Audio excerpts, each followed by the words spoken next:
The Blue Castle. A novel. By L. M. Montgomery. New York. Frederick A. Stokes Company. 1926. The Blue Castle. Chapter 1. If it had not rained on a certain May morning, Valancy Stirling's whole life would have been entirely different. She would have gone, with the rest of her clan, to Aunt Wellington's engagement picnic, and Dr. Trent would have gone to Montreal. But it did rain, and you shall hear what happened to her because of it. Valancy wakened early, in the lifeless, hopeless hour just preceding dawn. She had not slept very well. One does not sleep well, sometimes, when one is 29 on the morrow, and unmarried, in a community and connection where the unmarried are simply those who have failed to get a man. Deerwood and the Stirlings had long since relegated Valancy to hopeless old maidenhood. But Valancy herself had never quite relinquished a certain pitiful, shamed little hope that romance would come her way yet. Never, until this wet, horrible morning, when she wakened to the fact that she was 29 and unsought by any man. There lay the sting. Valancy did not mind so much being an old maid. After all, she thought, being an old maid couldn't possibly be as dreadful as being married to an Uncle Wellington or an Uncle Benjamin, or even an Uncle Herbert.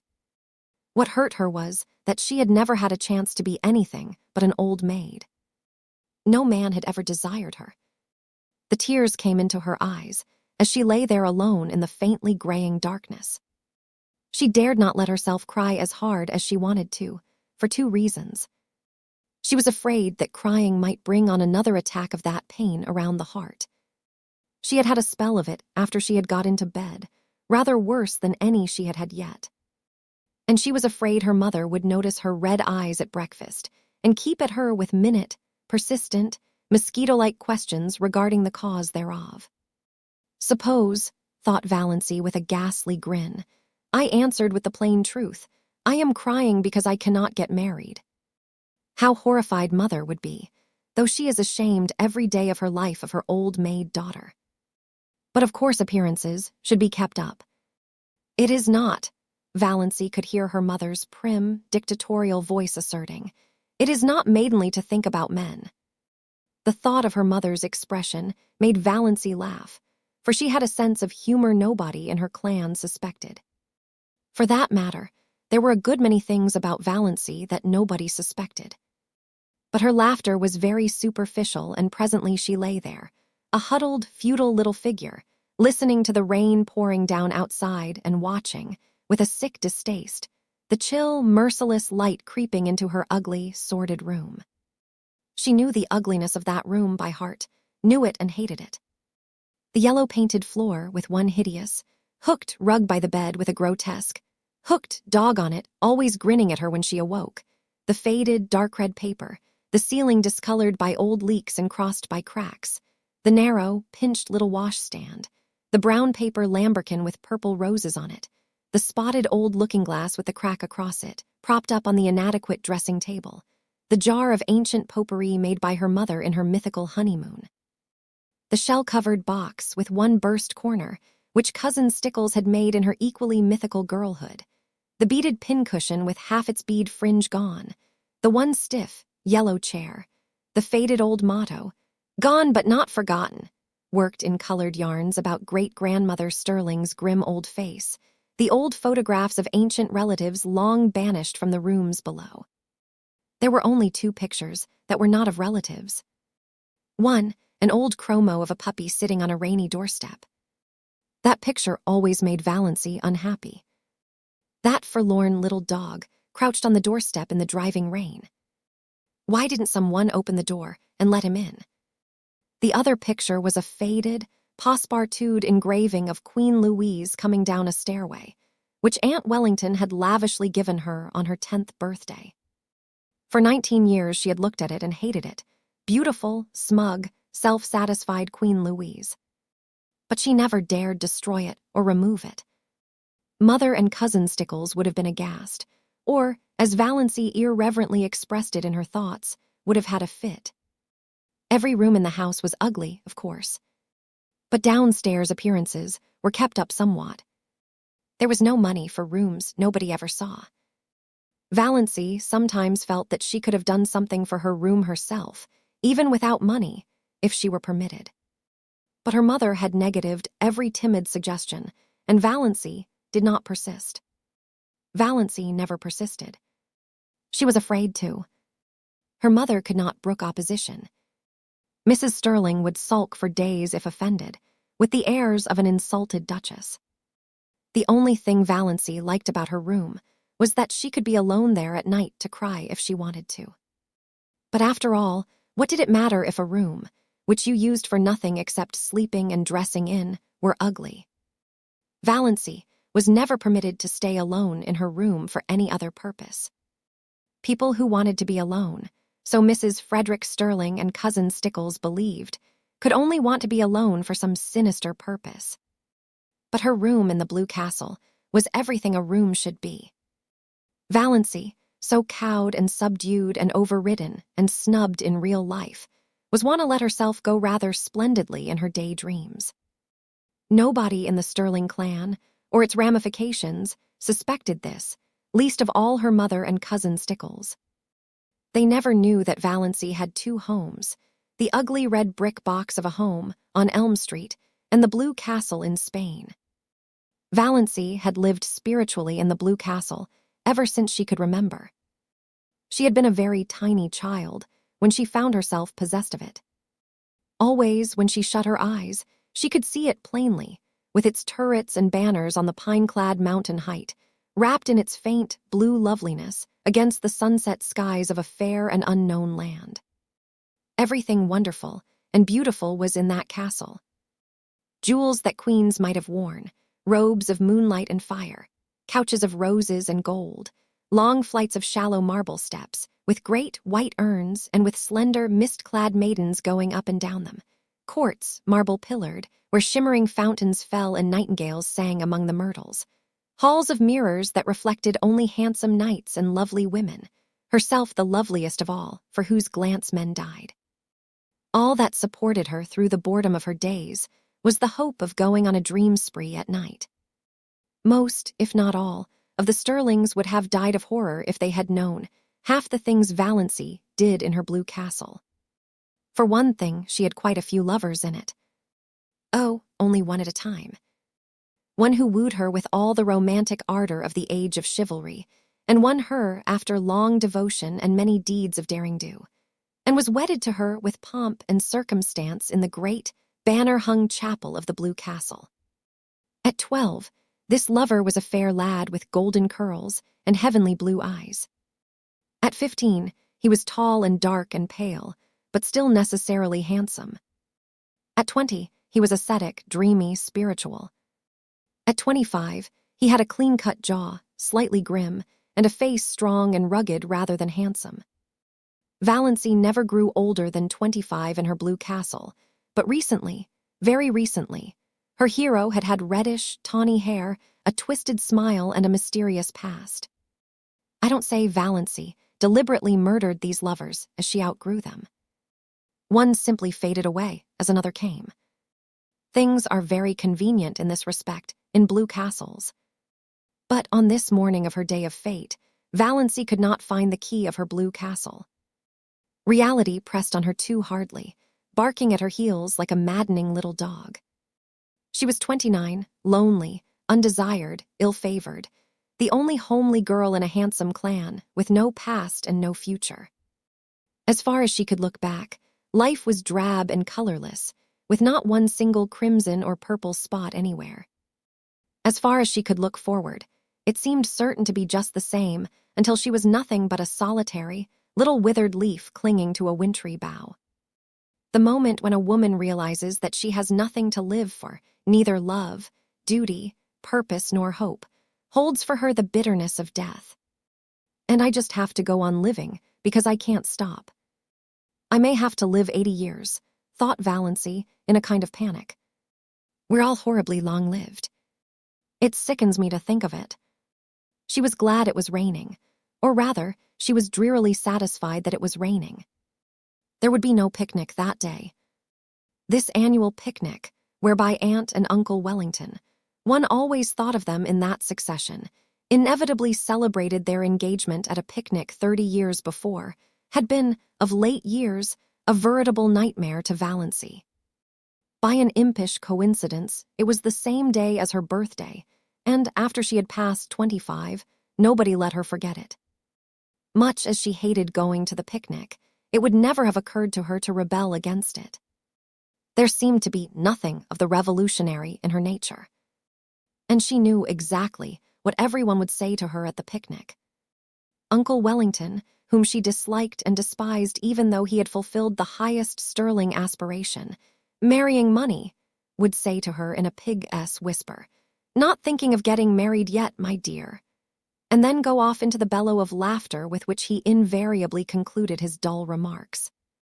Aunt Wellington, of whom Valancy stood in abject awe, would tell her about Olive's new chiffon dress and Cecil's last devoted letter. Valancy would have to look as pleased and interested as if the dress and letter had been hers, or else Aunt Wellington would be offended. And Valancy had long ago decided that she would rather offend God than Aunt Wellington, because God might forgive her, but Aunt Wellington never would. Aunt Alberta, enormously fat, with an amiable habit of always referring to her husband as he. As if he were the only male creature in the world, who could never forget that she had been a great beauty in her youth, would condole with Valancy on her sallow skin. "I don't know why all the girls of today are so sunburned.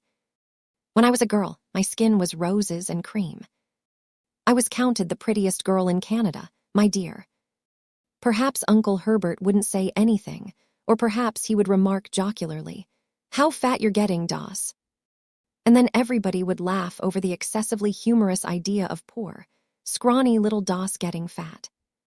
Handsome, solemn Uncle James, whom Valancy disliked but respected because he was reputed to be very clever and was therefore the clan oracle, brains being none too plentiful in the Stirling connection, would probably remark with the owl-like sarcasm that had won him his reputation, "I suppose you're busy with your hope chest these days." And Uncle Benjamin would ask some of his abominable conundrums, between wheezy chuckles, and answer them himself. What is the difference between Doss and a mouse? The mouse wishes to harm the cheese, and Doss wishes to charm the he's. Valancy had heard him ask that riddle 50 times, and every time she wanted to throw something at him. But she never did. In the first place, the Stirlings simply did not throw things. In the second place, Uncle Benjamin was a wealthy and childless old widower, and Valancy had been brought up in the fear and admonition of his money. If she offended him, he would cut her out of his will, supposing she were in it.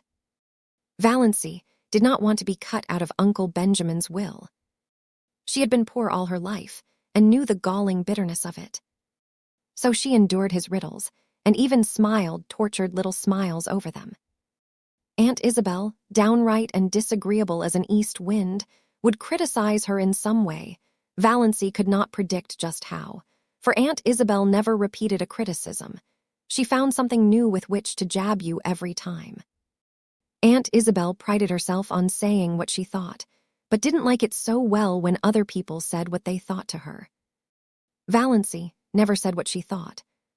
Cousin Georgiana, named after her great-great-grandmother, who had been named after George IV, would recount dolorously the names of all relatives and friends who had died since the last picnic and wonder, which of us will be the first to go next?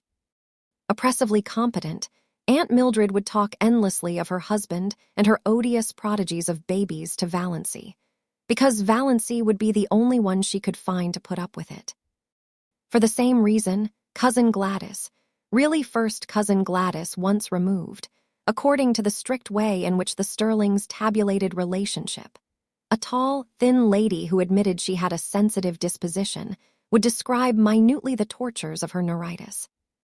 And Olive, the wonder girl of the whole Stirling clan, who had everything Valancy had not, beauty, popularity, love, would show off her beauty and presume on her popularity, and flaunt her diamond insignia of love in Valancy's dazzled, envious eyes. There would be none of all this today. And there would be no packing up of teaspoons. The packing up was always left for Valancy and Cousin Stickles. And once, 6 years ago, a silver teaspoon from Aunt Wellington's wedding set had been lost. Valancy never heard the last of that silver teaspoon. Its ghost appeared banquet-like at every subsequent family feast. Oh, yes, Valancy knew exactly what the picnic would be like, and she blessed the rain that had saved her from it. There would be no picnic this year. If Aunt Wellington could not celebrate on the sacred day itself, she would have no celebration at all. Thank whatever gods there were for that. Since there would be no picnic, Valancy made up her mind that, if the rain held up in the afternoon, she would go up to the library and get another of John Foster's books. Valancy was never allowed to read novels, but John Foster's books were not novels. They were nature books, so the librarian told Mrs. Frederick Stirling, all about the woods and birds and bugs and things like that, you know. So Valancy was allowed to read them, under protest, for it was only too evident that she enjoyed them too much. It was permissible, even laudable, to read to improve your mind and your religion, but a book that was enjoyable was dangerous. Valancy did not know whether her mind was being improved or not, but she felt vaguely that if she had come across John Foster's books years ago, life might have been a different thing for her. They seemed to her to yield glimpses of a world into which she might once have entered, though the door was forever barred to her now. It was only within the last year that John Foster's books had been in the Deerwood Library, though the librarian told Valancy that he had been a well-known writer for several years. Where does he live? Valancy had asked. Nobody knows. From his books he must be a Canadian, but no more information can be had. His publishers won't say a word. Quite likely John Foster is a nom de plume. His books are so popular we can't keep them in at all, though I really can't see what people find in them to rave over. I think they're wonderful, said Valancy timidly. Oh, well. Miss Clarkson smiled in a patronizing fashion that relegated Valancy's opinions to limbo. I can't say I care much for bugs myself. But certainly, Foster seems to know all there is to know about them. Valancy didn't know whether she cared much for bugs either. It was not John Foster's uncanny knowledge of wild creatures and insect life that enthralled her. She could hardly say what it was, some tantalizing lure of a mystery never revealed, some hint of a great secret just a little further on, some faint, elusive echo of lovely, forgotten things. John Foster's magic was indefinable. Yes, she would get a new Foster book. It was a month since she had Thistle Harvest, so surely Mother could not object. Valancy had read it 4 times. She knew whole passages off by heart. And she almost thought she would go and see Dr. Trent about that queer pain around the heart. It had come rather often lately, and the palpitations were becoming annoying, not to speak of an occasional dizzy moment and a queer shortness of breath. But could she go to see him without telling anyone? It was a most daring thought. None of the Stirlings ever consulted a doctor without holding a family council and getting Uncle James' approval. Then they went to Dr. Ambrose Marsh of Port Lawrence, who had married second cousin Adelaide Stirling. But Valancy disliked Dr. Ambrose Marsh. And besides, she could not get to Port Lawrence, 15 miles away, without being taken there. She did not want anyone to know about her heart. There would be such a fuss made, and every member of the family would come down and talk it over and advise her and caution her and warn her, and tell her horrible tales of great-aunts and cousins 40 times removed who had been just like that, and dropped dead without a moment's warning, my dear. Aunt Isabel would remember that she had always said Doss looked like a girl who would have heart trouble, so pinched and peaked always, and Uncle Wellington would take it as a personal insult when no Stirling ever had heart disease before, and Georgiana would forebode in perfectly audible asides that poor, dear little Doss isn't long for this world, I'm afraid. And Cousin Gladys would say, Why, my heart has been like that for years, in a tone that implied no one else had any business even to have a heart. And Olive would merely look beautiful and superior and disgustingly healthy, as if to say, Why all this fuss over a faded superfluity like DOS when you have me? Valancy felt that she couldn't tell anybody unless she had to. She felt quite sure there was nothing at all seriously wrong with her heart, and no need of all the pother that would ensue if she mentioned it. She would just slip up quietly and see Dr. Trent that very day. As for his bill, she had the $200 that her father had put in the bank for her the day she was born. She was never allowed to use even the interest of this, but she would secretly take out enough to pay Dr. Trent. Dr. Trent was a gruff, outspoken, absent-minded old fellow, but he was a recognized authority on heart disease, even if he were only a general practitioner in out-of-the-world Deerwood. Dr. Trent was over 70, and there had been rumors that he meant to retire soon. None of the Stirling clan had ever gone to him since he had told Cousin Gladys, 10 years before, that her neuritis was all imaginary and that she enjoyed it. You couldn't patronize a doctor who insulted your first cousin once removed like that, not to mention that he was a Presbyterian when all the Stirlings went to the Anglican church. But Valancy, between the devil of disloyalty to clan and the deep sea of fuss and clatter and advice, thought she would take a chance with the devil. Chapter 2. Hen Cousin Stickles knocked at her door. Valancy knew it was 7:30, and she must get up. As long as she could remember, Cousin Stickles had knocked at her door at 7:30. Cousin Stickles and Mrs. Frederick Stirling had been up since 7, but Valancy was allowed to lie abed half an hour longer because of a family tradition that she was delicate. Valancy got up, though she hated getting up more this morning than ever she had before. What was there to get up for? Another dreary day like all the days that had preceded it, full of meaningless little tasks, joyless and unimportant, that benefited nobody. But if she did not get up at once, she would not be ready for breakfast at 8 o'clock. Hard and fast times for meals were the rule in Mrs. Stirling's household.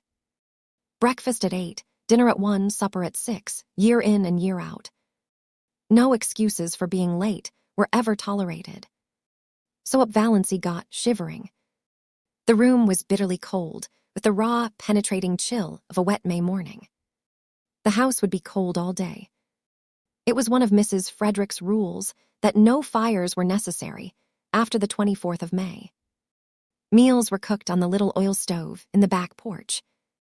And though May might be icy and October frostbitten, no fires were lighted until the 21st of October by the calendar. On the 21st of October, Mrs. Frederick began cooking over the kitchen range and lighted a fire in the sitting room stove in the evenings. It was whispered about in the connection that the late Frederick Stirling had caught the cold, which resulted in his death during Valancy's first year of life, because Mrs. Frederick would not have a fire on the 20th of October. She lighted it the next day, but that was a day too late for Frederick Stirling.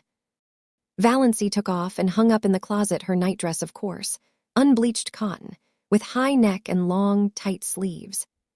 She put on undergarments of a similar nature, a dress of brown gingham, thick, black stockings and rubber-heeled boots. Of late years, she had fallen into the habit of doing her hair with the shade of the window, by the looking-glass pulled down. The lines on her face did not show so plainly then. But this morning, she jerked the shade to the very top and looked at herself in the leprous mirror with a passionate determination to see herself as the world saw her. The result was rather dreadful. Even a beauty would have found that harsh, unsoftened side light trying. Valancy saw straight black hair, short and thin, always lusterless despite the fact that she gave it 100 strokes of the brush, neither more nor less, every night of her life, and faithfully rubbed Redfern's hair vigor into the roots, more lusterless than ever in its morning roughness. Fine, straight, black brows. A nose she had always felt was much too small even for her small, three-cornered white face.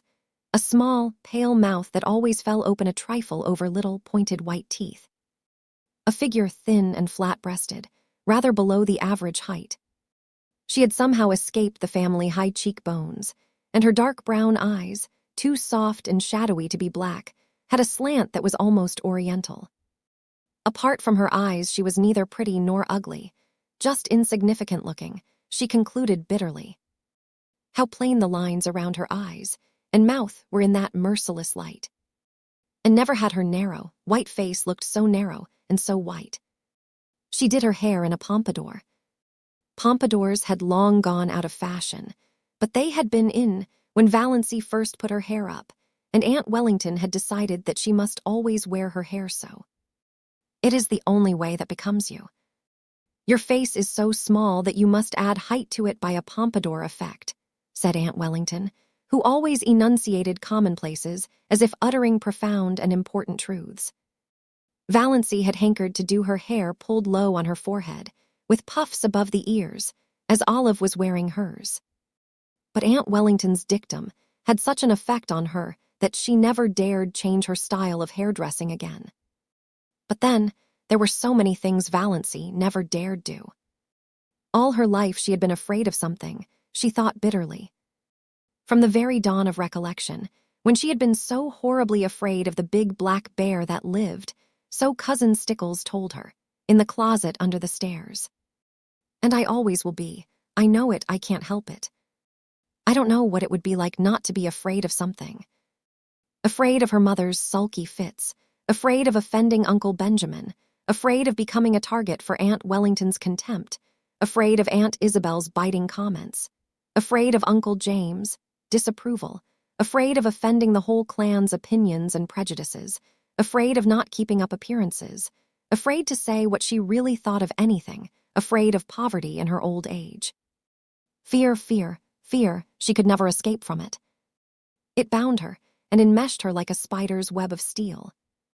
Only in her blue castle could she find temporary release. And this morning Valancy could not believe she had a blue castle. She would never be able to find it again. 29, unmarried, undesired, what had she to do with the fairy-like chatelaine of the blue castle? She would cut such childish nonsense out of her life forever and face reality unflinchingly.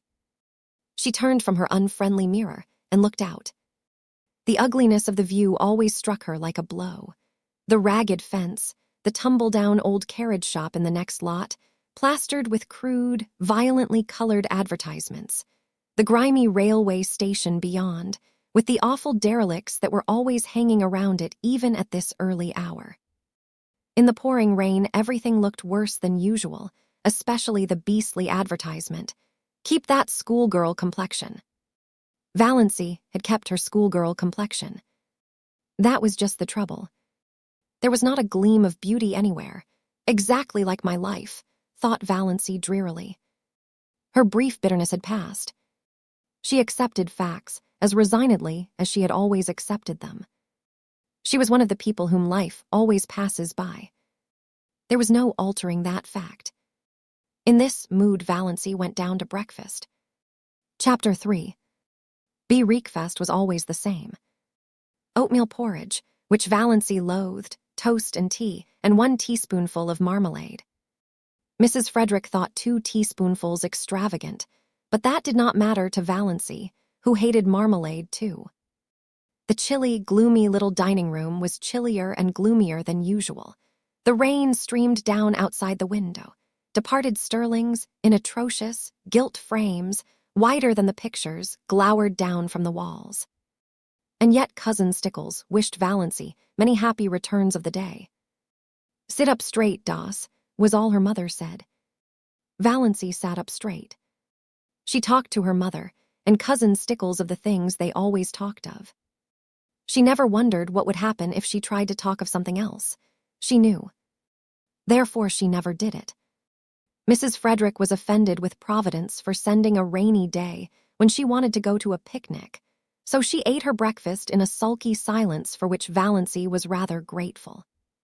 But Christine Stickles whined endlessly on as usual, complaining about everything: the weather, the leak in the pantry, the price of oatmeal and butter.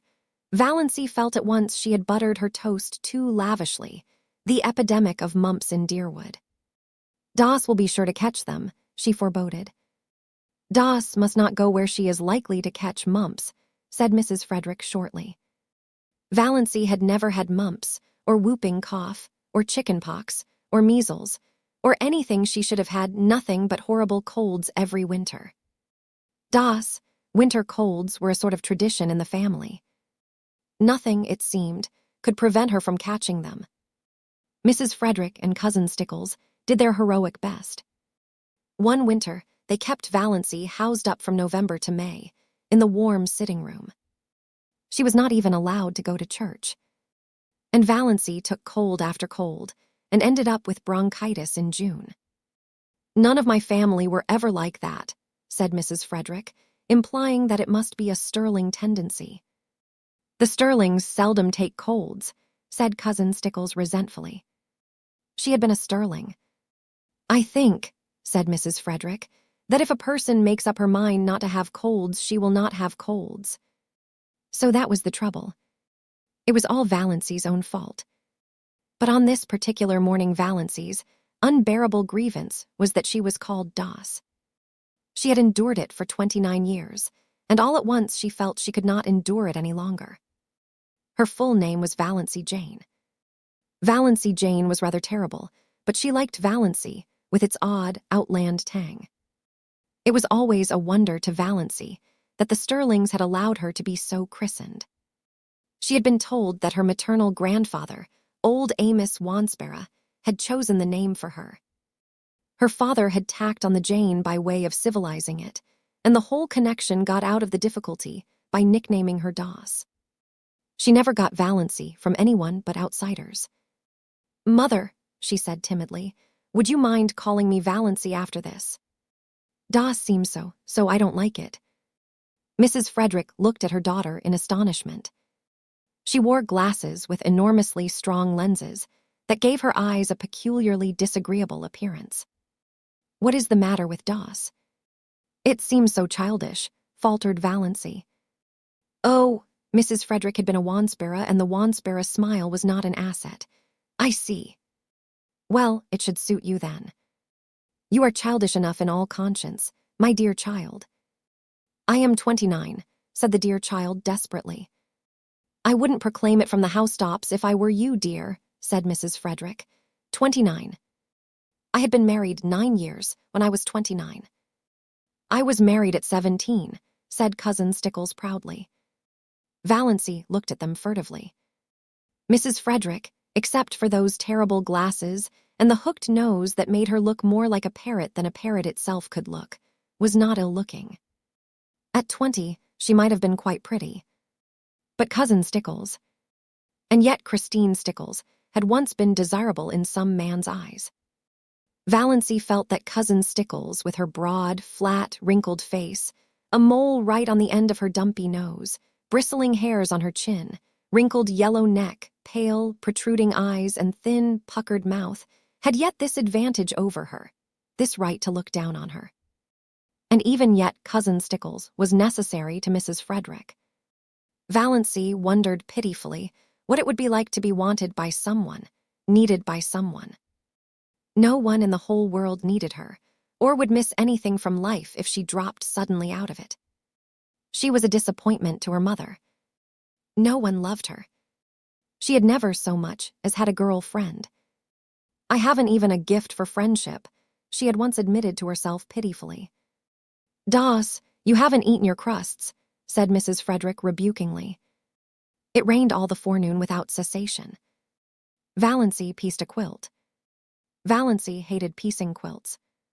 And there was no need of it. The house was full of quilts. There were 3 big chests, packed with quilts in the attic. Mrs. Frederick had begun storing away quilts when Valancy was 17, and she kept on storing them, though it did not seem likely that Valancy would ever need them. But Valancy must be at work, and fancy work materials were too expensive. Idleness was a cardinal sin in the Stirling household. When Valancy had been a child, she had been made to write down every night, in a small, hated black notebook, all the minutes she had spent in idleness that day. On Sundays, her mother made her tot them up and pray over them. On this particular forenoon of this day of destiny, Valancy spent only 10 minutes in idleness. At least, Mrs. Frederick and Cousin Stickles would have called it idleness. She went to her room to get a better thimble, and she opened Thistle Harvest guiltily at random. "The woods are so human," wrote John Foster, that to know them one must live with them. An occasional saunter through them, keeping to the well-trodden paths, will never admit us to their intimacy. If we wish to be friends, we must seek them out and win them by frequent, reverent visits at all hours, by morning, by noon, and by night, and at all seasons, in spring, in summer, in autumn, in winter. Otherwise, we can never really know them, and any pretense we may make to the contrary will never impose on them. They have their own effective way of keeping aliens at a distance and shutting their hearts to mere casual sightseers. It is of no use to seek the woods from any motive except sheer love of them. They will find us out at once and hide all their sweet, old-world secrets from us. But if they know we come to them because we love them, they will be very kind to us and give us such treasures of beauty and delight as are not bought or sold in any marketplace.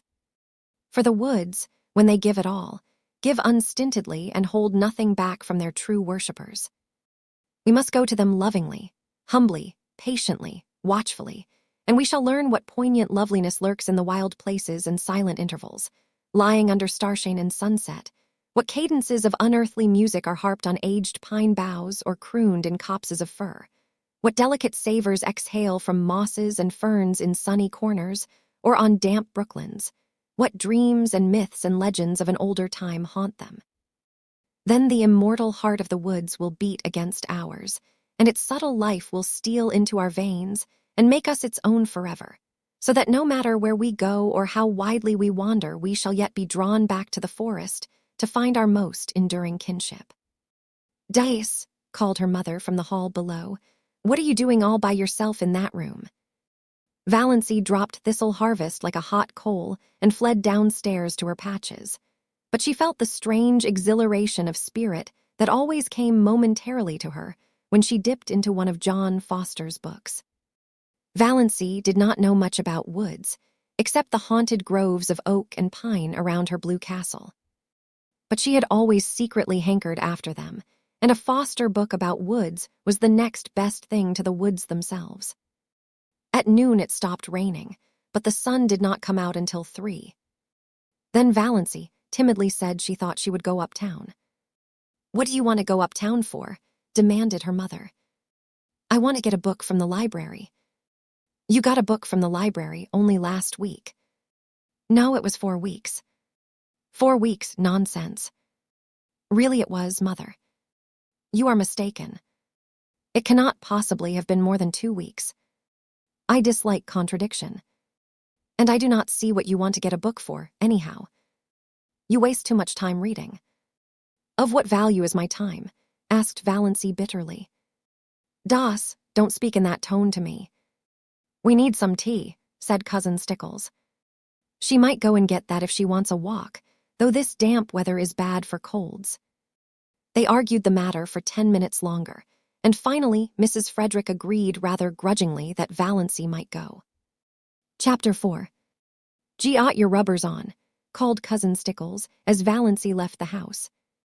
Christine Stickles had never once forgotten to ask that question when Valancy went out on a damp day. "Yes." "Have you got your flannel petticoat on?" asked Mrs. Frederick. "No." "Doss, I really do not understand you. Do you want to catch your death of cold again?" Her voice implied that Valancy had died of a cold several times already. "Go upstairs this minute and put it on." "Mother, I don't need a flannel petticoat. My sateen one is warm enough."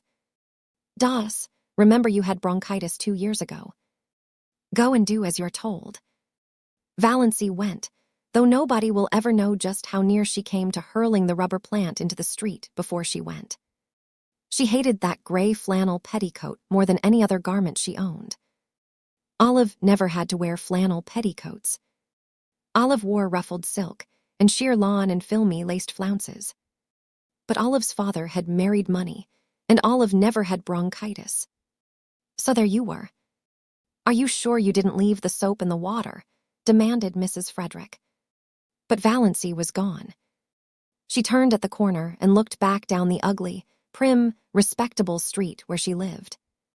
The Stirling house was the ugliest on it, more like a red brick box than anything else. too high for its breadth, and made still higher by a bulbous glass cupola on top. About it was the desolate, barren piece of an old house whose life is lived. There was a very pretty little house, with leaded casements and dubbed gables, just around the corner. A new house, one of those houses you love the minute you see them. Clayton Markley had built it for his bride. He was to be married to Jenny Lloyd in June. The little house, it was said, was furnished from attic to cellar, in complete readiness for its mistress. I don't envy Jenny the man, thought Valancy sincerely. Clayton Markley was not one of her many ideals, but I do envy her the house. It's such a nice young house. Oh, if I could only have a house of my own, ever so poor, so tiny, but my own. But then, she added bitterly, there is no use in yowling for the moon when you can't even get a tallow candle. In dreamland, nothing would do Valancy but a castle of pale sapphire. In real life, she would have been fully satisfied with a little house of her own. She envied Jenny Lloyd more fiercely than ever today. Jenny was not so much better looking than she was, and not so very much younger. Yet she was to have this delightful house. And the nicest little Wedgwood teacups, Valancy had seen them, an open fireplace and monogrammed linen, hem-stitched tablecloths and china closets. Why did everything come to some girls and nothing to others? It wasn't fair. Valancy was once more seething with rebellion as she walked along, a prim, dowdy little figure in her shabby raincoat and 3-year-old hat, splashed occasionally by the mud of a passing motor with its insulting shrieks. Motors were still rather a novelty in Deerwood, though they were common in Port Lawrence, and most of the summer residents up at Muskoka had them. In Deerwood, only some of the smart set had them, for even Deerwood was divided into sets. There was the smart set, the intellectual set, the old family set, of which the Stirlings were members, the common run, and a few pariahs. Not one of the Stirling clan had as yet condescended to a motor, though Olive was teasing her father to have one. Valancy had never even been in a motor car. But she did not hanker after this. In truth, she felt rather afraid of motor cars, especially at night. They seemed to be too much like big purring beasts that might turn and crush you, or make some terrible savage leap somewhere. On the steep mountain trails around her blue castle, only gaily caparisoned steeds might proudly pace. In real-life Valancy would have been quite contented to drive in a buggy behind a nice horse. She got a buggy drive only when some uncle or cousin remembered to fling her, a chance, like a bone to a dog. Chapter 5. Oh, of course, she must buy the tea in Uncle Benjamin's grocery store. To buy it anywhere else was unthinkable. Yet Valancy hated to go to Uncle Benjamin's store on her 29th birthday. There was no hope that he would not remember it. Why, demanded Uncle Benjamin, leeringly as he tied up her tea, are young ladies like bad grammarians? Valancy, with Uncle Benjamin's will in the background of her mind, said meekly, I don't know. Why? Because, chuckled Uncle Benjamin, they can't decline matrimony. The two clerks, Joe Hammond and Claude Bertram, chuckled also, and Valancy disliked them a little more than ever. On the first day Claude Bertram had seen her in the store, she had heard him whisper to Joe, Who is that? And Joe had said, Valancy Stirling, one of the Deerwood old maids. Curable or incurable? Claude had asked with a snicker, evidently thinking the question very clever. Valancy smarted anew with the sting of that old recollection. 29, Uncle Benjamin was saying. Dear me, Doss, you're dangerously near the second corner and not even thinking of getting married yet. 29. It seems impossible. Then Uncle Benjamin said an original thing. Uncle Benjamin said, How time does fly. I think it crawls, said Valancy passionately. Passion was so alien to Uncle Benjamin's conception of Valancy that he didn't know what to make of her. To cover his confusion, he asked another conundrum as he tied up her beans. Cousin Stickles had remembered at the last moment that they must have beans. Beans were cheap and filling. What two ages are apt to prove illusory? Asked Uncle Benjamin, and not waiting for Valancy to give it up, he added, "Mirage and marriage." "Mirage is pronounced mirage," said Valancy shortly, picking up her tea and her beans.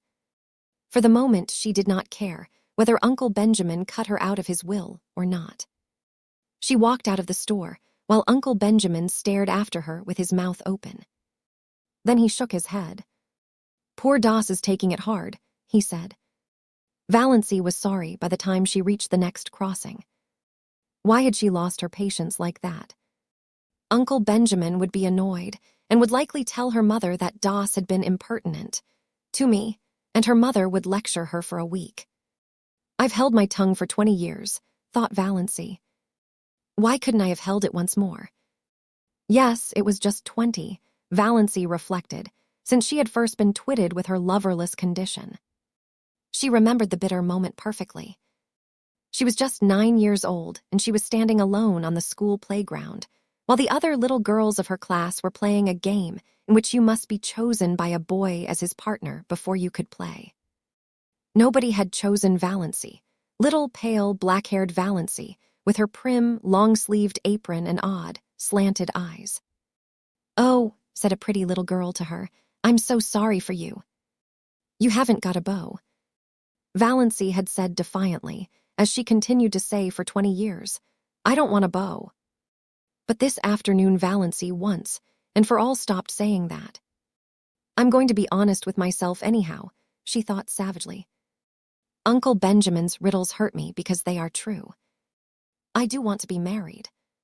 I want a house of my own. I want a husband of my own.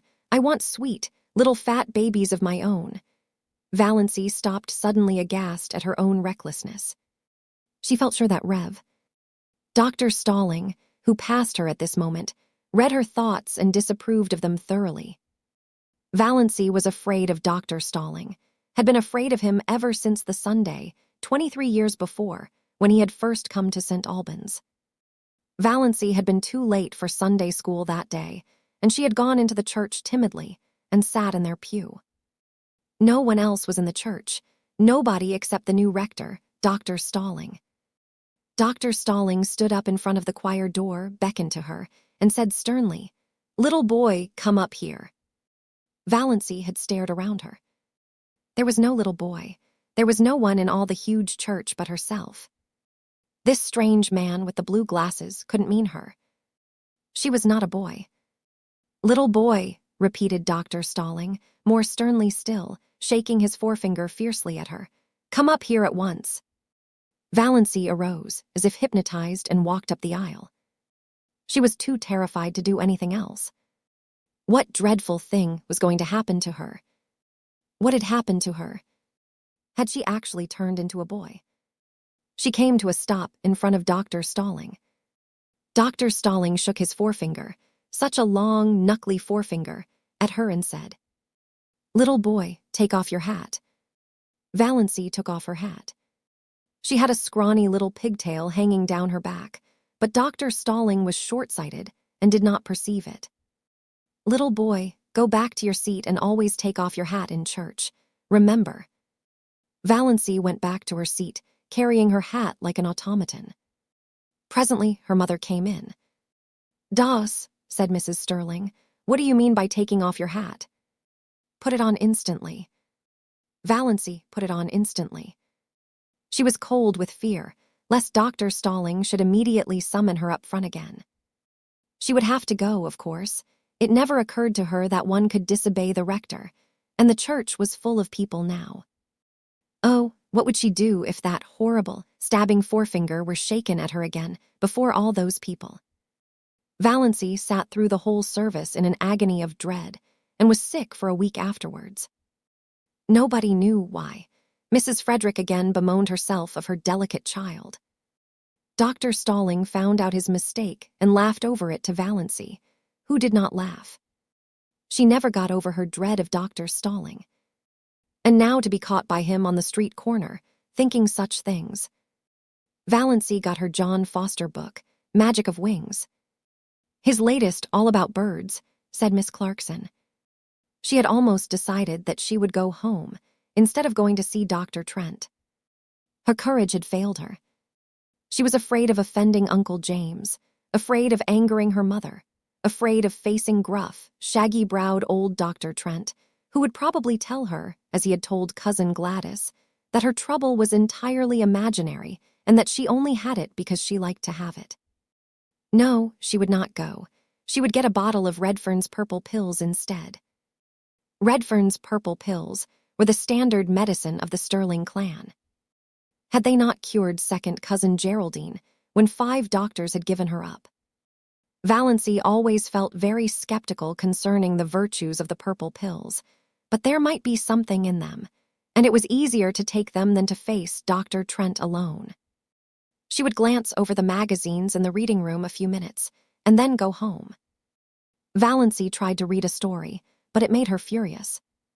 On every page was a picture of the heroine surrounded by adoring men.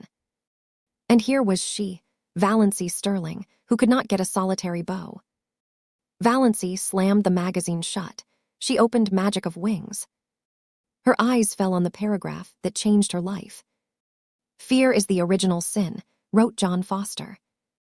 "Almost all the evil in the world has its origin in the fact that someone is afraid of something. It is a cold, slimy serpent coiling about you. It is horrible to live with fear, and it is of all things degrading." Valancy shut Magic of Wings and stood up. She would go and see Dr. Trent.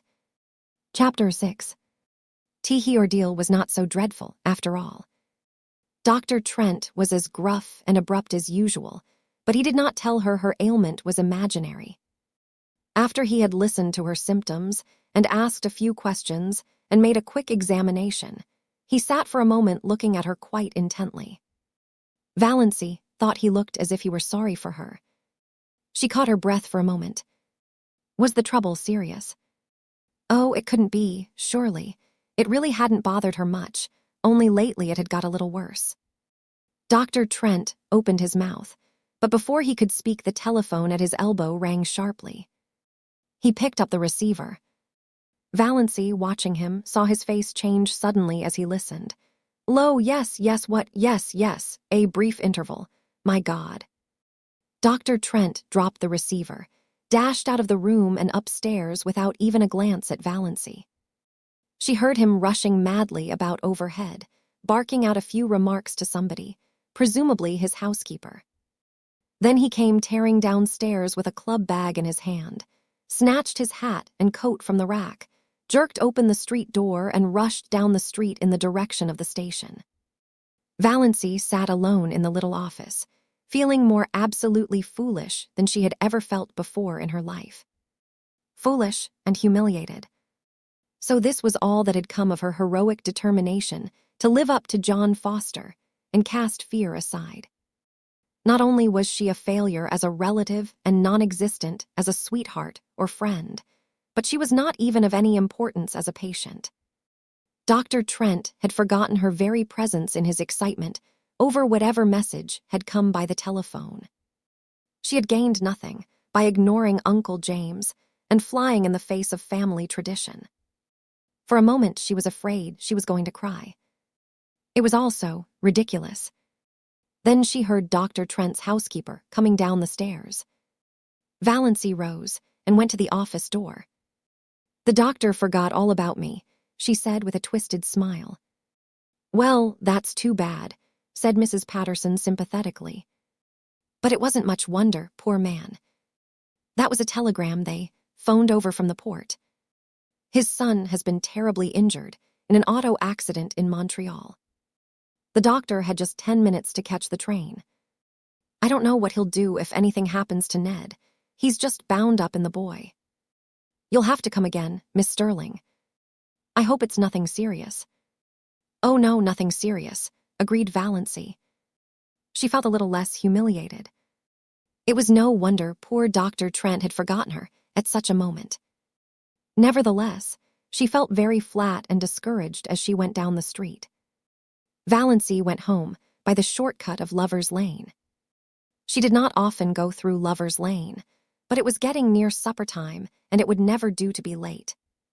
Lover's Lane wound back of the village, under great elms and maples, and deserved its name. It was hard to go there at any time and not find some canoodling couple, or young girls in pairs, arms intertwined, earnestly talking over their little secrets. Valancy didn't know, which made her feel more self-conscious and uncomfortable. This evening she encountered both. She met Connie Hale and Kate Bailey, in new pink organdy dresses with flowers stuck coquettishly in their glossy, bare hair. Valancy had never had a pink dress or worn flowers in her hair.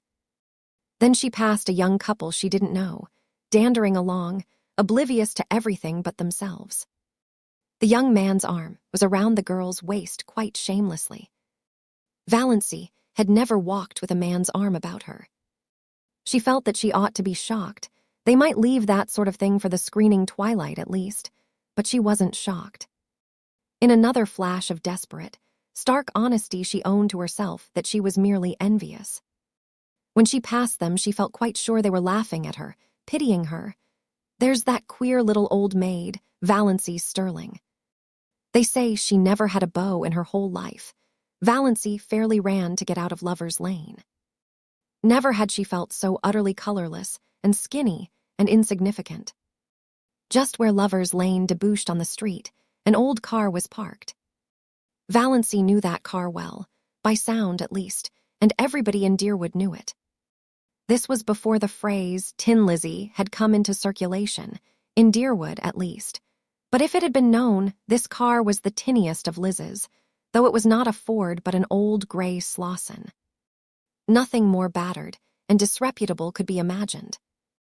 It was Barney Snaith's car, and Barney himself was just scrambling up from under it, in overalls plastered with mud. Valancy gave him a swift, furtive look as she hurried by.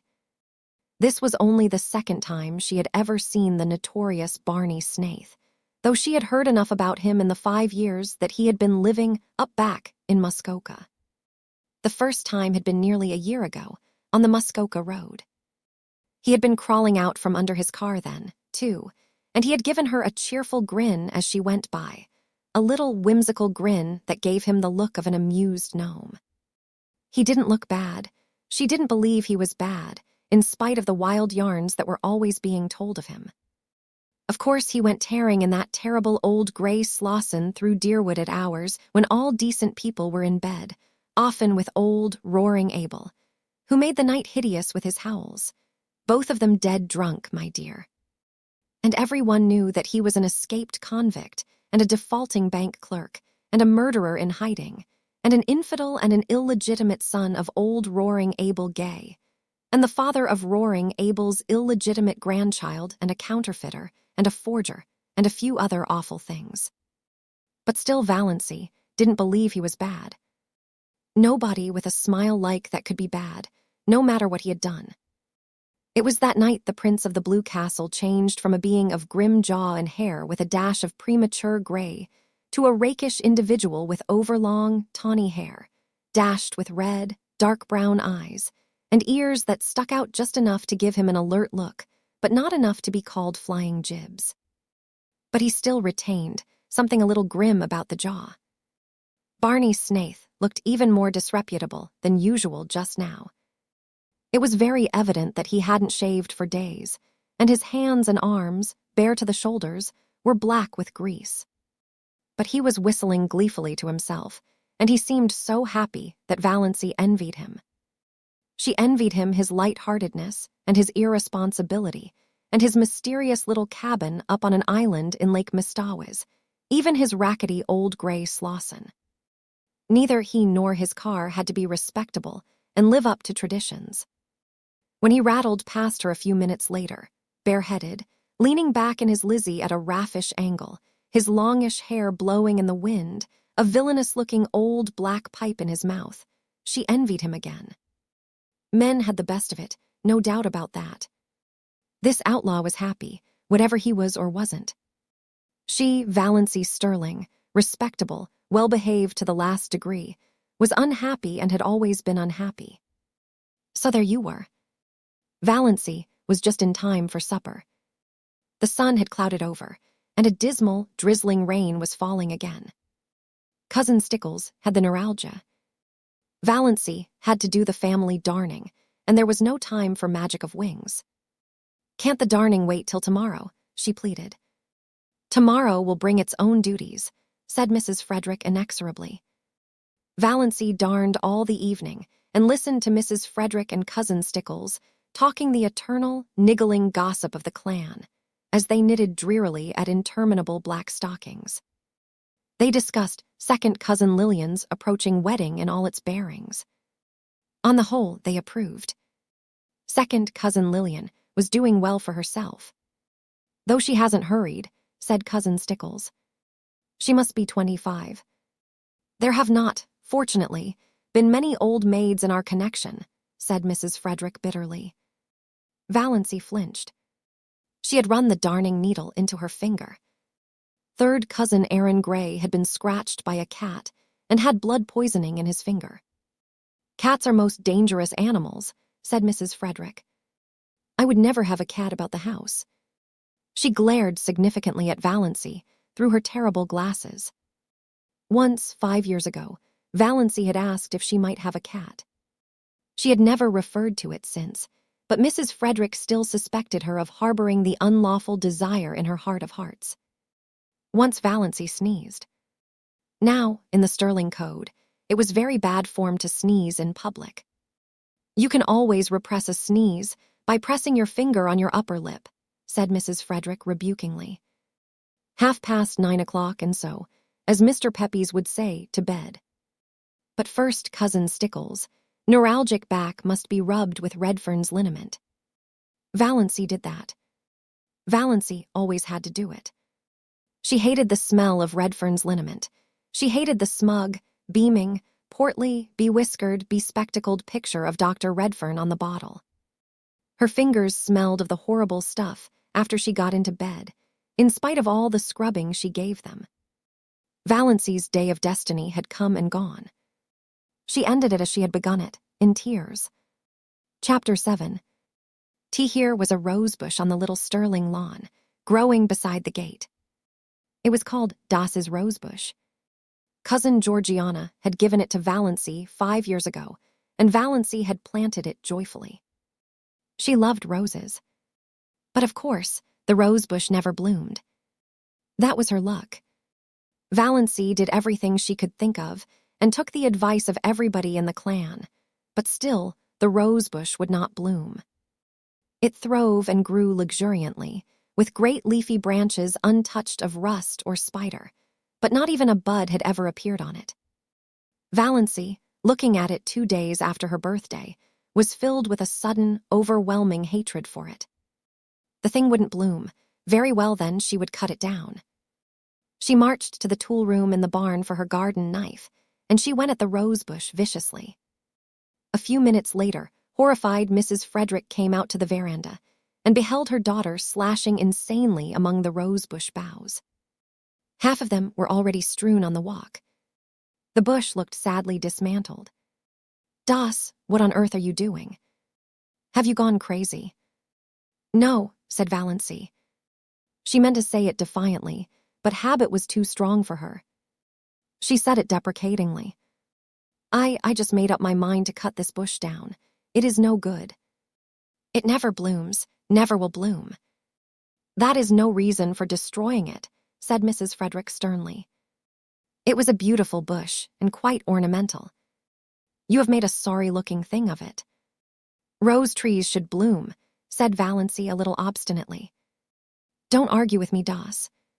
Clear up that mess and leave the bush alone. I don't know what Georgiana will say when she sees how you have hacked it to pieces. Really, I'm surprised at you. And to do it without consulting me." "The bush is mine," muttered Valancy. "What's that? What did you say, Das?"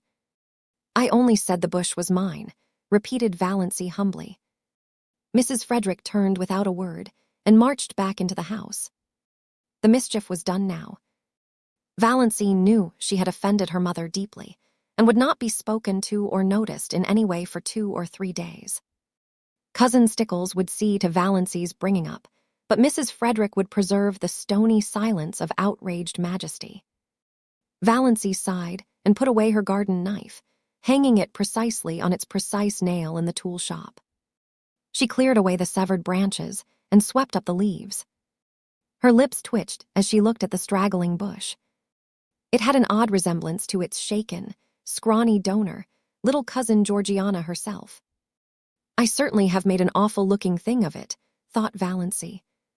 But she did not feel repentant, only sorry she had offended her mother. Things would be so uncomfortable until she was forgiven.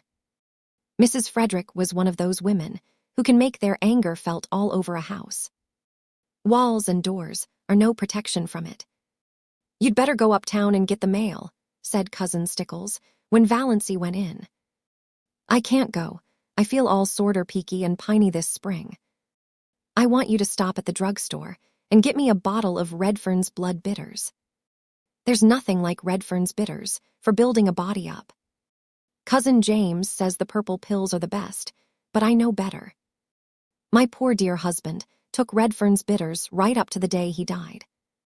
Don't let them charge you more'n 90 cents. I kin get it for that at the port. And what have you been saying to your poor mother? Do you ever stop to think, Doss, that you kin only have one mother?" "One is enough for me," thought Valancy undutifully as she went uptown. She got Cousin Stickles' bottle of bitters, and then she went to the post office and asked for her mail at the general delivery. Her mother did not have a box. They got too little mail to bother with it. Valancy did not expect any mail, except the Christian Times, which was the only paper they took. They hardly ever got any letters. But Valancy rather liked to stand in the office and watch Mr. Caro, the gray-bearded, Santa Clausy old clerk, handing out letters to the lucky people who did get them. He did it with such a detached, impersonal, Jove-like air, as if it did not matter in the least to him what supernal joys or shattering horrors might be in those letters for the people to whom they were addressed. Letters had a fascination for Valancy, perhaps because she so seldom got any. In her blue castle, exciting epistles, bound with silk and sealed with crimson, were always being brought to her by pages in livery of gold and blue. But in real life, her only letters were occasional perfunctory notes from relatives or an advertising circular. Consequently, she was immensely surprised when Mr. Caro, looking even more Jovian than usual, poked a letter out to her.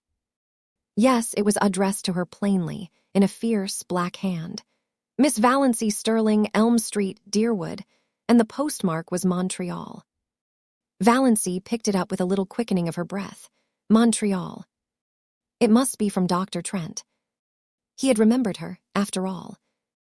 Valancy met Uncle Benjamin coming in, as she was going out, and was glad the letter was safely in her bag. "What," said Uncle Benjamin, "is the difference between a donkey and a postage stamp?" "I don't know. What?" answered Valancy dutifully. "One you lick with a stick and the other you stick with a lick. Ha ha." Uncle Benjamin passed in, tremendously pleased with himself. Cousin Stickles pounced on the Times when Valancy got home, but it did not occur to her to ask if there were any letters. Mrs. Frederick would have asked it, but Mrs. Frederick's lips at present were sealed. Valancy was glad of this. If her mother had asked if there were any letters, Valancy would have had to admit there was. Then she would have had to let her mother and Cousin Stickles read the letter, and all would be discovered. Her heart acted strangely on the way upstairs, and she sat down by her window for a few minutes before opening her letter. She felt very guilty and deceitful. She had never before kept a letter secret from her mother. Every letter she had ever written or received had been read by Mrs. Frederick. That had never mattered.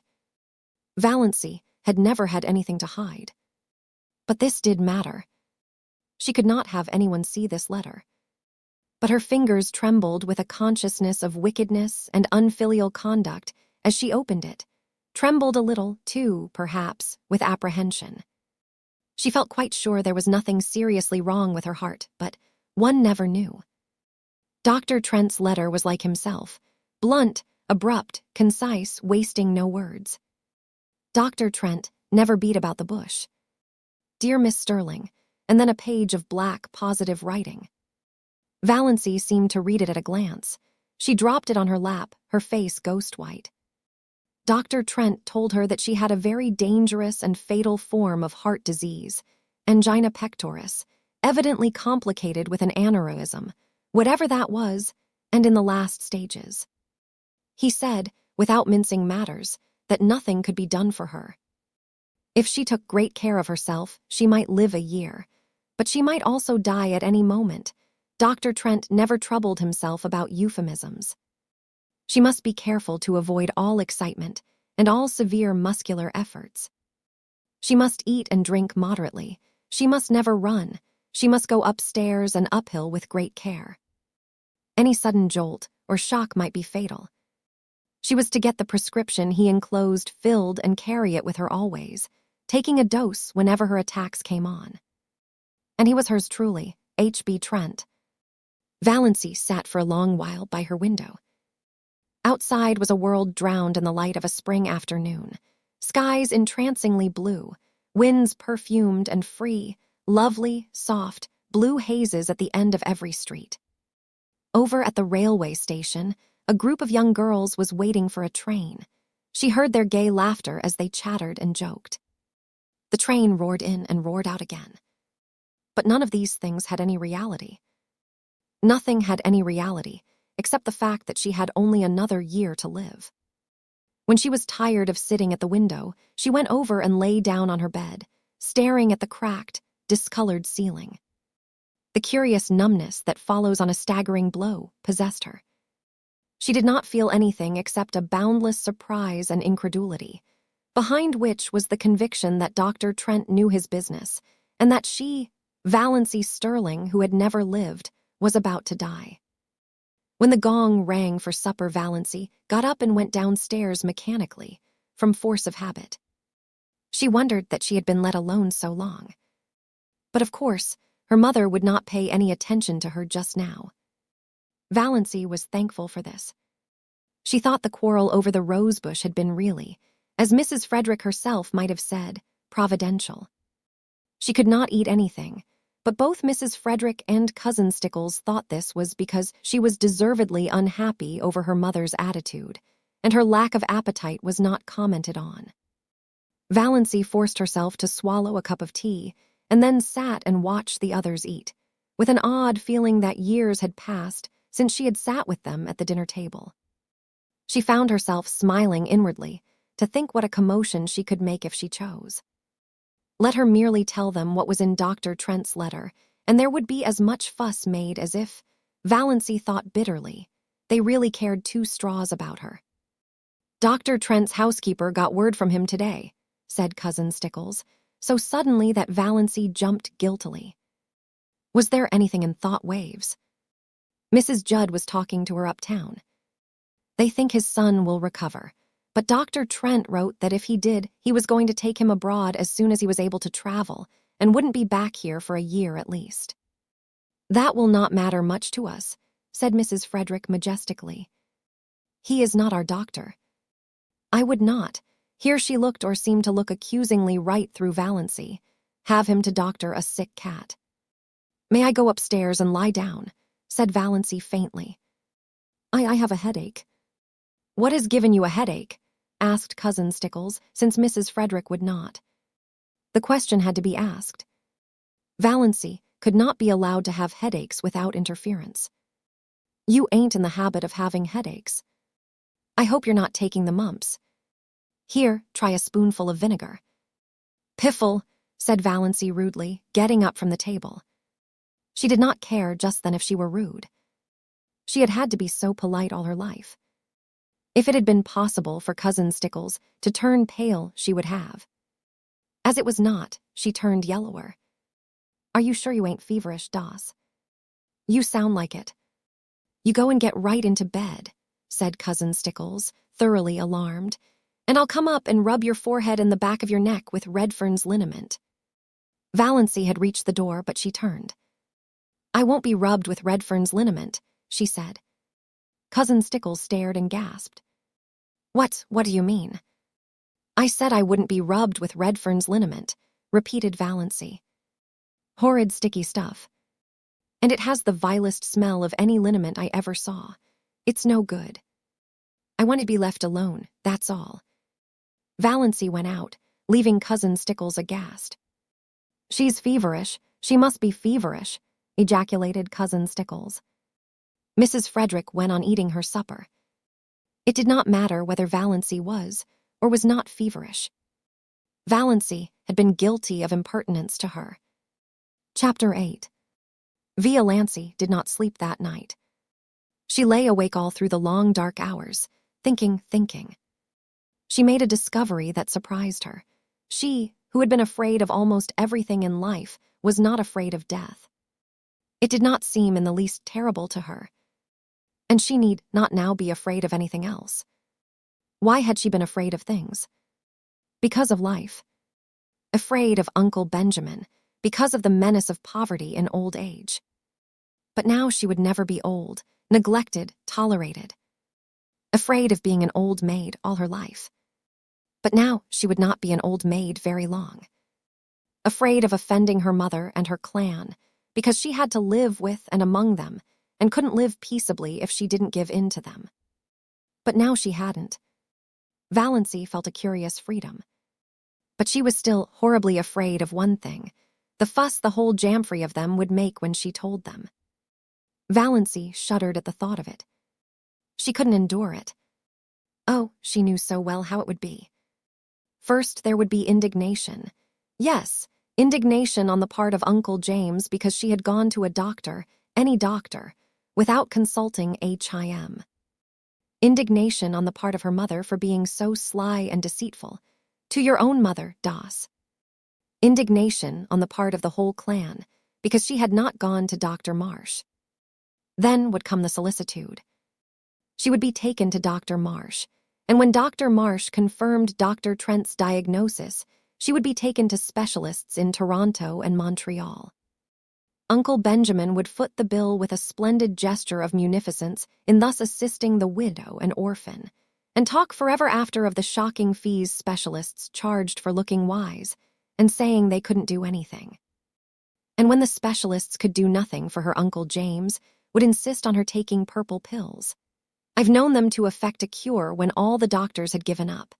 And her mother would insist on Redfern's blood bitters, and Cousin Stickles would insist on rubbing her over the heart every night with Redfern's liniment on the grounds that it might do good and couldn't do harm, and everybody else would have some pet dope for her to take. Dr. Stirling would come to her and say solemnly, "You are very ill. Are you prepared for what may be before you?" Almost as if he were going to shake his forefinger at her, the forefinger that had not grown any shorter or less knobbly with age. And she would be watched and checked like a baby, and never let do anything or go anywhere alone.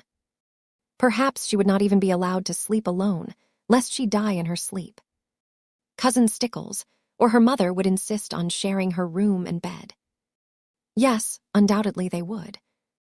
It was this last thought that really decided Valancy. She could not put up with it, and she wouldn't. As the clock in the hall below struck 12, Valancy suddenly and definitely made up her mind that she would not tell anybody. She had always been told, ever since she could remember, that she must hide her feelings. It is not ladylike to have feelings, Cousin Stickles had once told her disapprovingly. Well, she would hide them with a vengeance. But though she was not afraid of death, she was not indifferent to it. She found that she resented it. It was not fair that she should have to die when she had never lived. Rebellion flamed up in her soul as the dark hours passed by, not because she had no future, but because she had no past. I'm poor, I'm ugly, I'm a failure, and I'm near death, she thought. She could see her own obituary notice in the Deerwood Weekly Times, copied into the Port Lawrence Journal. A deep gloom was cast over Deerwood, etc., etc. Leaves a large circle of friends to mourn, etc., etc., etc. Lies, all lies. Gloom, forsooth. Nobody would miss her. Her death would not matter a straw to anybody. Not even her mother loved her mother who had been so disappointed that she was not a boy, or at least, a pretty girl. Valancy reviewed her whole life between midnight and the early spring dawn.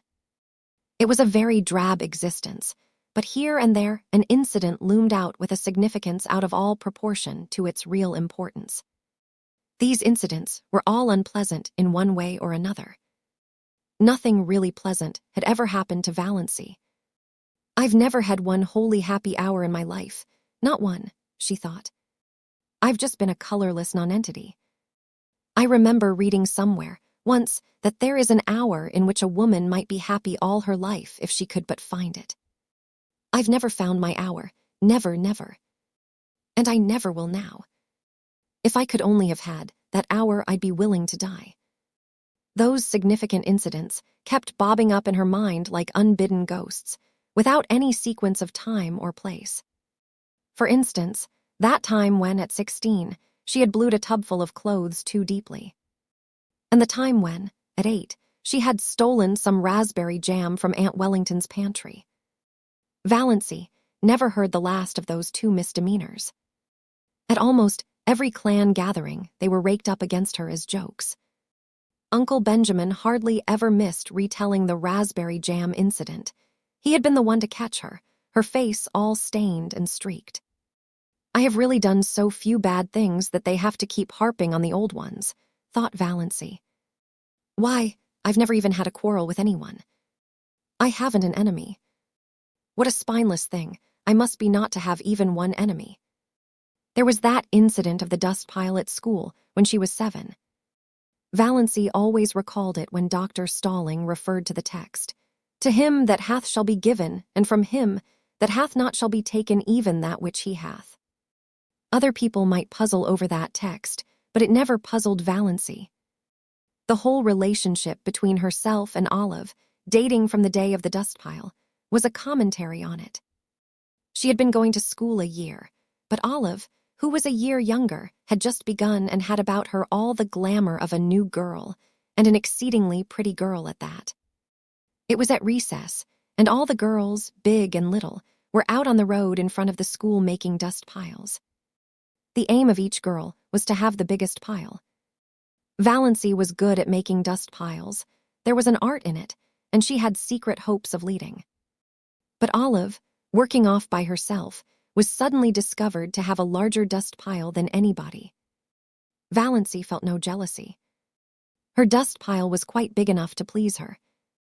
Then one of the older girls had an inspiration. "Let's put all our dust on Olive's pile and make a tremendous one," she exclaimed. A frenzy seemed to seize the girls. They swooped down on the dust piles with pails and shovels, and in a few seconds Olive's pile was a veritable pyramid. In vain Valancy, with scrawny, outstretched little arms, tried to protect hers. She was ruthlessly swept aside, her dust pile scooped up and poured on Olive's. Valancy turned away resolutely and began building another dust pile. Again a bigger girl pounced on it. Valancy stood before it, flushed, indignant, arms outspread. "Don't take it," she pleaded. "Please don't take it." "But why?" demanded the older girl. "Why won't you help to build Olive's bigger?" "I want my own little dust pile," said Valancy piteously. Her plea went unheeded. While she argued with one girl, another scraped up her dust pile. Valancy turned away, her heart swelling, her eyes full of tears. "Jealous, you're jealous," said the girls mockingly. "You were very selfish," said her mother coldly, when Valancy told her about it at night. That was the first and last time Valancy had ever taken any of her troubles to her mother. Valancy was neither jealous nor selfish. It was only that she wanted a dust pile of her own, small or big mattered not. A team of horses came down the street. Olive's dust pile was scattered over the roadway. The bell rang. The girls trooped into school and had forgotten the whole affair before they reached their seats. Valancy never forgot it. To this day, she resented it in her secret soul. But was it not symbolical of her life? "I've never been able to have my own dust pile," thought Valancy. The enormous red moon she had seen rising right at the end of the street one autumn evening of her 6th year. She had been sick and cold with the awful, uncanny horror of it. So near to her, so big. She had run in trembling to her mother, and her mother had laughed at her. She had gone to bed and hidden her face under the clothes in terror, lest she might look at the window and see that horrible moon glaring in at her through it. the boy who had tried to kiss her at a party when she was 15. She had not let him. She had evaded him and run. He was the only boy who had ever tried to kiss her. Now, 14 years later, Valancy found herself wishing that she had let him. The time she had been made to apologize to Olive for something she hadn't done. Olive had said that Valancy had pushed her into the mud and spoiled her new shoes on purpose. Valancy knew she hadn't. It had been an accident, and even that wasn't her fault, but nobody would believe her. She had to apologize and kiss Olive to make up. The injustice of it burned in her soul tonight. That summer when Olive had the most beautiful hat, trimmed with creamy yellow net, with a wreath of red roses and little ribbon bows under the chin. Valancy had wanted a hat like that more than she had ever wanted anything. She pleaded for one and had been laughed at. All summer she had to wear a horrid little brown sailor with elastic that cut behind her ears. None of the girls would go around with her because she was so shabby, nobody but Olive. People had thought Olive so sweet and unselfish.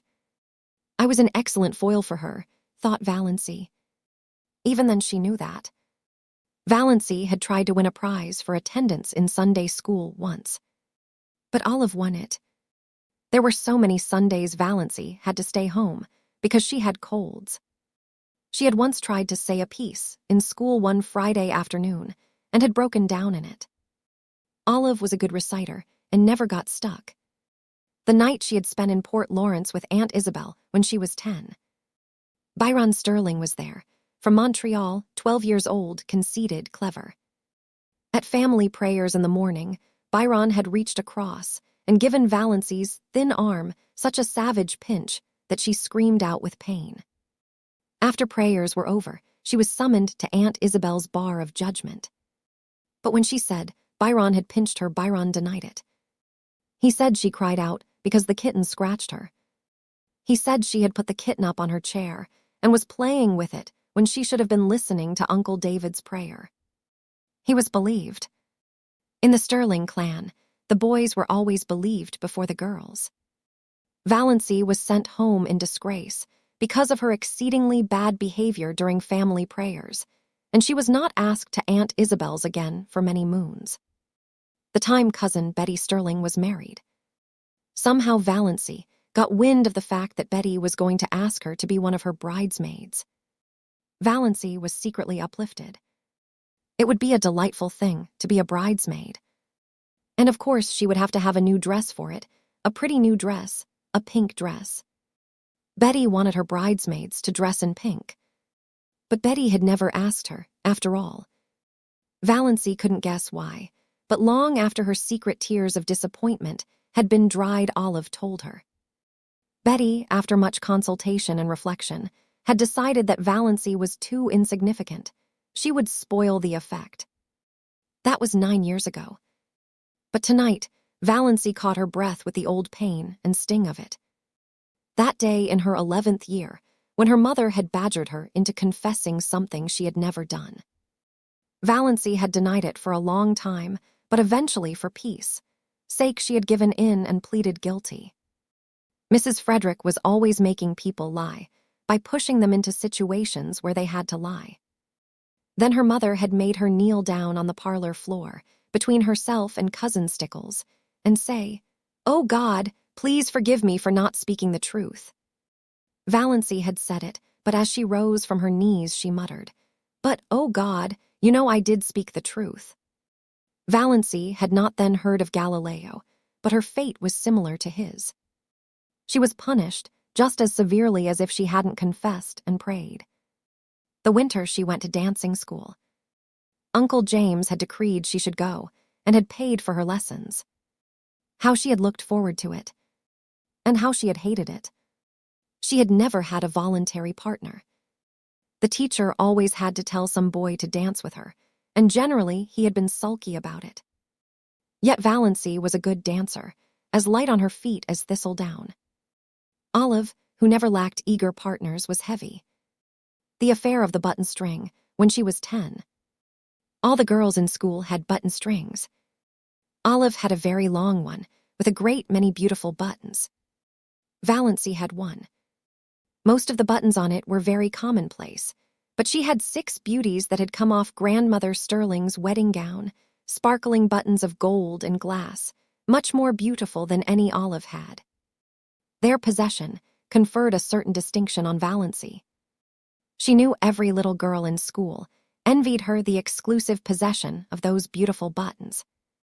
When Olive saw them on the button string, she had looked at them narrowly, but said nothing.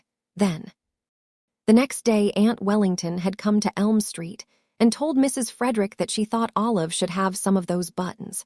Grandmother Stirling was just as much Wellington's mother as Frederick. Mrs. Frederick had agreed amiably. She could not afford to fall out with Aunt Wellington. Moreover, the matter was of no importance whatever. Aunt Wellington carried off 4 of the buttons, generously leaving 2 for Valancy. Valancy had torn these from her string and flung them on the floor. She had not yet learned that it was unladylike to have feelings, and had been sent supperless to bed for the exhibition. The night of Margaret Blunt's party. She had made such pathetic efforts to be pretty that night. Rob Walker was to be there, and 2 nights before, on the moonlit veranda of Uncle Herbert's cottage at Mistawa's, Rob had really seemed attracted to her. At Margaret's party, Rob never even asked her to dance, did not notice her at all. She was a wallflower, as usual. That, of course, was years ago. People in Deerwood had long since given up inviting Valancy to dances. But to Valancy, its humiliation and disappointment were of the other day. Her face burned in the darkness as she recalled herself, sitting there with her pitifully crimped, thin hair and the cheeks she had pinched for an hour before coming, in an effort to make them red. All that came of it was a wild story that Valancy Stirling was rouged at Margaret Blunt's party. In those days, in Deerwood, that was enough to wreck your character forever. It did not wreck Valancy's, or even damage it. People knew she couldn't be fast if she tried. They only laughed at her. "I've had nothing but a second-hand existence," decided Valancy. "All the great emotions of life have passed me by. I've never even had a grief. And have I ever really loved anybody? Do I really love Mother? No, I don't. That's the truth, whether it is disgraceful or not. I don't love her. I've never loved her. What's worse, I don't even like her. So I don't know anything about any kind of love. My life has been empty, empty. Nothing is worse than emptiness. Nothing." Valancy ejaculated the last "nothing" aloud passionately. Then she moaned and stopped thinking about anything for a while. One of her attacks of pain had come on. When it was over, something had happened to Valancy, perhaps the culmination of the process that had been going on in her mind ever since she had read Dr. Trent's letter. It was 3 o'clock in the morning, the wisest and most accursed hour of the clock. But sometimes it sets us free. "I've been trying to please other people all my life and failed," she said. "After this, I shall please myself. I shall never pretend anything again. I've breathed an atmosphere of fibs and pretenses and evasions all my life. What a luxury it will be to tell the truth. I may not be able to do much that I want to do, but I won't do another thing that I don't want to do. Mother can pout for weeks. I shan't worry over it. Despair is a free man. Hope is a slave." Valancy got up and dressed, with a deepening of that curious sense of freedom. When she had finished with her hair, she opened the window and hurled the jar of potpourri over into the next lot. It smashed gloriously against the schoolgirl complexion on the old carriage shop. "I'm sick of the fragrance of dead things," said Valancy. Chapter 9. Hugh Enkley Herbert and Aunt Alberta's silver wedding was delicately referred to among the Stirlings during the following weeks as the time we first noticed poor Valancy was. A little, you understand.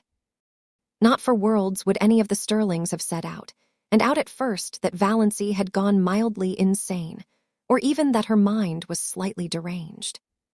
Uncle Benjamin was considered to have gone entirely too far when he had ejaculated, "She's dippy. I tell you, she's dippy," and was only excused because of the outrageousness of Valancy's conduct at the aforesaid wedding dinner. But Mrs. Frederick and Cousin Stickles had noticed a few things that made them uneasy before the dinner. It had begun with the rosebush, of course, and Valancy never was really quite right again. She did not seem to worry in the least over the fact that her mother was not speaking to her. You would never suppose she noticed it at all. She had flatly refused to take either purple pills or Redfern's bitters. She had announced coolly that she did not intend to answer to the name of Doss any longer. She had told Cousin Stickles that she wished she would give up wearing that brooch with Cousin Artemis Stickles' hair in it. She had moved her bed in her room to the opposite corner. She had read Magic of Wings Sunday afternoon. When Cousin Stickles had rebuked her, Valancy had said indifferently, "Oh, I forgot it was Sunday," and had gone on reading it. Cousin Stickles had seen a terrible thing. She had caught Valancy sliding down the banister. Cousin Stickles did not tell Mrs. Frederick this. Poor Amelia was worried enough as it was. But it was Valancy's announcement on Saturday night that she was not going to go to the Anglican church any more that broke through Mrs. Frederick's stony silence. Not going to church any more. "Doss, have you absolutely taken leave?" "Oh, I'm going to church," said Valancy airily. "I'm going to the Presbyterian church. But to the Anglican church, I will not go." This was even worse. Mrs. Frederick had recourse to tears, having found outraged majesty had ceased to be effective. "What have you got against the Anglican church?" she sobbed. "Nothing, only just that you've always made me go there. If you'd made me go to the Presbyterian church, I'd want to go to the Anglican." "Is that a nice thing to say to your mother?" "Oh, how true it is that it is sharper than a serpent's tooth to have a thankless child." "Is that a nice thing to say to your daughter?" said unrepentant Valancy. So Valancy's behavior at the silver wedding was not quite the surprise to Mrs. Frederick and Christine Stickles that it was to the rest. They were doubtful about the wisdom of taking her, but concluded it would make talk if they didn't. Perhaps she would behave herself, and so far no outsider suspected there was anything queer about her. By a special mercy of Providence, it had poured torrents Sunday morning, so Valancy had not carried out her hideous threat of going to the Presbyterian church. Valancy would not have cared in the least if they had left her at home. These family celebrations were all hopelessly dull. But the Stirlings always celebrated everything. It was a long-established custom. Even Mrs. Frederick gave a dinner party on her wedding anniversary, and Cousin Stickles had friends in to supper on her birthday. Valancy hated these entertainments because they had to pinch and save and contrive for weeks afterwards to pay for them. But she wanted to go to the silver wedding. It would hurt Uncle Herbert's feelings if she stayed away, and she rather liked Uncle Herbert. Besides, she wanted to look over all her relatives from her new angle. It would be an excellent place to make public her declaration of independence if occasion offered. "Put on your brown silk dress," said Mrs. Stirling, as if there were anything else to put on. Valancy had only the one festive dress, that snuffy brown silk Aunt Isabel had given her. Aunt Isabel had decreed that Valancy should never wear colors. They did not become her. When she was young, they allowed her to wear white, but that had been tacitly dropped for some years. Valancy put on the brown silk. It had a high collar and long sleeves. She had never had a dress with low neck and elbow sleeves, although they had been worn, even in Deerwood, for over a year. But she did not do her hair pompadour. She knotted it on her neck and pulled it out over her ears. She thought it became her, only the little knot was so absurdly small. Mrs. Frederick resented the hair, but decided it was wisest to say nothing on the eve of the party. It was so important that Valancy should be kept in good humor, if possible, until it was over. Mrs. Frederick did not reflect that this was the first time in her life that she had thought it necessary to consider Valancy's humors. But then Valancy had never been queer before. On their way to Uncle Herbert's, Mrs. Frederick and Cousin Stickles walking in front, Valancy trotting meekly along behind, roaring Abel drove past them. Drunk as usual, but not in the roaring stage. Just drunk enough to be excessively polite. He raised his disreputable old tartan cap with the air of a monarch, saluting his subjects, and swept them a grand bow. Mrs. Frederick and Cousin Stickles dared not cut roaring Abel altogether. He was the only person in Deerwood who could be got to do odd jobs of carpentering and repairing when they needed to be done, so it would not do to offend him. But they responded with only the stiffest, slightest of bows. Roaring Abel must be kept in his place. Valancy, behind them, did a thing they were fortunately spared seeing. She smiled gaily and waved her hand to Roaring Abel.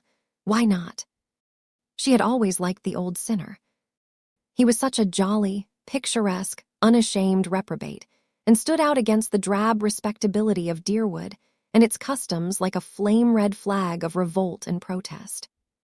Only a few nights ago, Abel had gone through Deerwood in the wee sma', shouting oaths at the top of his stentorian voice, which could be heard for miles, and lashing his horse into a furious gallop as he tore along prim, proper Elm Street. Yelling and blaspheming like a fiend, shuddered Cousin Stickles at the breakfast table. I cannot understand why the judgment of the Lord has not fallen upon that man long ere this, said Mrs. Frederick petulantly, as if she thought Providence was very dilatory and ought to have a gentle reminder. He'll be picked up dead some morning.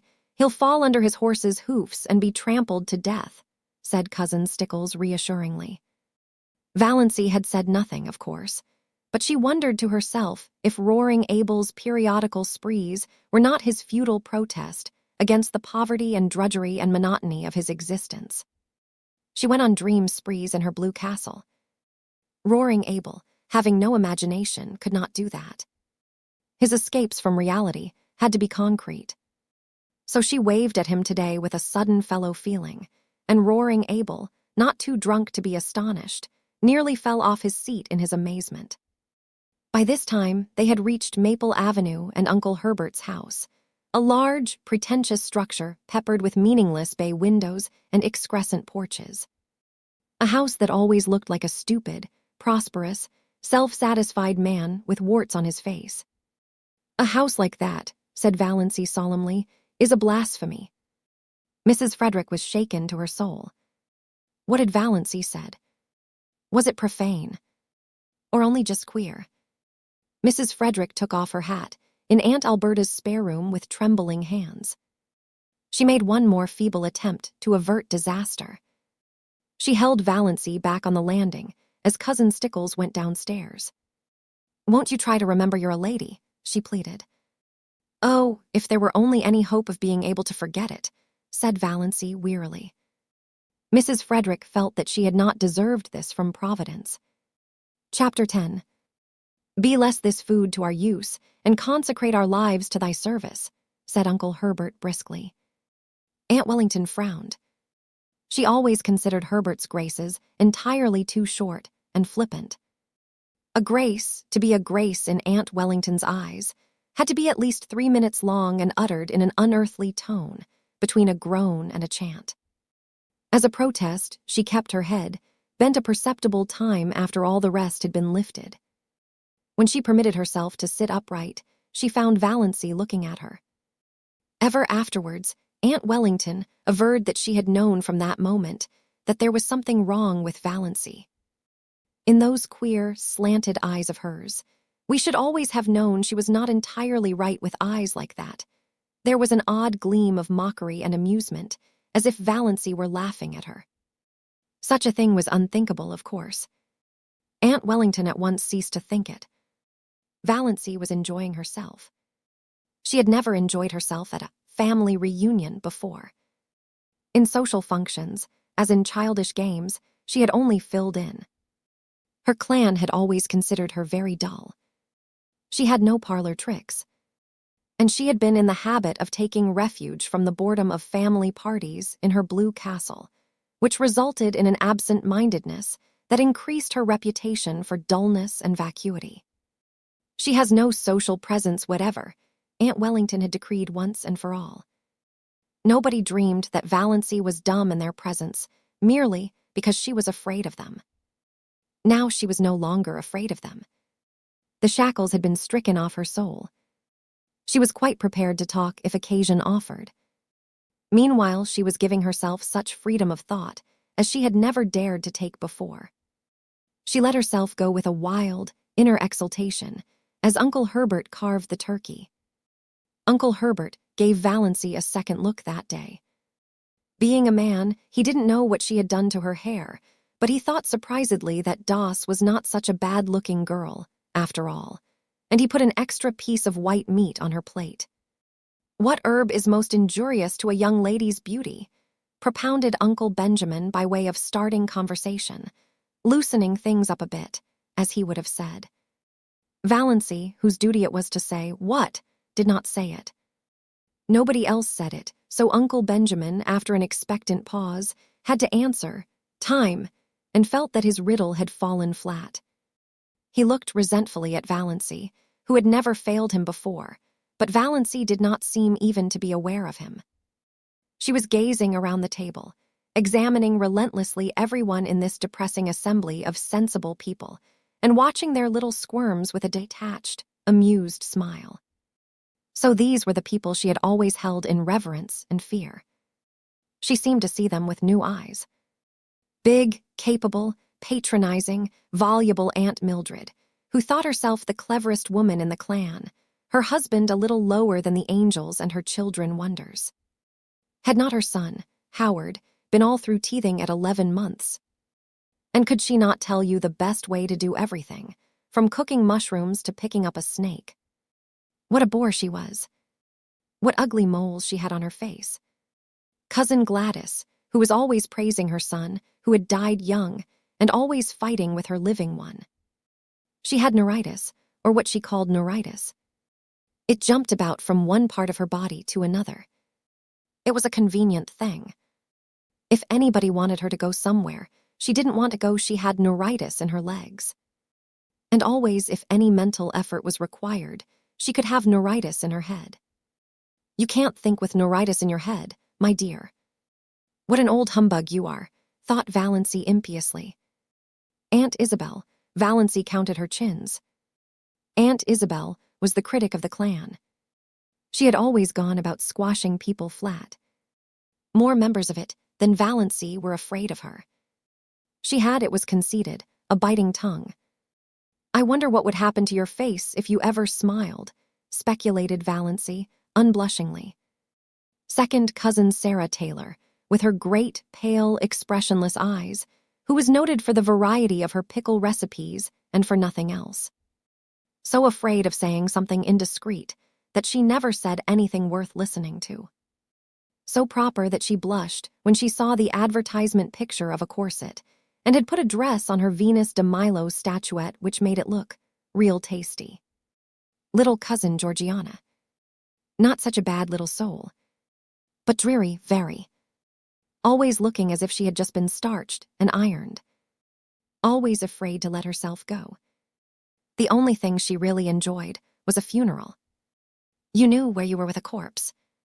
Nothing more could happen to it. But while there was life, there was fear. Uncle James, handsome, black, with his sarcastic, trap-like mouth and iron-gray sideburns, whose favorite amusement was to write controversial letters to the Christian Times, attacking modernism. Valancy always wondered if he looked as solemn when he was asleep as he did when awake. No wonder his wife had died young. Valancy remembered her. A pretty, sensitive thing. Uncle James had denied her everything she wanted and showered on her everything she didn't want. He had killed her, quite legally. She had been smothered and starved. Uncle Benjamin, wheezy, pussy-mouthed, with great pouches under eyes that held nothing in reverence. Uncle Wellington, long, pallid face, thin, pale yellow hair, one of the fair Stirlings, thin, stooping body, abominably high forehead with such ugly wrinkles, and eyes about as intelligent as a fish, thought Valancy. Looks like a cartoon of himself. Aunt Wellington, named Mary, but called by her husband's name to distinguish her from Great Aunt Mary. A massive, dignified, permanent lady. Splendidly arranged, iron-gray hair. Rich, fashionable beaded dress. had her moles removed by electrolysis, which Aunt Mildred thought was a wicked evasion of the purposes of God. Uncle Herbert, with his spiky gray hair. Aunt Alberta, who twisted her mouth so unpleasantly in talking and had a great reputation for unselfishness because she was always giving up a lot of things she didn't want. Valancy let them off easily in her judgment because she liked them, even if they were in Milton's expressive phrase, stupidly good. But she wondered for what inscrutable reason Aunt Alberta had seen fit to tie a black velvet ribbon around each of her chubby arms above the elbow. Then she looked across the table at Olive. Olive, who had been held up to her as a paragon of beauty, behavior, and success as long as she could remember. Why can't you hold yourself like Olive does? Why can't you stand correctly like Olive does? Why can't you speak prettily like Olive does? Why can't you make an effort, does? Valancy's elfin eyes lost their mocking glitter and became pensive and sorrowful. You could not ignore or disdain Olive. It was quite impossible to deny that she was beautiful and effective, and sometimes she was a little intelligent. Her mouth might be a trifle heavy. She might show her fine, white, regular teeth rather too lavishly when she smiled. But when all was said and done, Olive justified Uncle Benjamin's summing up, a stunning girl. Yes, Valancy agreed in her heart, Olive was stunning. Rich, golden brown hair, elaborately dressed, with a sparkling bandeau holding its glossy puffs in place, large, brilliant blue eyes and thick silken lashes, face of rose and bare neck of snow, rising above her gown, great pearl bubbles in her ears, the blue-white diamond flame on her long, smooth, waxen finger with its rosy, pointed nail. Arms of marble, gleaming through green chiffon and shadow lace. Valancy felt suddenly thankful that her own scrawny arms were decently swathed in brown silk. Then she resumed her tabulation of Olive's charms. Tall, queenly, confident. Everything that Valancy was not. Dimples, too, in cheeks and chin. A woman with dimples always gets her own way, thought Valancy, in a recurring spasm of bitterness at the fate which had denied her even one dimple. Olive was only a year younger than Valancy, though a stranger would have thought that there was at least 10 years between them. But nobody ever dreaded old maidenhood for her. Olive had been surrounded by a crowd of eager beaux since her early teens, just as her mirror was always surrounded by a fringe of cards, photographs, programs, and invitations. At 18, when she had graduated from Havergal College, Olive had been engaged to Will Desmond, lawyer in embryo. Will Desmond had died, and Olive had mourned for him properly for 2 years. When she was 23, she had a hectic affair with Donald Jackson. But Aunt and Uncle Wellington disapproved of that, and in the end, Olive dutifully gave him up. Nobody in the Stirling clan, whatever outsiders might say, hinted that she did so because Donald himself was cooling off. However that might be, Olive's third venture met with everybody's approval.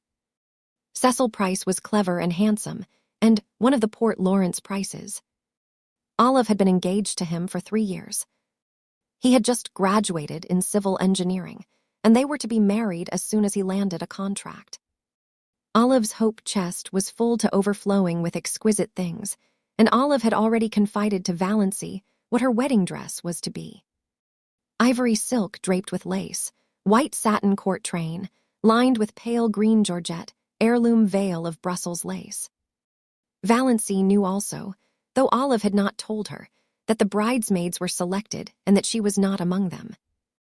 Valancy had, after a fashion, always been Olive's confidant, perhaps because she was the only girl in the connection who could not bore Olive with return confidences. Olive always told Valancy all the details of her love affairs, from the days when the little boys in school used to persecute her with love letters. Valancy could not comfort herself by thinking these affairs mythical. Olive really had them. Many men had gone mad over her besides the 3 fortunate ones. I don't know what the poor idiots see in me. That drives them to make such double idiots of themselves, Olive was wont to say. Valancy would have liked to say, I don't either, but truth and diplomacy both restrained her. She did know, perfectly well. Olive Stirling was one of the girls about whom men do go mad just as indubitably as she, Valancy, was one of the girls at whom no man ever looked twice. And yet, thought Valancy, summing her up with a new and merciless conclusiveness, she's like a dewless morning. There's something lacking. Chapter 11. Meanwhile, the dinner in its earlier stages was dragging its slow length along true to Stirling form. The room was chilly, in spite of the calendar, and Aunt Alberta had the gas logs lighted. Everybody in the clan envied her those gas logs, except Valancy. Glorious open fires blazed in every room of her blue castle when autumnal nights were cool, but she would have frozen to death in it before she would have committed the sacrilege of a gas log. Uncle Herbert made his hearty perennial joke when he helped Aunt Wellington to the cold meat. "Mary, will you have a little lamb?" Aunt Mildred told the same old story of once finding a lost ring in a turkey's crop.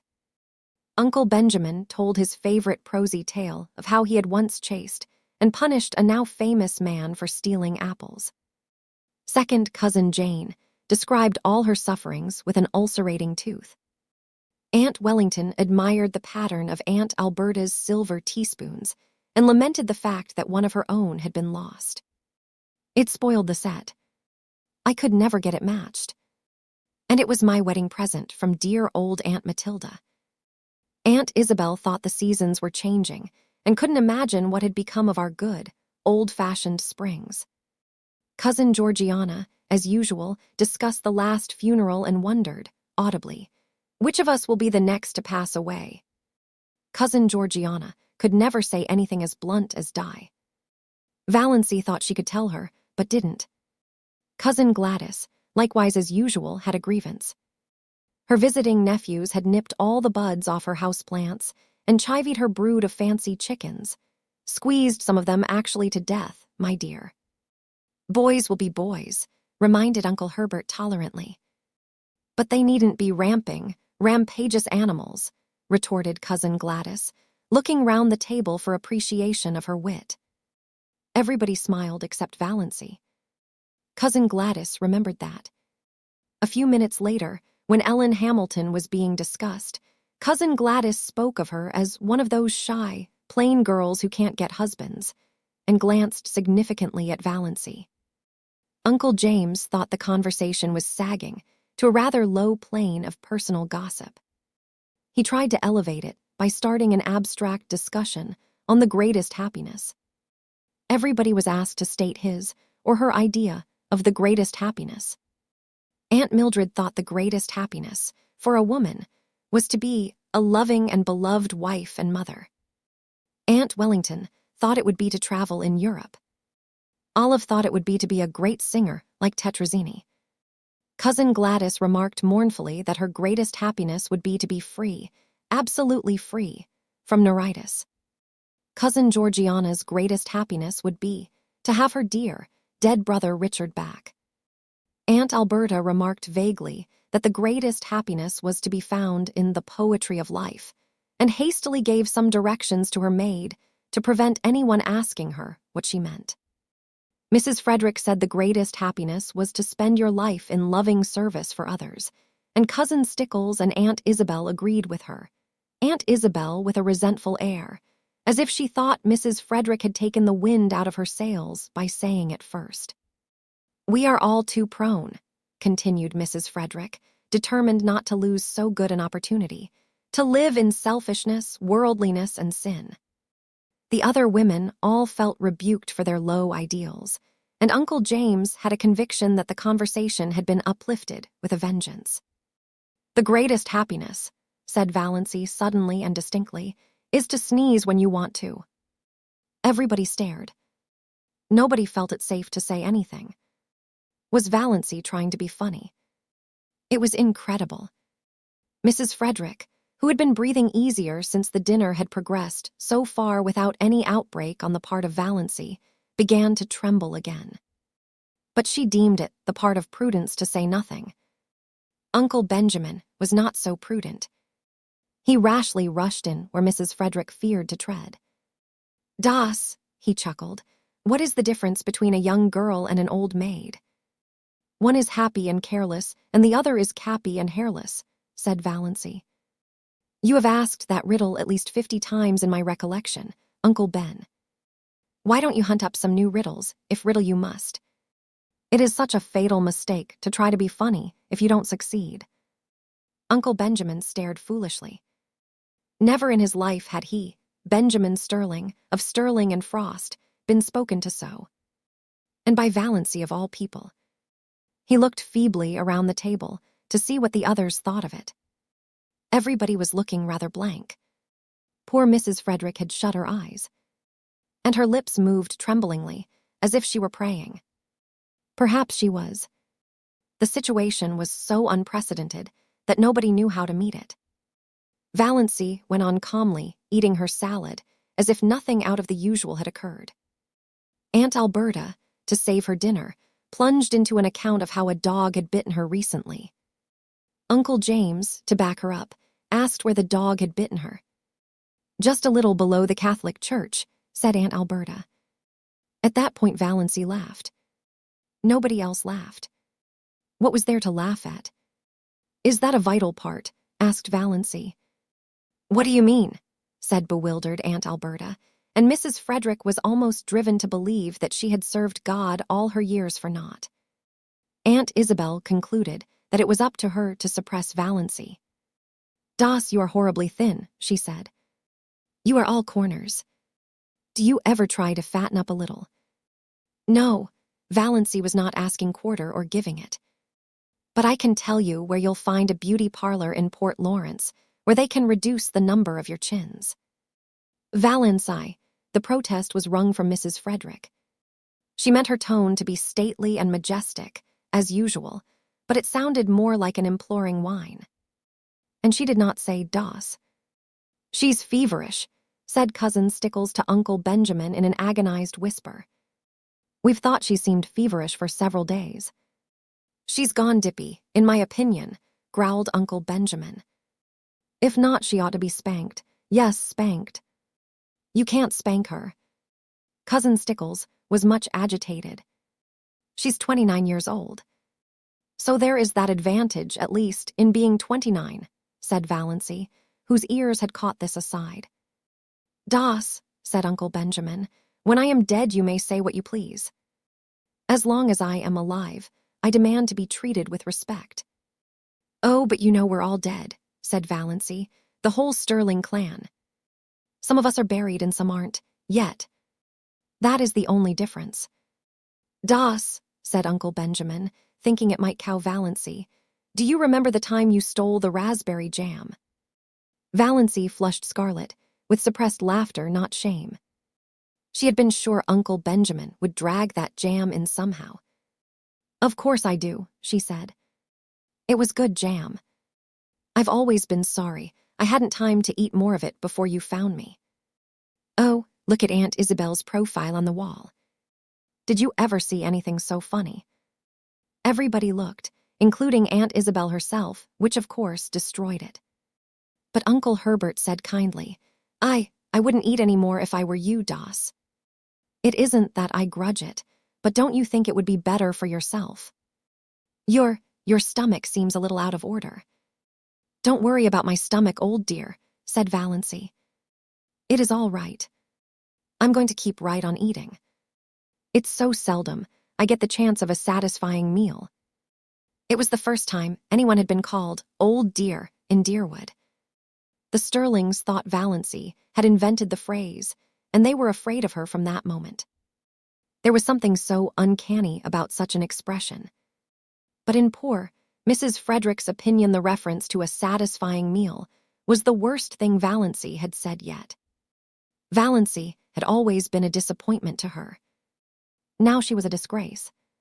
She thought she would have to get up and go away from the table. Yet she dared not leave Valancy there. Aunt Alberta's maid came in to remove the salad plates and bring in the dessert. It was a welcome diversion. Everybody brightened up with a determination to ignore Valancy and talk as if she wasn't there. Uncle Wellington mentioned Barney Snaith. Eventually, somebody did mention Barney Snaith at every Stirling function, Valancy reflected. Whatever he was an individual that could not be ignored. She resigned herself to listen. There was a subtle fascination in the subject for her, though she had not yet faced this fact. She could feel her pulses beating to her fingertips. Of course they abused him. Nobody ever had a good word to say of Barney Snaith. All the old, wild tales were canvassed. The defaulting cashier counterfeiter infidel murderer in hiding legends were thrashed out.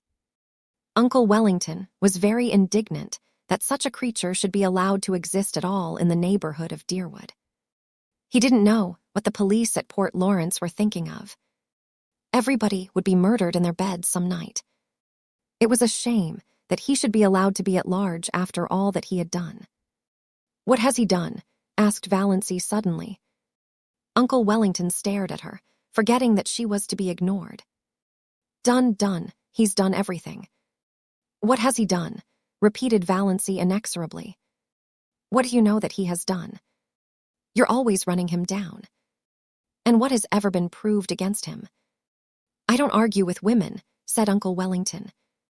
"And I don't need proof. When a man hides himself up there on an island in Muskoka, year in and year out, and nobody can find out where he came from or how he lives or what he does there, that's proof enough. Find a mystery, and you find a crime." "The very idea of a man named Snaith," said second cousin Sarah. "Why, the name itself is enough to condemn him." "I wouldn't like to meet him in a dark lane," shivered cousin Georgiana. "What do you suppose he would do to you?" asked Valancy. "Murder me," said cousin Georgiana solemnly. "Just for the fun of it," suggested Valancy. "Exactly," said cousin Georgiana unsuspiciously. "When there is so much smoke, there must be some fire. I was afraid he was a criminal when he came here first. I felt he had something to hide. I am not often mistaken in my intuitions." "Criminal? Of course he's a criminal," said Uncle Wellington. Nobody doubts it, glaring at Valancy. "Why, they say he served a term in the penitentiary for embezzlement." "I don't doubt it. And they say he's in with that gang that are perpetrating all those bank robberies round the country." "Who say?" asked Valancy. Uncle Wellington nodded his ugly forehead at her. What had got into this confounded girl, anyway? He ignored the question. "He has the identical look of a jailbird," snapped Uncle Benjamin. "I noticed it the first time I saw him," declaimed Uncle James. He looked enormously pleased over managing to work that quotation in at last. He had been waiting all his life for the chance. "One of his eyebrows is an arch and the other is a triangle," said Valancy. "Is that why you think him so villainous?" Uncle James lifted his eyebrows. Generally, when Uncle James lifted his eyebrows, the world came to an end. This time it continued to function. "How do you know his eyebrows so well, Doss?" asked Olive, a trifle maliciously. Such a remark would have covered Valancy with confusion 2 weeks ago, and Olive knew it. "Yes, how?" demanded Aunt Wellington. "I've seen him twice, and I looked at him closely," said Valancy composedly. "I thought his face the most interesting one I ever saw." "There is no doubt there is something fishy in the creature's past life," said Olive, who began to think she was decidedly out of the conversation, which had centered so amazingly around Valancy. "But he can hardly be guilty of everything he's accused of, you know." Valancy felt annoyed with Olive. Why should she speak up in even this qualified defense of Barney Snaith? What had she to do with him? For that matter, what did Valancy? But Valancy did not ask herself this question. "They say he keeps dozens of cats in that hut up back on Mistawiz," said second cousin Sarah Taylor, by way of appearing not entirely ignorant of him. Cats, it sounded quite alluring to Valancy, in the plural. She pictured an island in Muskoka, haunted by pusses. "That alone shows there is something wrong with him," decreed Aunt Isabel. "People who don't like cats," said Valancy, attacking her dessert with a relish, always seem to think that there is some peculiar virtue in not liking them. "The man hasn't a friend except Roaring Abel," said Uncle Wellington. And if Roaring Abel had kept away from him, as everybody else did, it would have been better for some members of his family. Uncle Wellington's rather lame conclusion was due to a marital glance from Aunt Wellington, reminding him of what he had almost forgot, that there were girls at the table. "If you mean," said Valancy passionately, "that Barney Snaith is the father of Cecily Gay's child, he is. It's a wicked lie." In spite of her indignation, Valancy was hugely amused at the expression of the faces around that festal table. She had not seen anything like it since the day, 17 years ago, when at Cousin Gladys' thimble party they discovered that she had got something in her head at school. Lice in her head. Valancy was done with euphemisms. Poor Mrs. Frederick was almost in a state of collapse. She had believed, or pretended to believe, that Valancy still supposed that children were found in parsley beds. "Hush, hush," implored Cousin Stickles. "I don't mean to hush," said Valancy perversely. "I've hush-hushed all my life. I'll scream if I want to. Don't make me want to. And stop talking nonsense about Barney Snaith." Valancy didn't exactly understand her own indignation. What did Barney Snaith's imputed crimes and misdemeanors matter to her? And why, out of them all, did it seem most intolerable that he should have been poor, pitiful little Cecily Gay's false lover? For it did seem intolerable to her. She did not mind when they called him a thief and a counterfeiter and jailbird, but she could not endure to think that he had loved and ruined Cecily Gay. She recalled his face on the 2 occasions of their chance meetings, his twisted, enigmatic, engaging smile, his twinkle, his thin, sensitive, almost ascetic lips, his general air of frank daredeviltry.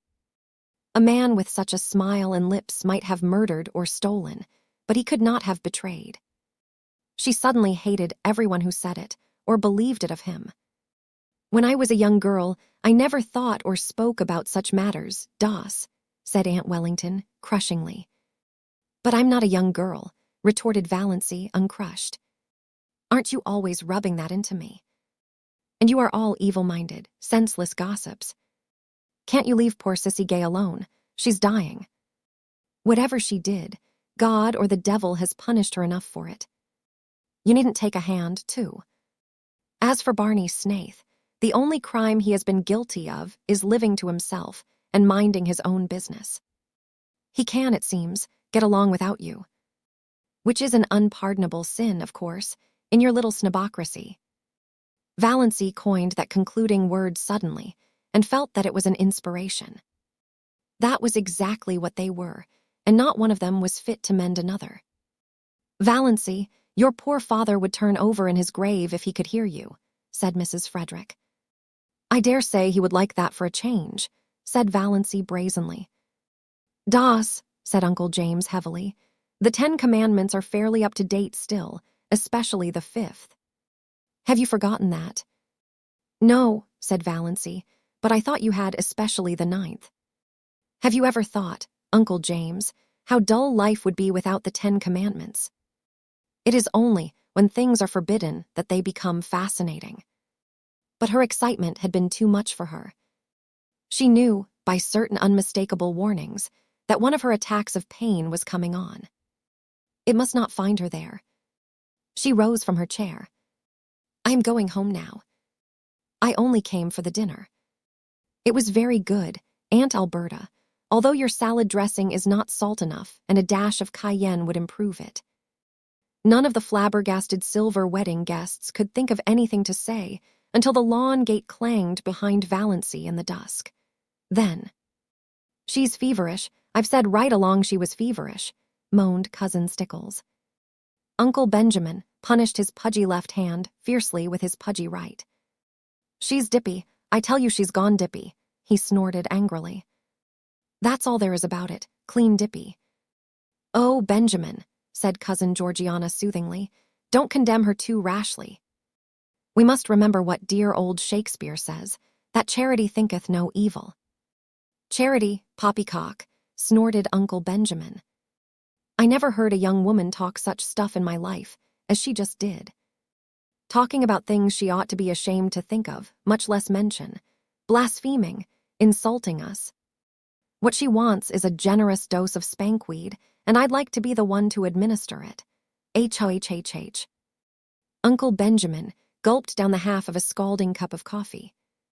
Do you suppose that the mumps could work on a person that way? Wailed Cousin Stickles. I opened an umbrella in the house yesterday, sniffed Cousin Georgiana. I knew it betokened some misfortune. Have you tried to find out if she has a temperature? Asked Cousin Mildred. She wouldn't let Amelia put the thermometer under her tongue, whimpered Cousin Stickles.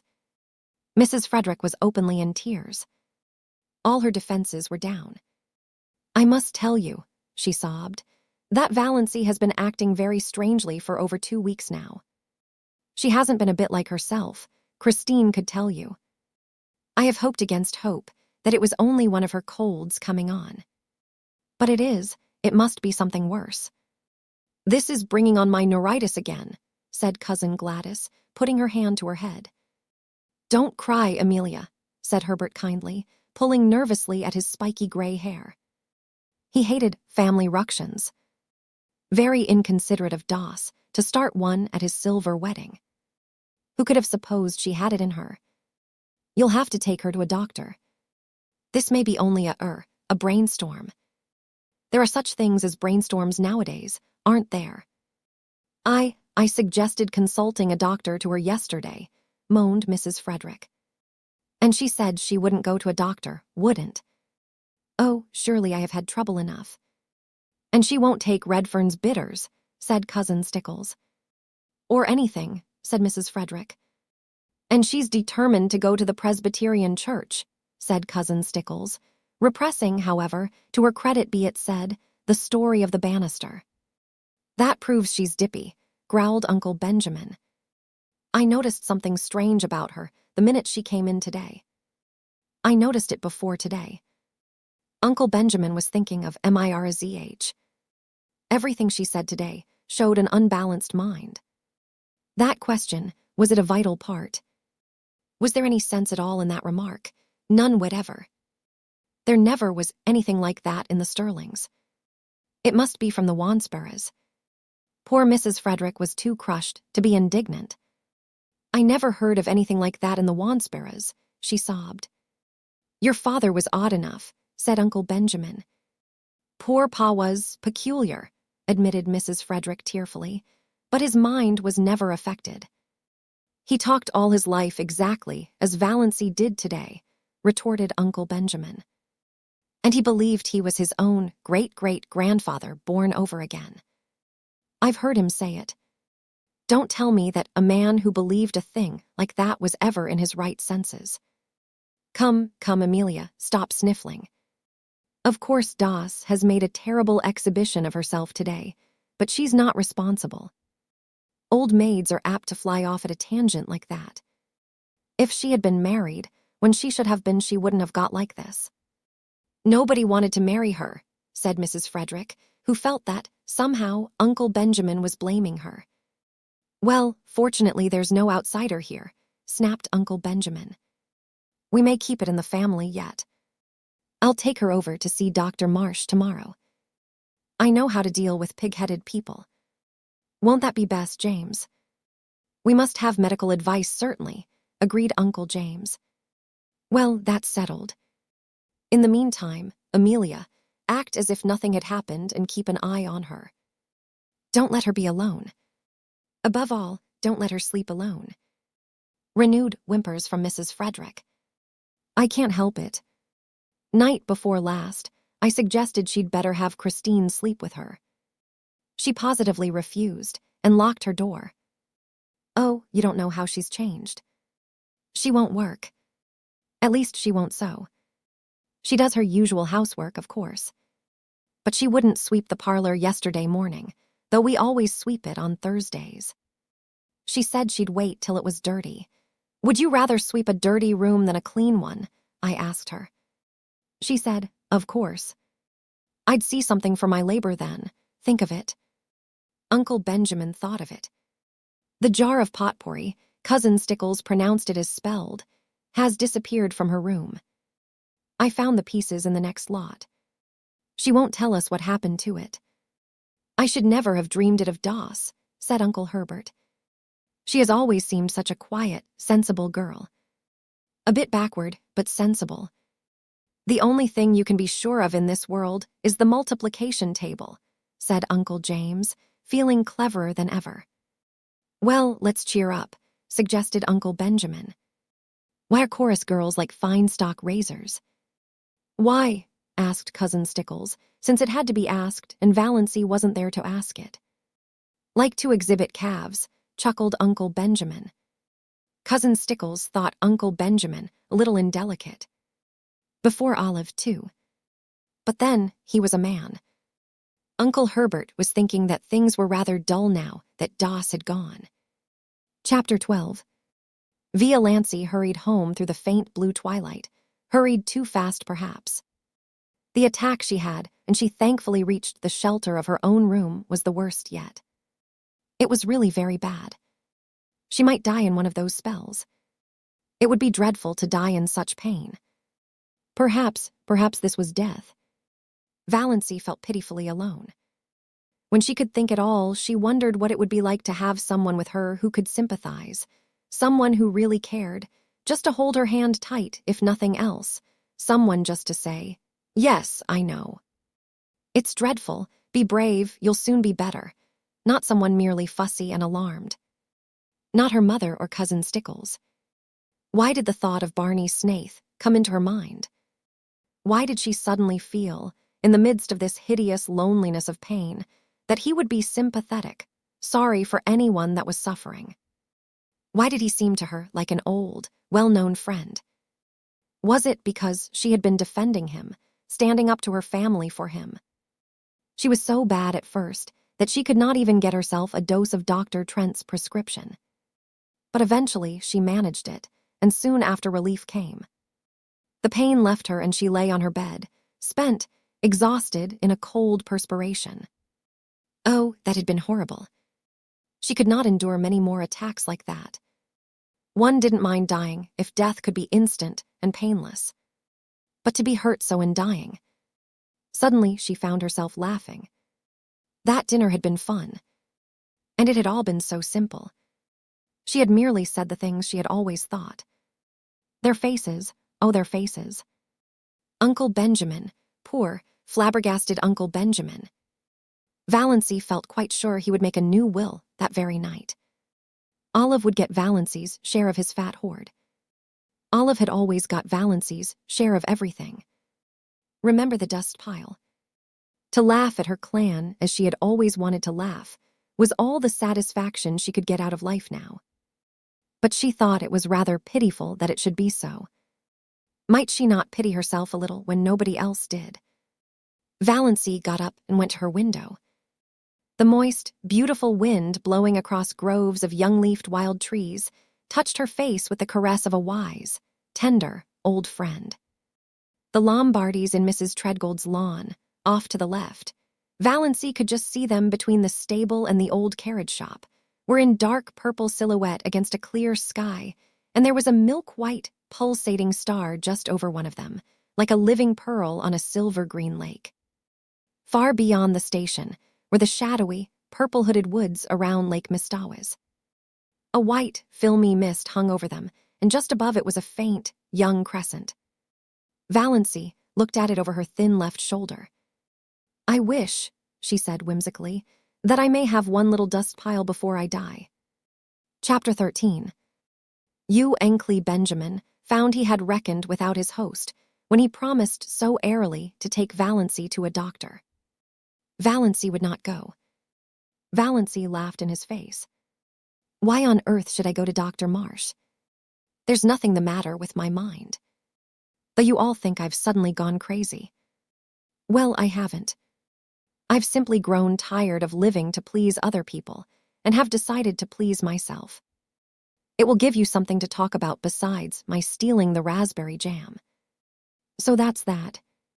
"Das," said Uncle Benjamin, solemnly and helplessly, "you are not like yourself."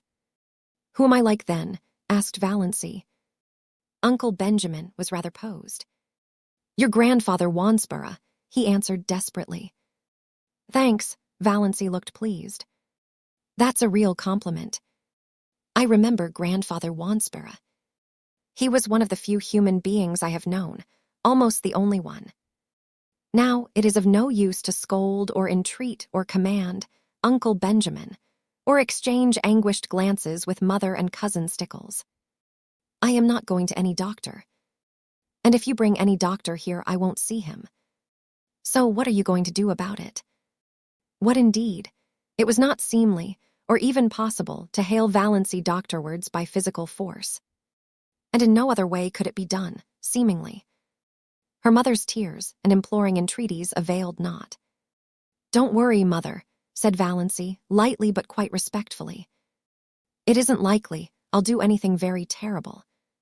But I mean to have a little fun. Fun! Mrs. Frederick uttered the word, as if Valancy had said she was going to have a little tuberculosis. Olive, sent by her mother to see if she had any influence over Valancy, came away with flushed cheeks and angry eyes. She told her mother that nothing could be done with Valancy. After she, Olive, had talked to her just like a sister, tenderly and wisely, all Valancy had said, narrowing her funny eyes to mere slips, was, I don't show my gums when I laugh. More as if she were talking to herself than to me. Indeed, Mother, all the time I was talking to her, she gave me the impression of not really listening. And that wasn't all. When I finally decided that what I was saying had no influence over her, I begged her, when Cecil came next week, not to say anything queer before him, at least. Mother, what do you think she said? I'm sure I can't imagine, groaned Aunt Wellington, prepared for anything. She said, I'd rather like to shock Cecil. His mouth is too red for a man, S. Mother, I can never feel the same to Valancy again. Her mind is affected, Olive, said Aunt Wellington solemnly. You must not hold her responsible for what she says. When Aunt Wellington told Mrs. Frederick what Valancy had said to Olive, Mrs. Frederick wanted Valancy to apologize. You made me apologize to Olive 15 years ago for something I didn't do, said Valancy. That old apology will do for now. Another solemn family conclave was held. They were all there except Cousin Gladys, who had been suffering such tortures of neuritis in her head, ever since poor Doss went queer, that she couldn't undertake any responsibility.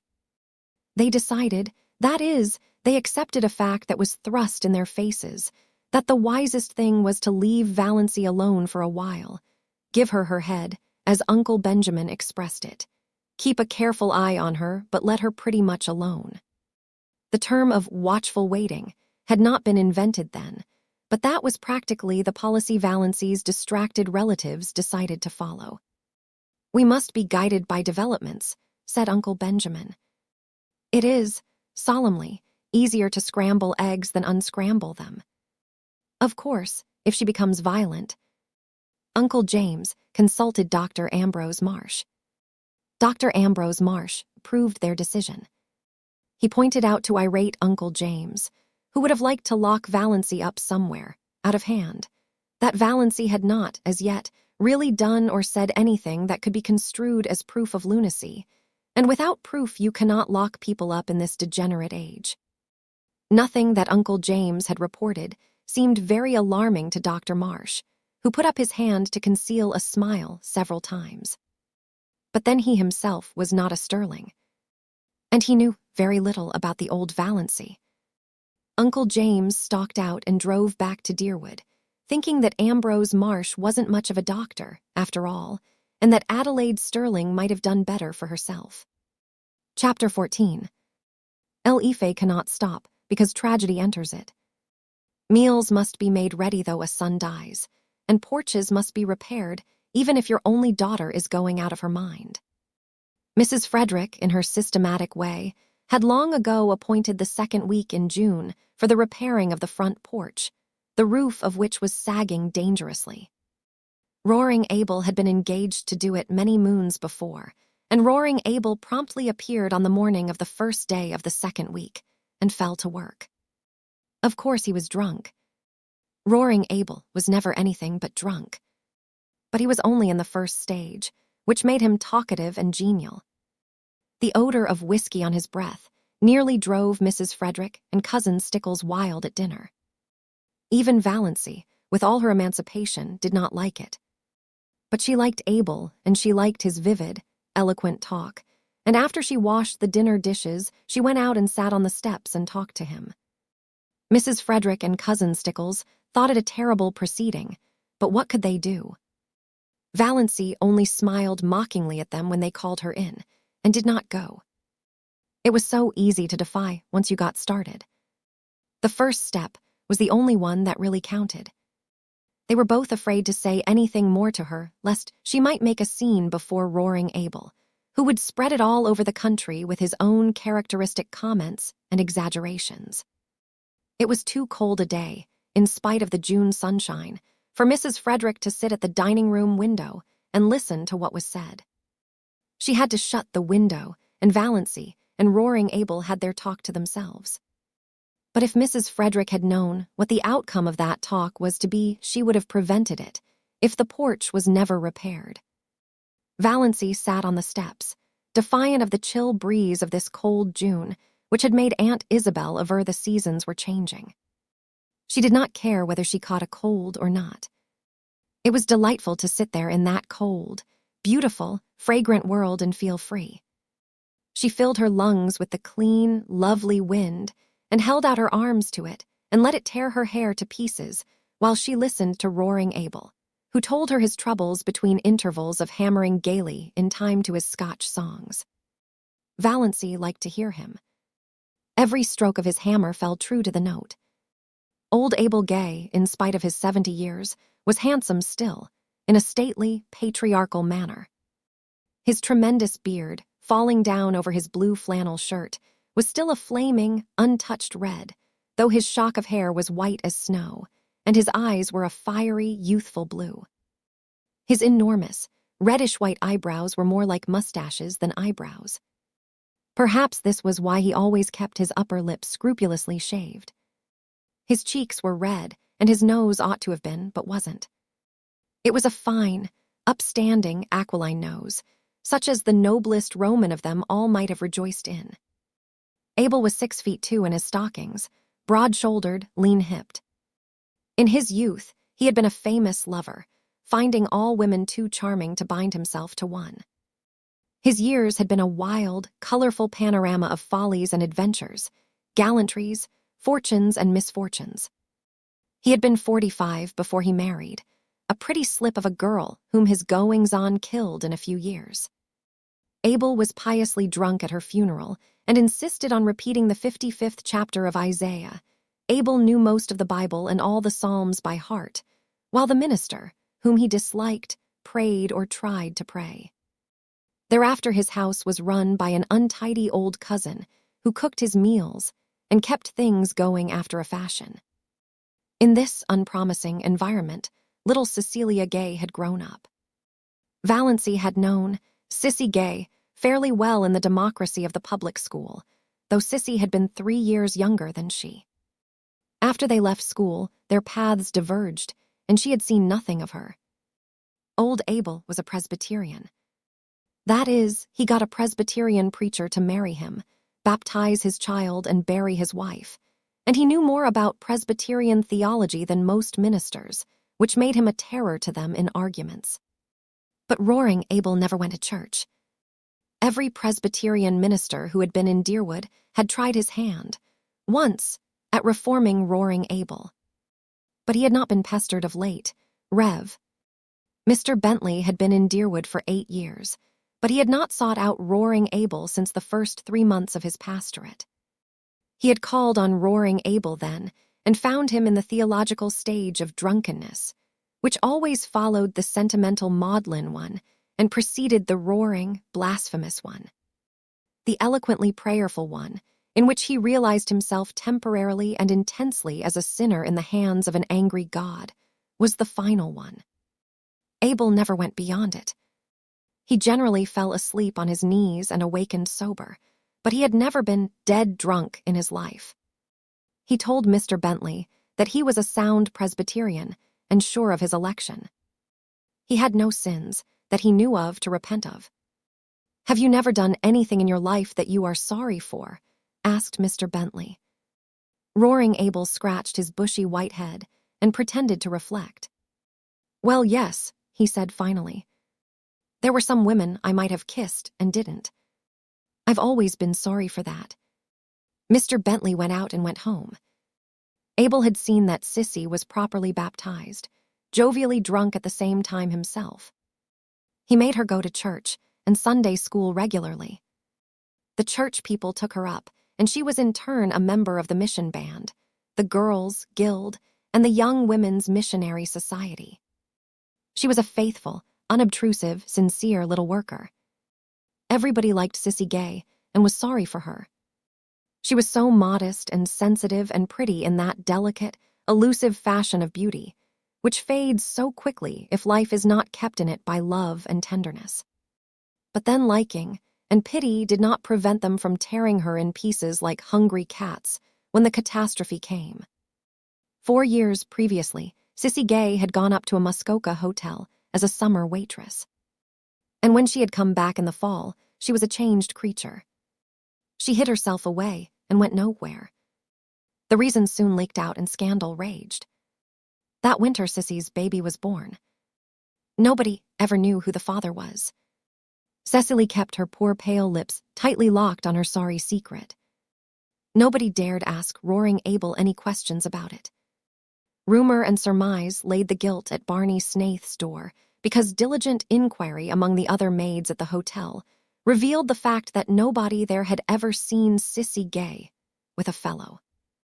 She had kept herself to herself, they said, rather resentfully. Too good for our dances, and now look.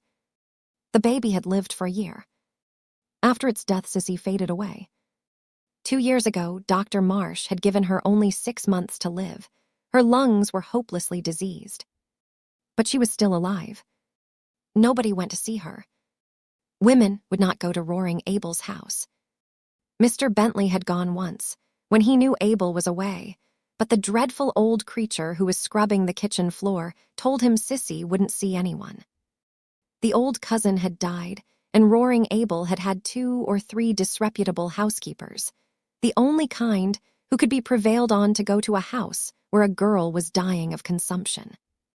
But the last one had left, and Roaring Abel had now no one to wait on Sissy and do for him. This was the burden of his plaint to Valancy, and he condemned the hypocrites of Deerwood and its surrounding communities with some rich, meaty oaths that happened to reach Cousin Stickles' ears as she passed through the hall and nearly finished the poor lady. Was Valancy listening to that? Valancy hardly noticed the profanity. Her attention was focused on the horrible thought of poor, unhappy, disgraced little Sissy Gay, ill and helpless in that forlorn old house out on the Mistawis Road, without a soul to help or comfort her. And this in a nominally Christian community in the year of Grace 19, and some odd. Do you mean to say that Sissy is all alone there now, with nobody to do anything for her? Nobody. Oh, she can move about a bit and get a bite and sup when she wants it. But she can't work. It's D hard for a man to work hard all day and go home at night tired and hungry and cook his own meals. Sometimes I'm sorry I kicked old Rachel Edwards out. Abel described Rachel picturesquely. Her face looked as if it had wore out 100 bodies, and she moped. Talk about temper. Temper's nothing to moping. She was too slow to catch worms, and dirty D dirty.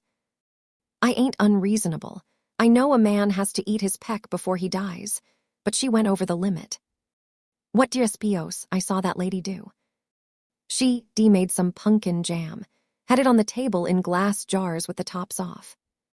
The dog got up on the table and stuck his paw into one of them. What did she do? She just took hold of the dog and wrung the syrup off his paw back into the jar. Then screwed the top on and set it in the pantry. I sets open the door and says to her, "Go!" The dame went, and I fired the jars of pumpkin after her, 2 at a time. Thought I'd die laughing to see old Rachel run, with them pumpkin jars raining after her. She's told everywhere I'm crazy, so nobody'll come for love or money. But Sissy must have someone to look after her, insisted Valancy, whose mind was centered on this aspect of the case. She did not care whether Roaring Abel had anyone to cook for him or not. But her heart was wrung for Cecilia Gay. Oh, she gets on. Barney Snaith always drops in when he's passing and does anything she wants done. Brings her oranges and flowers and things.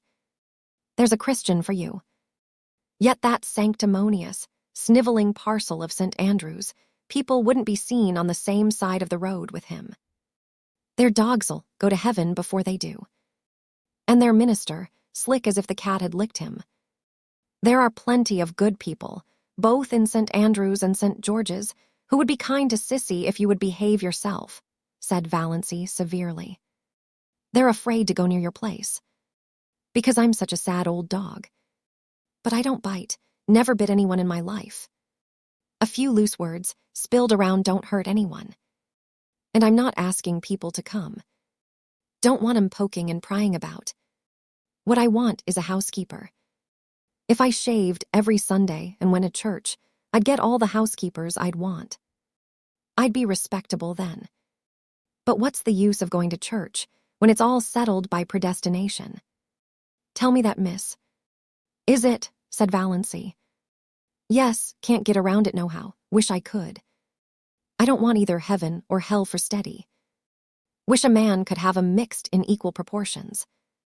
Isn't that the way it is in this world? Said Valancy thoughtfully, but rather as if her thought was concerned with something else than theology. No, no, boomed Abel, striking a tremendous blow on a stubborn nail. There's too much hell here, entirely too much hell. That's why I get drunk so often. It sets you free for a little while, free from yourself. Yes, by God, free from predestination. Ever try it?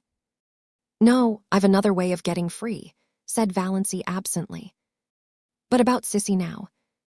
She must have someone to look after her. What are you harping on Sis for? Seems to me you ain't bothered much about her up to now. You never even come to see her. And she used to like you so well. I should have, said Valancy. But never mind. You couldn't understand. The point is, you must have a housekeeper. Where am I to get one? I can pay decent wages if I could get a decent woman. Do you think I like old hags? Well, I do, said Valancy. Chapter 15. Let us be calm, said Uncle Benjamin. Let us be perfectly calm. Calm, Mrs. Frederick wrung her hands. How can I be calm? How could anybody be calm under such a disgrace as this? Why in the world did you let her go? Asked Uncle James. Let her? How could I stop her, James? It seems she packed the big valise and sent it away with Roaring Abel when he went home after supper, while Christine and I were out in the kitchen. Then Doss herself came down with her little satchel, dressed in her green serge suit. I felt a terrible premonition. I can't tell you how it was, but I seemed to know that Doss was going to do something dreadful. It's a pity you couldn't have had your premonition a little sooner, said Uncle Benjamin dryly. I said, Doss, where are you going? And she said, I am going to look for my blue castle. Wouldn't you think that would convince Marsh that her mind is affected? Interjected Uncle James. And I said, Valancy, what do you mean? And she said, I am going to keep house for Roaring Abel and Nurse Sissy. He will pay me $30 a month. I wonder I didn't drop dead on the spot. You shouldn't have let her go. You shouldn't have let her out of the house, said Uncle James. You should have locked the door, anything. She was between me and the front door. And you can't realize how determined she was. She was like a rock. That's the strangest thing of all about her. She used to be so good and obedient, and now she's neither to hold nor bind. But I said everything I could think of to bring her to her senses. I asked her if she had no regard for her reputation. I said to her solemnly, Doss, when a woman's reputation is once smirched, nothing can ever make it spotless again. Your character will be gone forever if you go to Roaring Abel's to wait on a bad girl like Sis Gay. And she said, I don't believe Sissy was a bad girl, but I don't care if she was. Those were her very words. I don't care if she was. She has lost all sense of decency, exploded Uncle Benjamin. Sissy Gay is dying, she said, and it's a shame and disgrace that she is dying in a Christian community with no one to do anything for her. Whatever she's been or done, she's a human being. Well, you know, when it comes to that, I suppose she is, said Uncle James with the air of one making a splendid concession. I asked Doss if she had no regard for appearances. She said, I've been keeping up appearances all my life. Now I'm going in for realities. Appearances can go hang. An outrageous thing, said Uncle Benjamin violently. An outrageous thing. Which relieved his feelings, but didn't help anyone else. Mrs. Frederick wept. Cousin Stickles took up the refrain between her moans of despair. I told her, we both told her, that Roaring Abel had certainly killed his wife in one of his drunken rages and would kill her. She laughed and said, I'm not afraid of Roaring Abel. He won't kill me, and he's too old for me to be afraid of his gallantries. What did she mean? What are gallantries? Mrs. Frederick saw that she must stop crying if she wanted to regain control of the conversation. I said to her, Valancy, if you have no regard for your own reputation and your family's standing, have you none for my feelings? She said, none. Just like that, none. Insane people never do have any regard for other people's feelings, said Uncle Benjamin. That's one of the symptoms.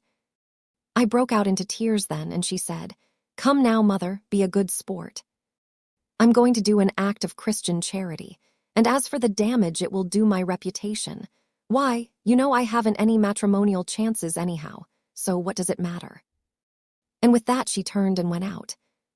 The last words I said to her, said Cousin Stickles pathetically, were, Who will rub my back at nights now? And she said, but no, I cannot repeat it. Nonsense, said Uncle Benjamin. Out with it. This is no time to be squeamish.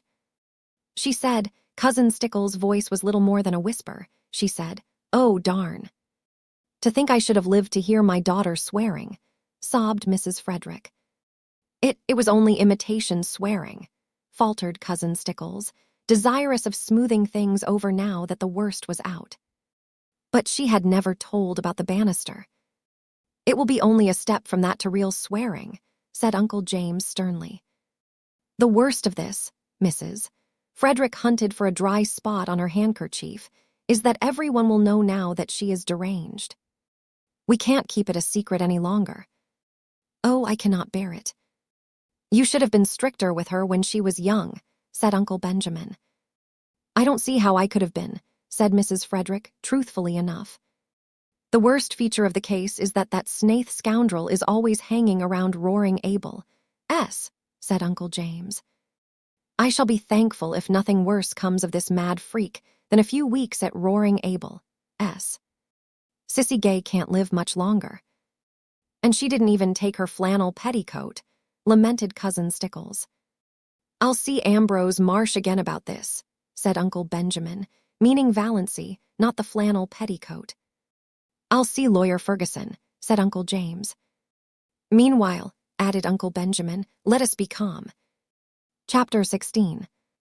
Valancy had walked out to Roaring Abel's house on the Mistawiz Road under a sky of purple and amber, with a queer exhilaration and expectancy in her heart. Back there, behind her, her mother and Cousin Stickles were crying, over themselves, not over her. But here the wind was in her face, soft, dew-wet, cool, blowing along the grassy roads. Oh, she loved the wind. The robins were whistling sleepily in the firs along the way, and the moist air was fragrant with the tang of balsam. Big cars went purring past in the violet dusk. The stream of summer tourists to Muskoka had already begun, but Valancy did not envy any of their occupants. Muskoka cottages might be charming, but beyond, in the sunset skies, among the spires of the firs, her blue castle towered. She brushed the old years, and habits and inhibitions away from her like dead leaves. She would not be littered with them. Roaring Abel's rambling, tumble-down old house was situated about 3 miles from the village, on the very edge of Up Back, as the sparsely settled, hilly, wooded country around Mistawis was called vernacularly. It did not, it must be confessed, look much like a blue castle. It had once been a snug place enough in the days when Abel Gay had been young and prosperous, and the punning, arched sign over the gate, A. Gay, Carpenter, had been fine and freshly painted. Now it was a faded, dreary old place, with a leprous, patched roof and shutters hanging askew. Abel never seemed to do any carpenter jobs about his own house. It had a listless air, as if tired of life.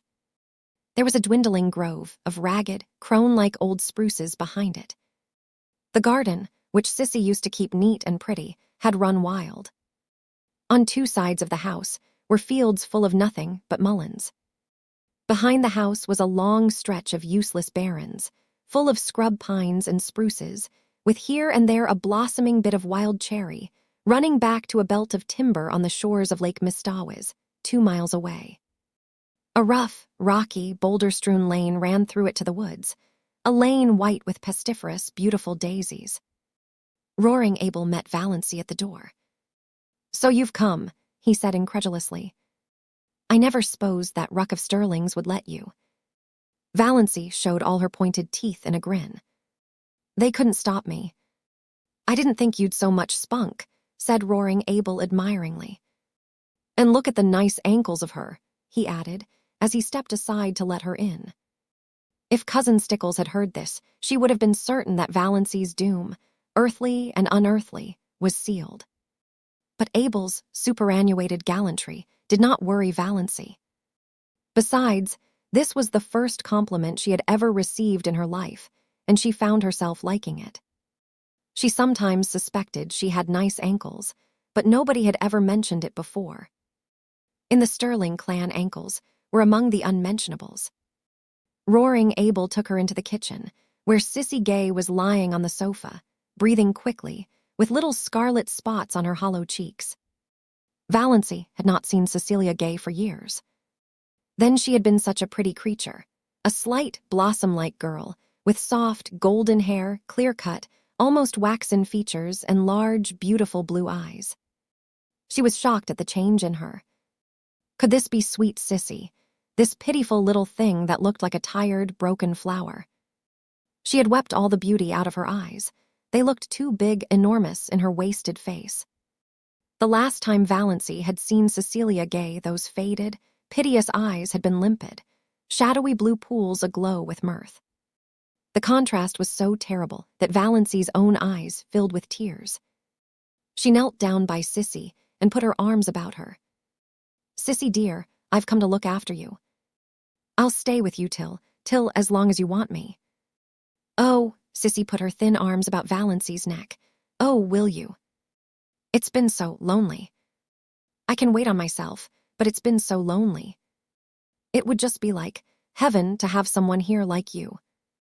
You were always so sweet to me long ago." Valancy held Sissy close. She was suddenly happy. Here was someone who needed her, someone she could help. She was no longer a superfluity.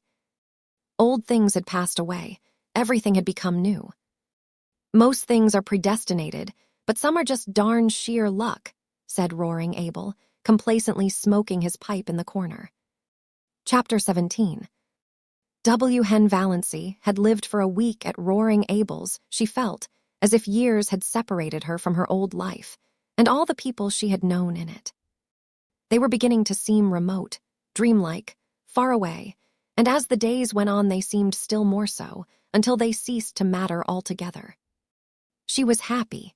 Nobody ever bothered her with conundrums or insisted on giving her purple pills.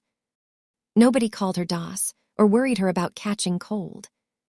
There were no quilts to piece, no abominable rubber plant to water, no ice-cold maternal tantrums to endure. She could be alone whenever she liked, go to bed when she liked, sneeze when she liked.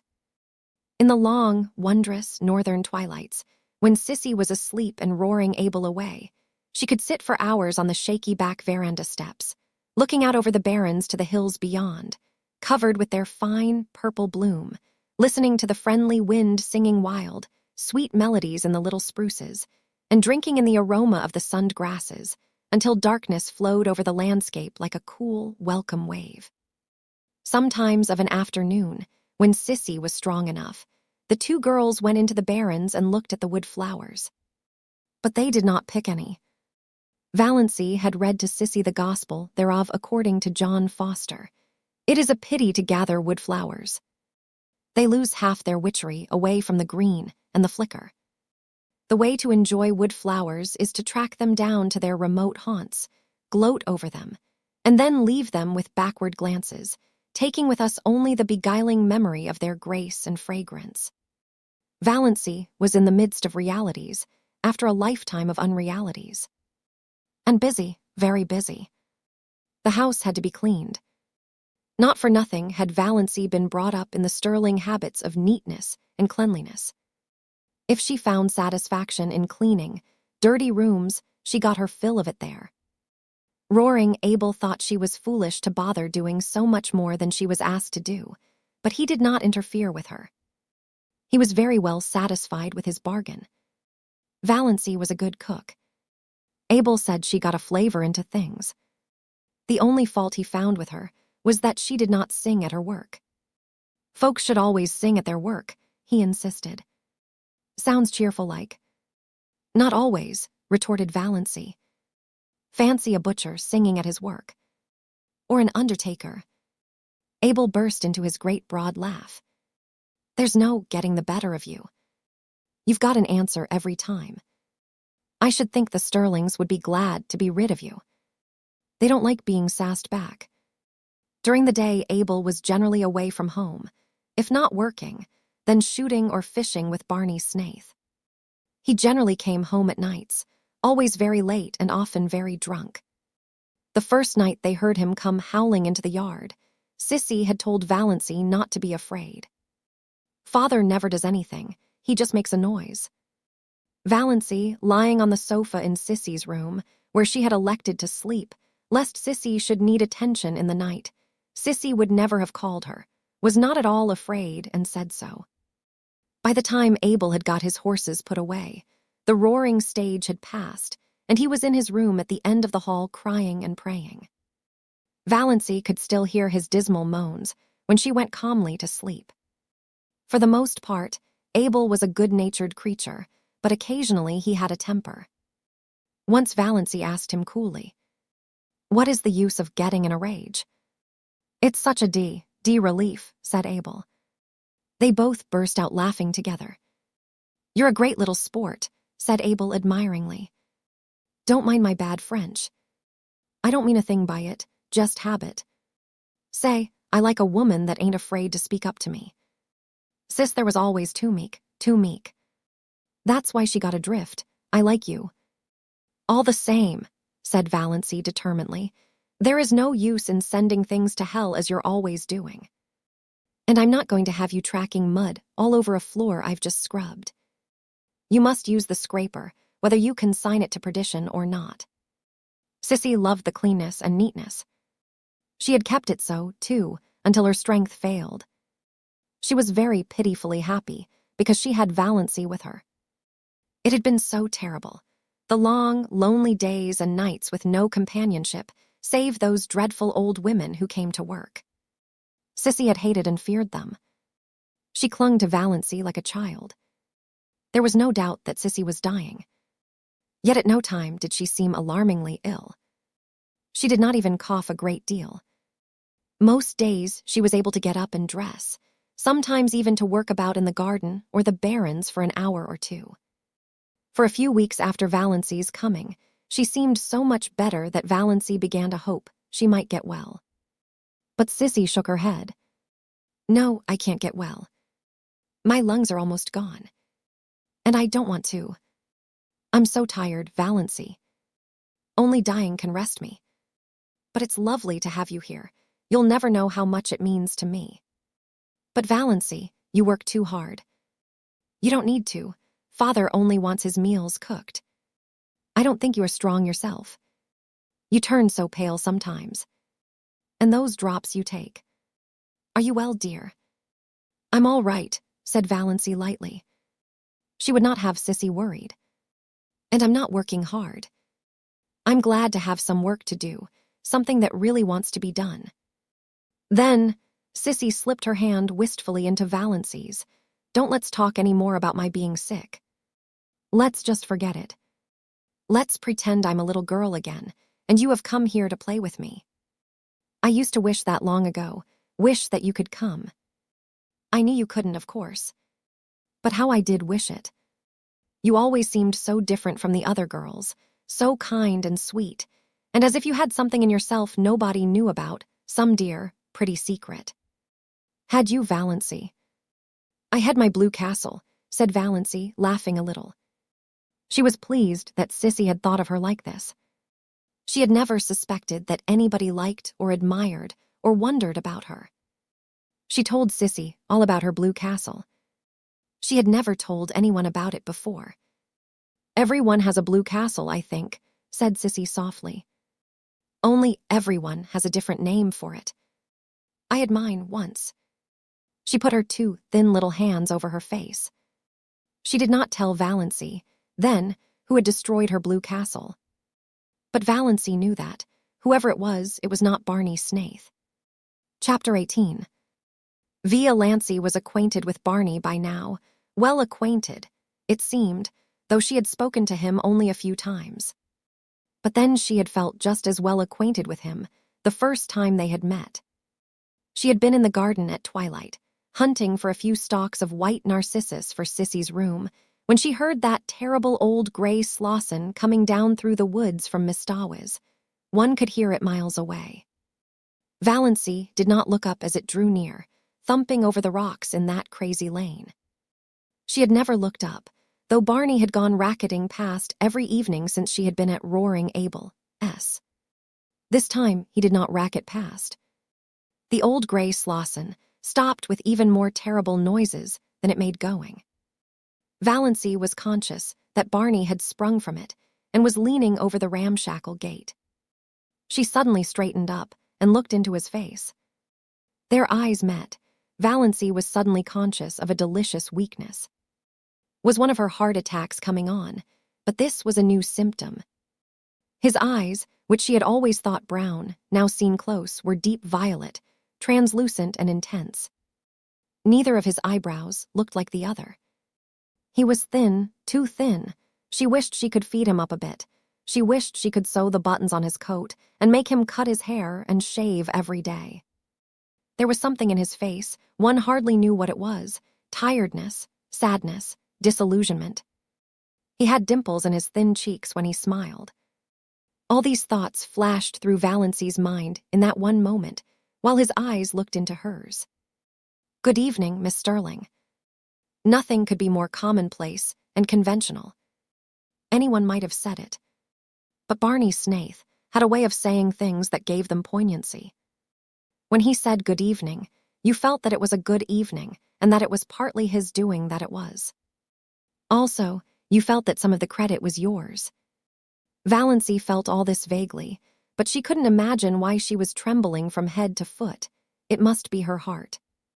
If only he didn't notice it. I'm going over to the port, Barney was saying. Can I acquire merit by getting or doing anything there for you or Sissy? Will you get some salt codfish for us? Said Valancy. It was the only thing she could think of. Roaring Abel had expressed a desire that day for a dinner of boiled salt codfish. When her knights came riding to the Blue Castle, Valancy had sent them on many a quest, but she had never asked any of them to get her salt codfish. Certainly, you're sure there's nothing else. Lots of room in Lady Jane Grey Slosson. And she always gets back some time, does Lady Jane. I don't think there's anything more, said Valancy. She knew he would bring oranges for Sissy anyhow. He always did. Barney did not turn away at once. He was silent for a little. Then he said, slowly and whimsically, Miss Stirling, you're a brick. You're a whole cartload of bricks. To come here and look after Sissy, under the circumstances. "There's nothing so bricky about that," said Valancy. "I'd nothing else to do. And I like it here. I don't feel as if I'd done anything specially meritorious. Mr. Gay is paying me fair wages.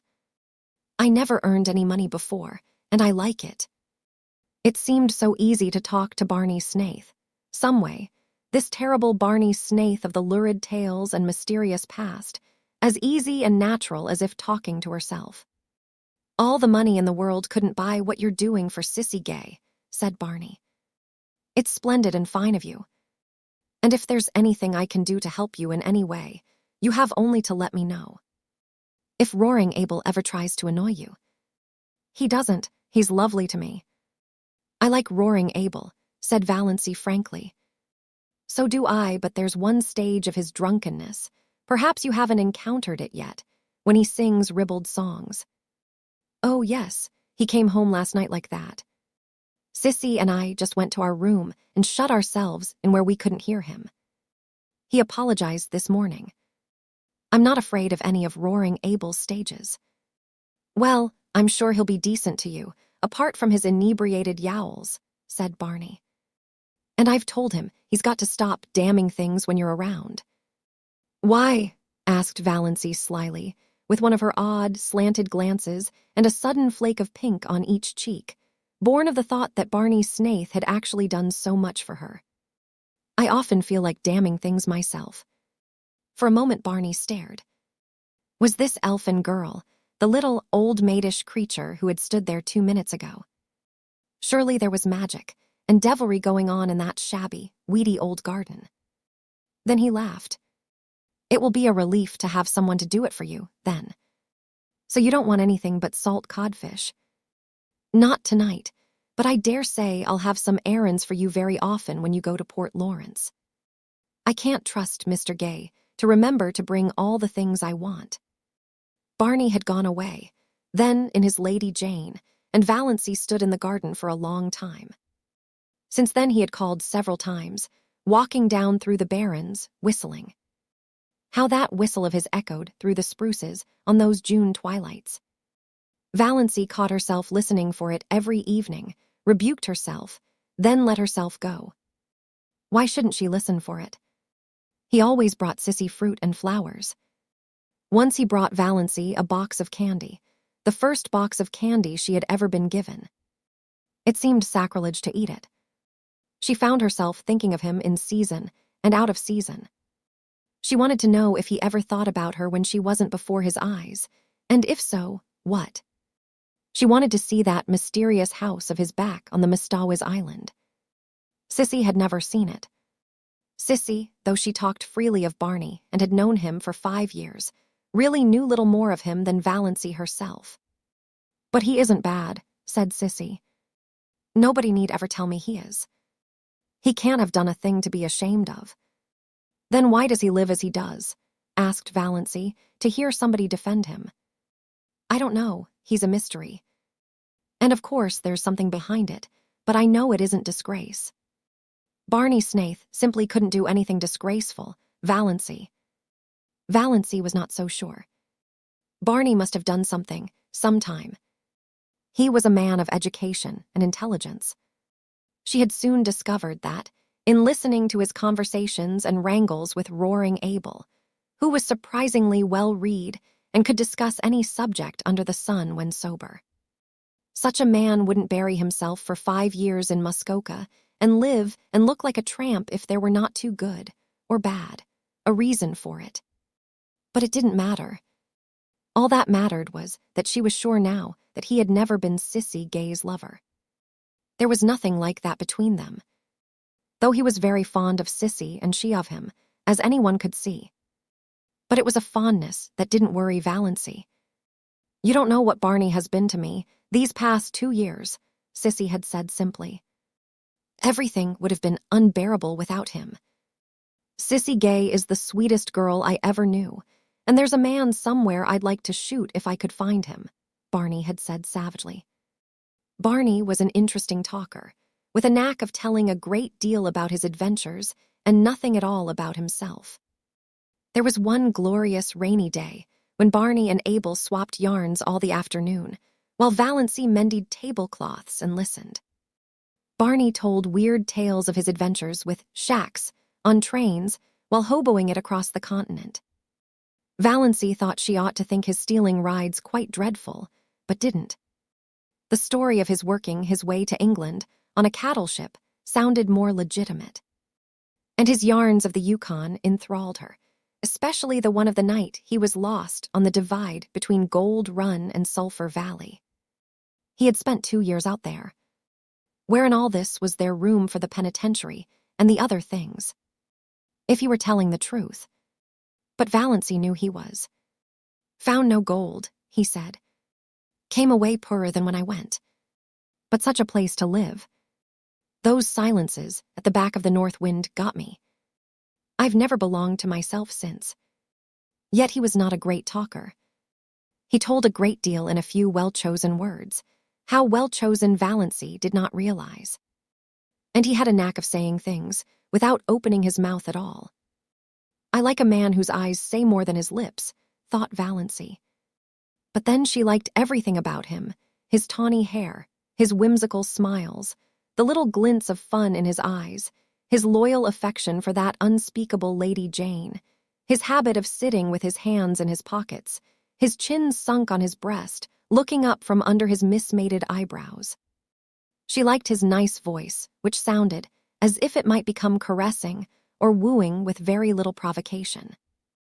She was at times almost afraid to let herself think these thoughts. They were so vivid that she felt as if the others must know what she was thinking. I've been watching a woodpecker all day, he said one evening on the shaky old back veranda. His account of the woodpecker's doings was satisfying. He had often some gay or cunning little anecdote of the wood folk to tell them.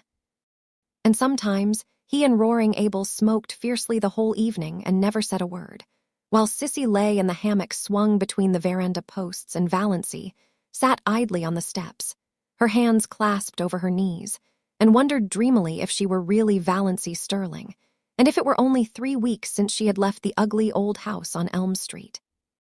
The barrens lay before her in a white moon splendor, where dozens of little rabbits frisked. Barney, when he liked, could sit down on the edge of the barrens and lure those rabbits right to him by some mysterious sorcery he possessed. Valancy had once seen a squirrel leap from a scrub pine to his shoulder and sit there chattering to him. It reminded her of John Foster. It was one of the delights of Valancy's new life that she could read John Foster's books as often and as long as she liked. She could read them in bed if she wanted to. She read them all to Sissy, who loved them. She also tried to read them to Abel and Barney, who did not love them. Abel was bored, and Barney politely refused to listen at all. "Piffle," said Barney. Chapter 19. Oh, of course, the Stirlings had not left the poor maniac alone all this time, or refrained from heroic efforts to rescue her perishing soul and reputation. Uncle James, whose lawyer had helped him as little as his doctor, came one day and, finding Valancy alone in the kitchen, as he supposed, gave her a terrible talking to, told her she was breaking her mother's heart and disgracing her family. "But why?" said Valancy, not ceasing to scour her porridge pot decently. "I'm doing honest work for honest pay. What is there in that is disgraceful?" "Don't quibble, Valancy," said Uncle James solemnly. "This is no fit place for you to be, and you know it. Why, I'm told that jailbird, Snaith, is hanging around here every evening." "Not every evening," said Valancy reflectively. "No, not quite every evening." It's insufferable," said Uncle James violently. "Valancy, you must come home. We won't judge you harshly. I assure you we won't. We will overlook all this." "Thank you," said Valancy. "Have you no sense of shame?" demanded Uncle James.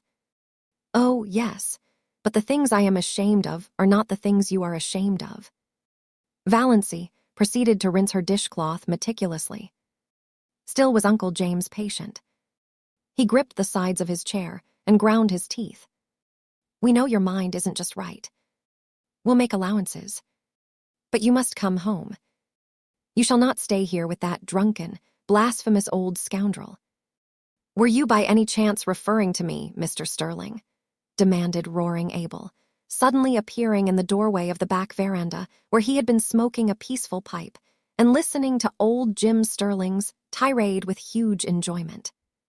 His red beard fairly bristled with indignation, and his huge eyebrows quivered. But cowardice was not among James Stirling's shortcomings. "I was. And furthermore, I want to tell you that you have acted an iniquitous part in luring this weak and unfortunate girl away from her home and friends, and I will have you punished yet for it." James Stirling got no further. Roaring Abel crossed the kitchen at a bound, caught him by his collar and his trousers, and hurled him through the doorway and over the garden paling with as little apparent effort as he might have employed in whisking a troublesome kitten out of the way. "The next time you come back here," he bellowed, "I'll throw you through the window, and all the better if the window is shut. Coming here, thinking yourself God to put the world to rights." Valancy candidly and unashamedly owned to herself that she had seen few more satisfying sights than Uncle James, coattails flying out into the asparagus bed. She had once been afraid of this man's judgment. Now she saw clearly that he was nothing but a rather stupid little village tin god. Roaring Abel turned with his great broad laugh. "He'll think of that for years when he wakes up in the night. The Almighty made a mistake in making so many Stirlings. But since they are made, we've got to reckon with them. Too many to kill out. But if they come here bothering you, I'll shoo 'em off before a cat could lick its ear." The next time they sent Dr. Stirling. Surely Roaring Abel would not throw him into asparagus beds. Dr. Stirling was not so sure of this, and had no great liking for the task. He did not believe Valancy Stirling was out of her mind. She had always been queer. He, Dr. Stirling, had never been able to understand her. Therefore, beyond doubt, she was queer. She was only just a little queerer than usual now.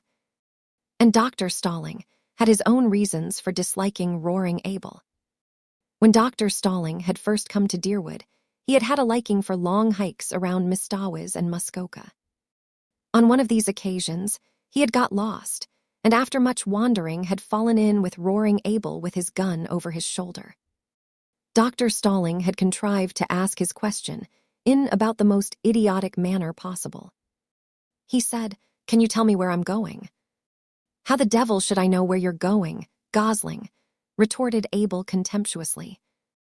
Dr. Stirling was so enraged that he could not speak for a moment or two, and in that moment Abel had disappeared in the woods. Dr. Stirling had eventually found his way home, but he had never hankered to encounter Abel Gay again. Nevertheless, he came now to do his duty. Valancy greeted him with a sinking heart. She had to own to herself that she was terribly afraid of Dr. Stirling still. She had a miserable conviction that if he shook his long, bony finger at her and told her to go home, she dared not disobey. "Mr. Gay," said Dr. Stirling politely and condescendingly, "may I see Miss Stirling alone for a few minutes?" Roaring Abel was a little drunk, just drunk enough to be excessively polite and very cunning. He had been on the point of going away when Dr. Stirling arrived, but now he sat down in a corner of the parlor and folded his arms. "No, no, mister," he said solemnly. "That wouldn't do at all. I've got the reputation of my household to keep up. I've got to chaperone this young lady. Can't have any sparkin' going on here behind my back." Outraged Dr. Stirling looked so terrible that Valancy wondered how Abel could endure his aspect. But Abel was not worried at all.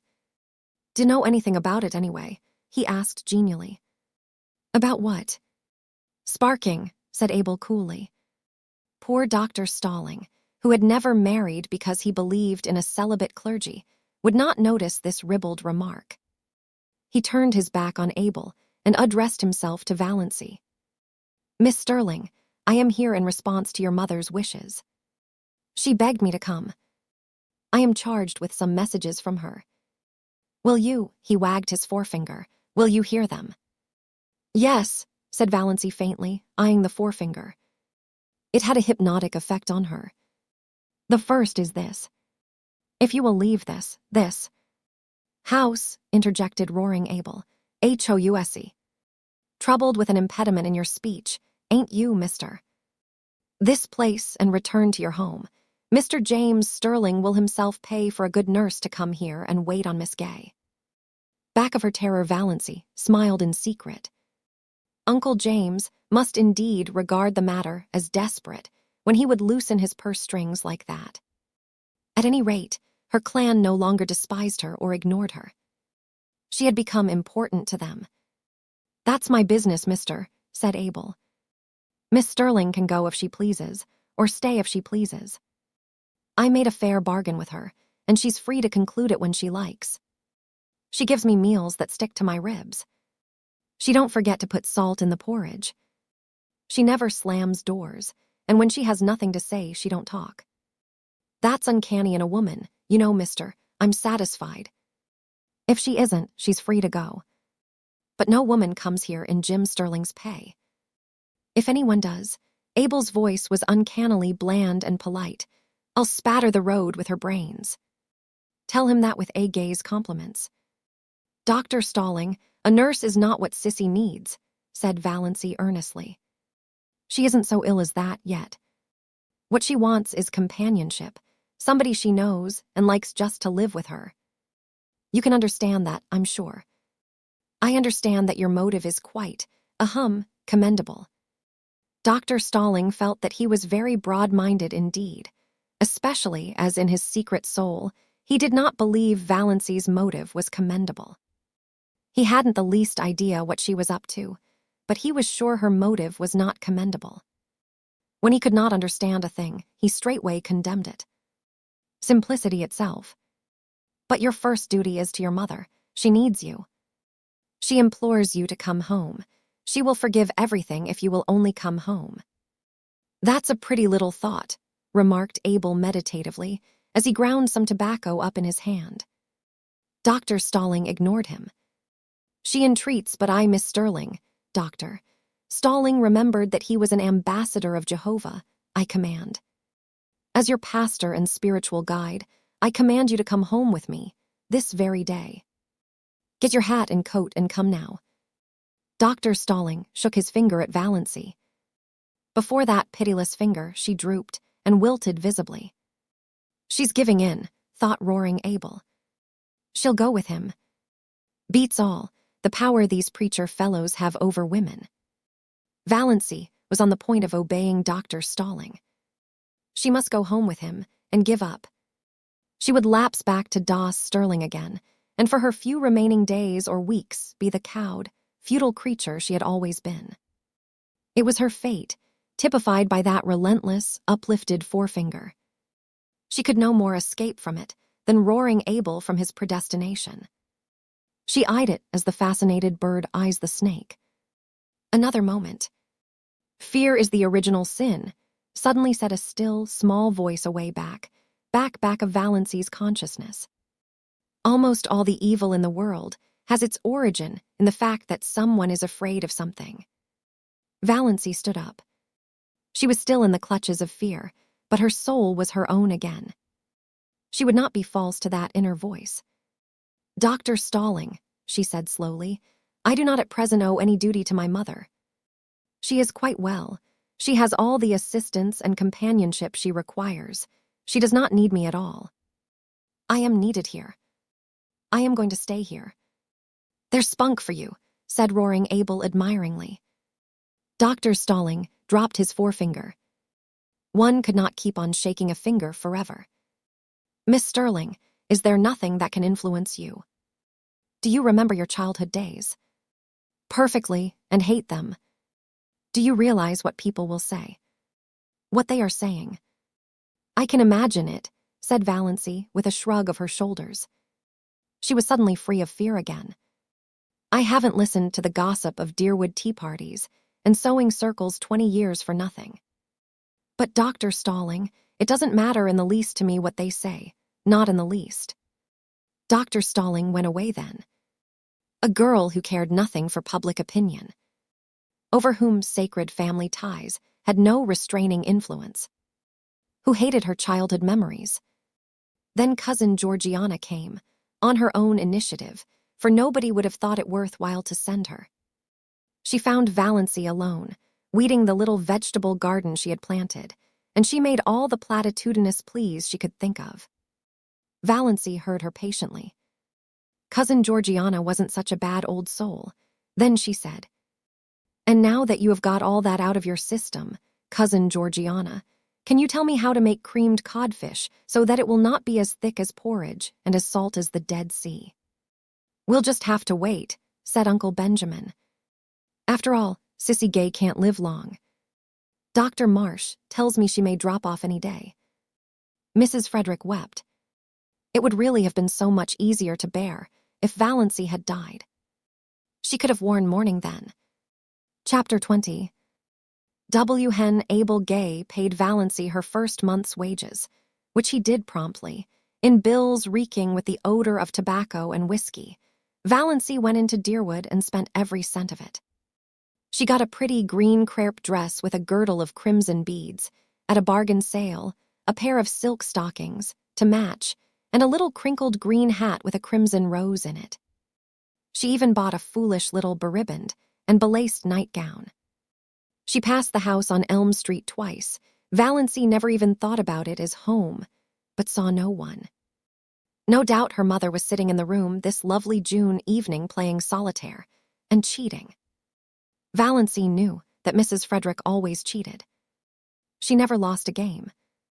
Most of the people Valancy met looked at her seriously and passed her with a cool nod. Nobody stopped to speak to her. Valancy put on her green dress when she got home. Then she took it off again.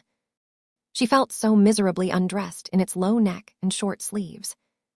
And that low, crimson girdle around the hips seemed positively indecent.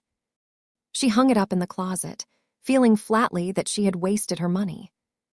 She would never have the courage to wear that dress. John Foster's arraignment of fear had no power to stiffen her against this. In this one thing, habit and custom were still all-powerful. Yet she sighed as she went down to meet Barney Snaith in her old snuff-brown silk. That green thing had been very becoming. She had seen so much in her one ashamed glance. Above it, her eyes had looked like odd brown jewels, and the girdle had given her flat figure an entirely different appearance. She wished she could have left it on. But there were some things John Foster did not know. Every Sunday evening Valancy went to the little Free Methodist church in a valley on the edge of Up Back, a spireless little gray building among the pines, with a few sunken graves and mossy gravestones in the small, paling-encircled, grass-grown square beside it. She liked the minister who preached there. He was so simple and sincere. An old man who lived in Port Lawrence and came out by the lake in a little disappearing propeller boat to give a free service to the people of the small, stony farms back of the hills, who would otherwise never have heard any gospel message. She liked the simple service and the fervent singing. She liked to sit by the open window and look out into the pine woods.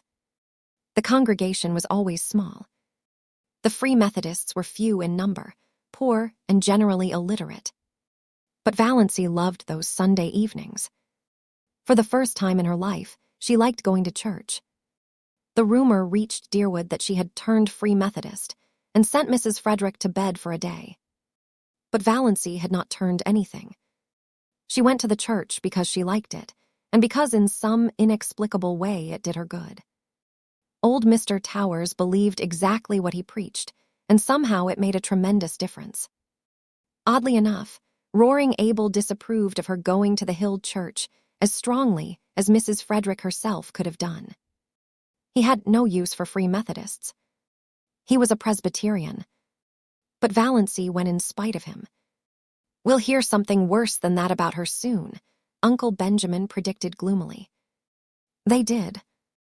Valancy could not quite explain, even to herself, just why she wanted to go to that party.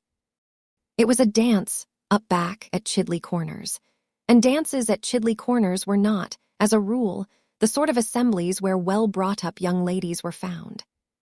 Valancy knew it was coming off, for Roaring Abel had been engaged as one of the fiddlers. But the idea of going had never occurred to her, until roaring Abel himself broached it at supper. "You come with me to the dance," he ordered. "It'll do you good, put some color in your face. You look peaked, you want something to liven you up." Valancy found herself suddenly wanting to go. She knew nothing at all of what dances at Chidley Corners were apt to be like. Her idea of dances had been fashioned on the correct affairs that went by that name in Deerwood and Port Lawrence. Of course she knew the Corners. Dance wouldn't be just like them. Much more informal, of course, but so much the more interesting. Why shouldn't she go? Sissy was in a week of apparent health and improvement. She wouldn't mind staying alone in the least. She entreated Valancy to go if she wanted to. And Valancy did want to go. She went to her room to dress. A rage against the snuff-brown silk seized her. Wear that to a party? Never. She pulled her green crepe from its hanger and put it on feverishly. It was nonsense to feel so naked, just because her neck and arms were bare. That was just her old maidishness. She would not be ridden by it. On went the dress, the slippers. It was the first time she had worn a pretty dress since the organdies of her early teens. And they had never made her look like this. If she only had a necklace or something. She wouldn't feel so bare then. She ran down to the garden. There were clovers there, great crimson things growing in the long grass. Valancy gathered handfuls of them and strung them on a cord. Fastened above her neck, they gave her the comfortable sensation of a collar and were oddly becoming. Another circlet of them went round her hair, dressed in the low puffs that became her. Excitement brought those faint pink stains to her face. She flung on her coat and pulled the little twisty hat over her hair. "You look so nice and different, dear," said Sissy. "Like a green moonbeam with a gleam of red in it, if there could be such a thing." Valancy stooped to kiss her. "I don't feel right about leaving you alone, Sissy." "Oh, I'll be all right. I feel better tonight than I have for a long while. I've been feeling badly to see you sticking here so closely on my account. I hope you'll have a nice time. I never was at a party at the Corners, but I used to go sometimes long ago to dances up back. We always had good times. And you needn't be afraid of Father being drunk tonight. He never drinks when he engages to play for a party. But there may be liquor. What will you do if it gets rough? Nobody would molest me. Not seriously, I suppose. Father would see to that. But it might be noisy and unpleasant. I won't mind. I'm only going as a looker-on. I don't expect to dance. I just want to see what a party up back is like. I've never seen anything except decorous Deerwood." Sissy smiled rather dubiously. She knew much better than Valancy what a party up back might be like if there should be liquor. But again, there mightn't be. "I hope you'll enjoy it, dear," she repeated. Valancy enjoyed the drive there. They went early, for it was 12 miles to Chidley Corners, and they had to go in Abel's old, ragged top buggy. The road was rough and rocky, like most Muskoka roads, but full of the austere charm of northern woods. It wound through beautiful, purring pines that were ranks of enchantment in the June sunset, and over the curious jade-green rivers of Muskoka, fringed by aspens that were always quivering with some supernal joy. Roaring Abel was excellent company, too. He knew all the stories and legends of the wild, beautiful up back, and he told them to Valancy as they drove along. Valancy had several fits of inward laughter over what Uncle Benjamin and Aunt Wellington, et al., would feel and think and say if they saw her driving with Roaring Abel in that terrible buggy to a dance at Chidley Corners. At first the dance was quiet enough, and Valancy was amused and entertained. She even danced twice herself, with a couple of nice, up-back boys who danced beautifully and told her she did, too. Another compliment came her way, not a very subtle one, perhaps, but Valancy had had too few compliments in her life to be overnice on that point. She overheard 2 of the up-back, young men talking about her in the dark, Linta behind her. "Know who that girl in green is?" "Nope, guess she's from out front." The port, maybe. Got a stylish look to her. No beaut but cute looking, I'll say. J'ever see such eyes? The big room was decorated with pine and fir boughs, and lighted by Chinese lanterns. The floor was waxed, and roaring Abel's fiddle, purring under his skilled touch, worked magic. The up-back girls were pretty and prettily dressed. Valancy thought it the nicest party she had ever attended. By 11 o'clock, she had changed her mind. A new crowd had arrived, a crowd unmistakably drunk. Whiskey began to circulate freely. Very soon, almost all the men were partly drunk. Those in the porch and outside around the door began howling, "Come all ye's," and continued to howl them. The room grew noisy and reeking. Quarrels started up here and there. Bad language and obscene songs were heard. The girls, swung rudely in the dances, became disheveled and tawdry. Valancy, alone in her corner, was feeling disgusted and repentant. Why had she ever come to such a place? Freedom and independence were all very well, but one should not be a little fool.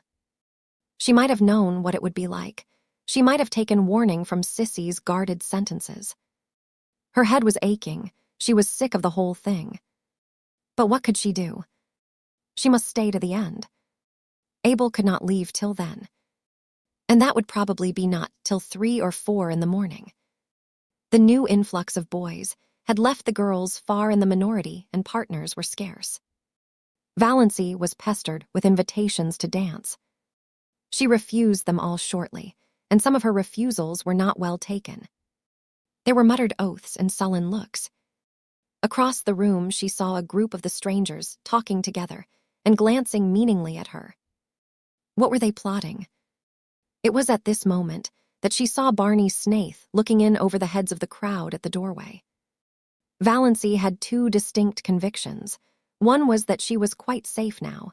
The other was that this was why she had wanted to come to the dance. It had been such an absurd hope that she had not recognized it before, but now she knew she had come because of the possibility that Barney might be there, too. She thought that perhaps she ought to be ashamed for this, but she was. After her feeling of relief, her next feeling was one of annoyance with Barney for coming there unshaved. Surely he might have enough self-respect to groom himself up decently when he went to a party. There he was, bareheaded, bristly-chinned, in his old trousers and his blue homespun shirt. Not even a coat. Valancy could have shaken him in her anger. No wonder people believed everything bad of him. But she was not afraid any longer. One of the whispering group left his comrades and came across the room to her, through the whirling couples that now filled it uncomfortably. He was a tall, broad-shouldered fellow, not ill-dressed or ill-looking, but unmistakably half-drunk. He asked Valancy to dance. Valancy declined civilly. His face turned livid. He threw his arm about her and pulled her to him. His hot, whiskied breath burned her face. "We won't have fine lady airs here, my girl. If you ain't too good to come here, you ain't too good to dance with us. Me and my pals have been watching you. You've got to give us each a turn and a kiss to boot." Valancy tried desperately and vainly to free herself. She was being dragged out into the maze of shouting, stamping, yelling dancers. The next moment, the man who held her went staggering across the room from a neatly planted blow on the jaw, knocking down whirling couples as he went. Valancy felt her arm grasped. "This way, quick," said Barney Snaith. He swung her out through the open window behind them, vaulted lightly over the sill and caught her hand. "Quick, we must run for it, they'll be after us." Valancy ran as she had never run before, clinging tight to Barney's hand, wondering why she did not drop dead in such a mad scamper. Suppose she did. What a scandal it would make for her poor people. For the first time, Valancy felt a little sorry for them. Also, she felt glad that she had escaped from that horrible row. Also, glad that she was holding tight to Barney's hand. Her feelings were badly mixed, and she had never had so many in such a brief time in her life. They finally reached a quiet corner in the pine woods. The pursuit had taken a different direction, and the whoops and yells behind them were growing faint. Valancy, out of breath, with a crazily beating heart, collapsed on the trunk of a fallen pine. "Thanks," she gasped. "What a goose you were to come to such a place," said Barney. "I didn't know it would be like this," protested Valancy. "You should have known. Chidley Corners. It was just a name to me." Valancy knew Barney could not realize how ignorant she was of the regions up back. She had lived in Deerwood all her life, and of course he supposed she knew. He didn't know how she had been brought up. There was no use trying to explain. "When I drifted in at Abel's this evening, and Sissy told me you'd come here, I was amazed. And downright scared. Sissy told me she was worried about you, but hadn't liked to say anything to dissuade you for fear you'd think she was thinking selfishly about herself. So I came on up here instead of going to Deerwood." Valancy felt a sudden delightful glow, irradiating soul and body under the dark pines. So he had actually come up to look after her. "As soon as they stop hunting for us, we'll sneak around to the Muskoka Road. I left Lady Jane down there. I'll take you home. I suppose you've had enough of your party." "Quite," said Valancy meekly. The first half of the way home, neither of them said anything. It would not have been much use. Lady Jane made so much noise they could not have heard each other. Anyway, Valancy did not feel conversationally inclined. She was ashamed of the whole affair, ashamed of her folly in going, ashamed of being found in such a place by Barney Snaith. By Barney Snaith, reputed jailbreaker, infidel, forger, and defaulter. Valancy's lips twitched in the darkness as she thought of it. But she was ashamed. And yet she was enjoying herself, was full of a strange exultation, bumping over that rough road beside Barney Snaith. The big trees shot by them. The tall mulleins stood up along the road in stiff, orderly ranks like companies of soldiers. The thistles looked like drunken fairies or tipsy elves as their car lights passed over them. This was the first time she had even been in a car. After all, she liked it. She was not in the least afraid, with Barney at the wheel. Her spirits rose rapidly as they tore along. She ceased to feel ashamed. She ceased to feel anything except that she was part of a comet rushing gloriously through the night of space. All at once, just where the pine woods frayed out to the scrub barrens, Lady Jane became quiet, too quiet. Lady Jane slowed down quietly and stopped. Barney uttered an aghast exclamation, got out, investigated. Came apologetically back. "I'm a doddering idiot, out of gas. I knew I was short when I left home, but I meant to fill up in Deerwood. Then I forgot all about it in my hurry to get to the Corners." "What can we do?" asked Valancy coolly. "I don't know. There's no gas nearer than Deerwood, 9 miles away. And I don't dare leave you here alone. There are always tramps on this road, and some of those crazy fools back at the Corners may come straggling along presently. There were boys there from the port. As far as I can see, the best thing to do is for us just to sit patiently here until some car comes along and lends us enough gas to get to Roaring Abel's with."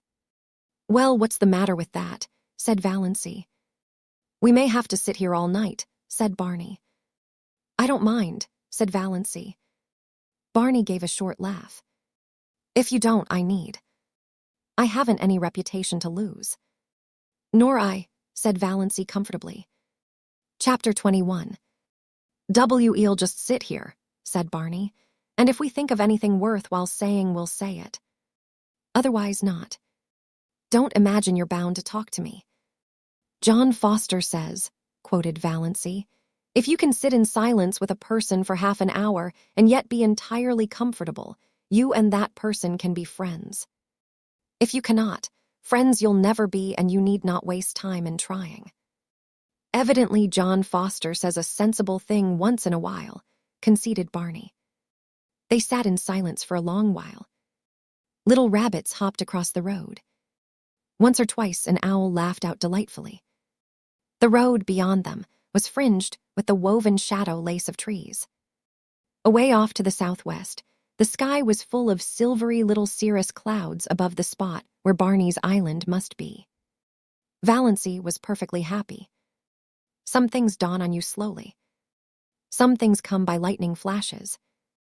Valancy had had a lightning flash. She knew quite well now that she loved Barney. Yesterday she had been all her own.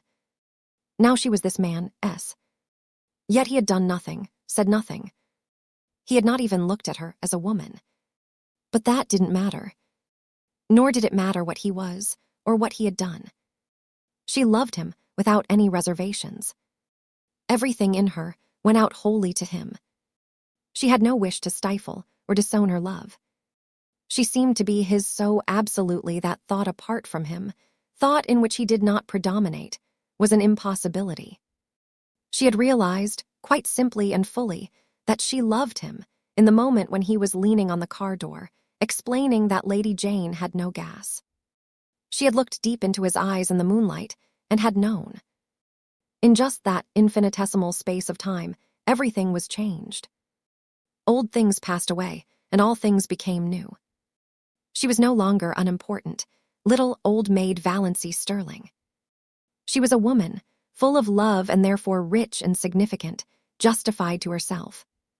Life was no longer empty and futile, and death could cheat her of nothing. Love had cast out her last fear. Love, what a searing, torturing, intolerably sweet thing it was, this possession of body, soul, and mind. With something at its core as fine and remote and purely spiritual as the tiny blue spark in the heart of the unbreakable diamond. No dream had ever been like this. She was no longer solitary. She was one of a vast sisterhood, all the women who had ever loved in the world. Barney need never know it, though she would not in the least have minded his knowing. But she knew it, and it made a tremendous difference to her, just to love. She did not ask to be loved. It was rapture enough just to sit there beside him in silence, alone in the summer night in the white splendor of moonshine, with the wind blowing down on them out of the pine woods. She had always envied the wind, so free, blowing where it listed, through the hills, over the lakes. What a tang, what a zip it had. What a magic of adventure. Valancy felt as if she had exchanged her shop-worn soul for a fresh one, fire new from the workshop of the gods. As far back as she could look, life had been dull, colorless, savorless. Now she had come to a little patch of violets, purple and fragrant, hers for the plucking. No matter who or what had been in Barney's past, no matter who or what might be in his future, no one else could ever have this perfect hour. She surrendered herself utterly to the charm of the moment. "Ever dream of ballooning?" said Barney suddenly. "No," said Valancy. "I do, often. Dream of sailing through the clouds, seeing the glories of sunset, spending hours in the midst of a terrific storm with lightning playing above and below you, skimming above a silver cloud floor under a full moon. Wonderful." "It does sound so," said Valancy. "I've stayed on Earth in my dreams." She told him about her blue castle. It was so easy to tell Barney things. One felt he understood everything, even the things you didn't tell him. And then she told him a little of her existence before she came to Roaring Abel, S. She wanted him to see why she had gone to the dance, up back. "You see, I've never had any real life," she said. "I've just breathed. Every door has always been shut to me." "But you're still young," said Barney. "Oh, I know. Yes, I'm still young, but that's so different from young," said Valancy bitterly. For a moment, she was tempted to tell Barney why her years had nothing to do with her future, but she did not. She was not going to think of death tonight. "Though I never was really young," she went on, "until tonight," she added in her heart. "I never had a life like other girls. You couldn't understand. Why, she had a desperate desire that Barney should know the worst about her. I didn't even love my mother. Isn't it awful that I don't love my mother?" "Rather awful for her," said Barney dryly.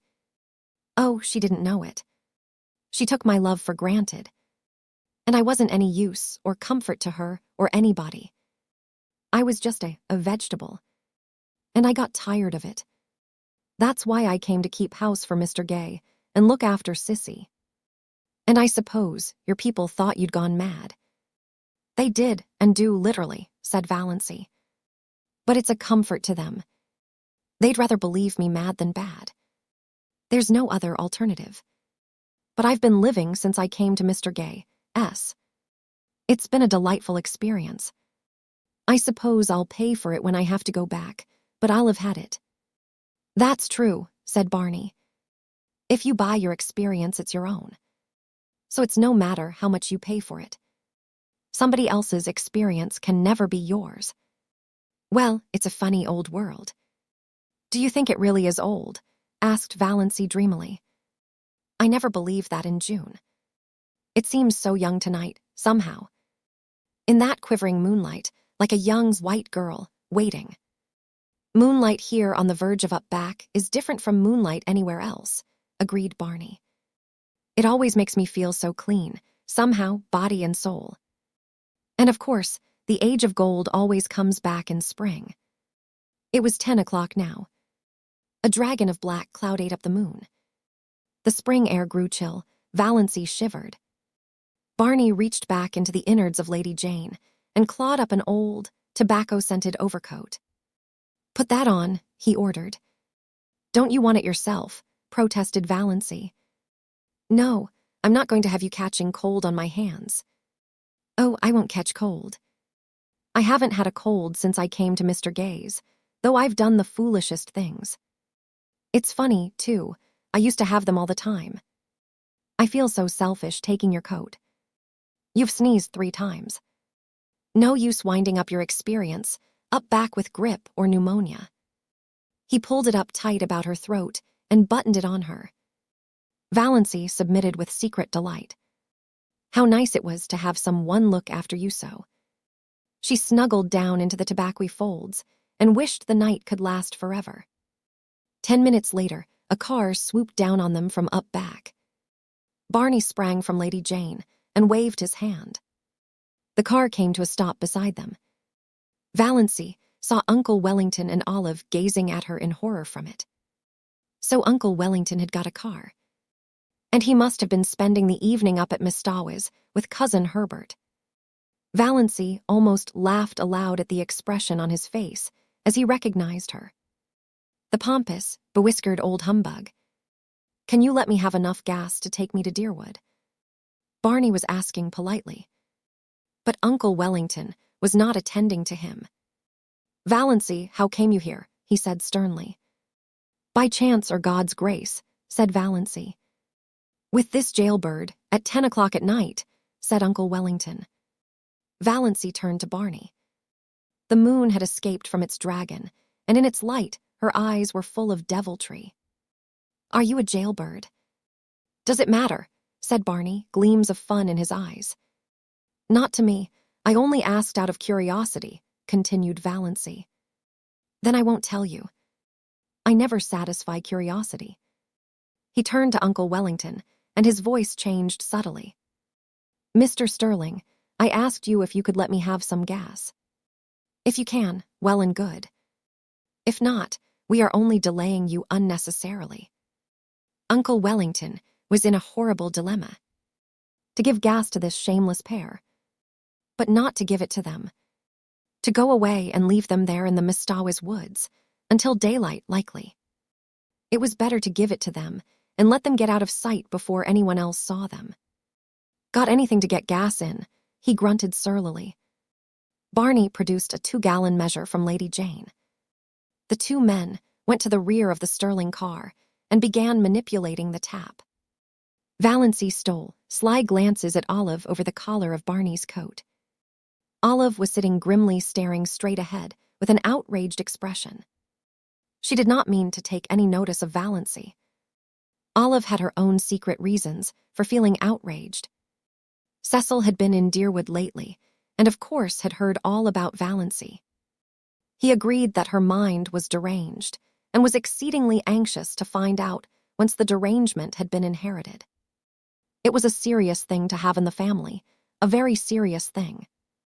One had to think of one's descendants. She got it from the Wansparrows, said Olive positively. There's nothing like that in the Stirlings, Nothing. I hope not. I certainly hope not, Cecil had responded dubiously. But then to go out as a servant, for that is what it practically amounts to. Your cousin. Poor Olive felt the implication.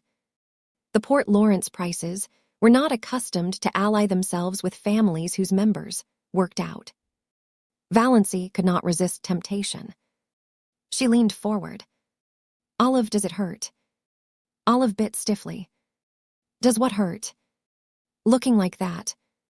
For a moment, Olive resolved she would take no further notice of Valancy.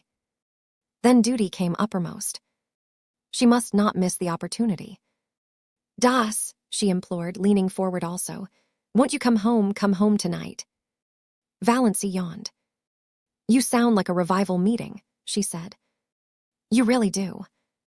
If you will come back, all will be forgiven. Yes, said Olive eagerly.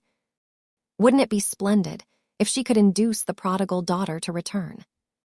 We'll never cast it up to you. Das, there are nights when I cannot sleep for thinking of you.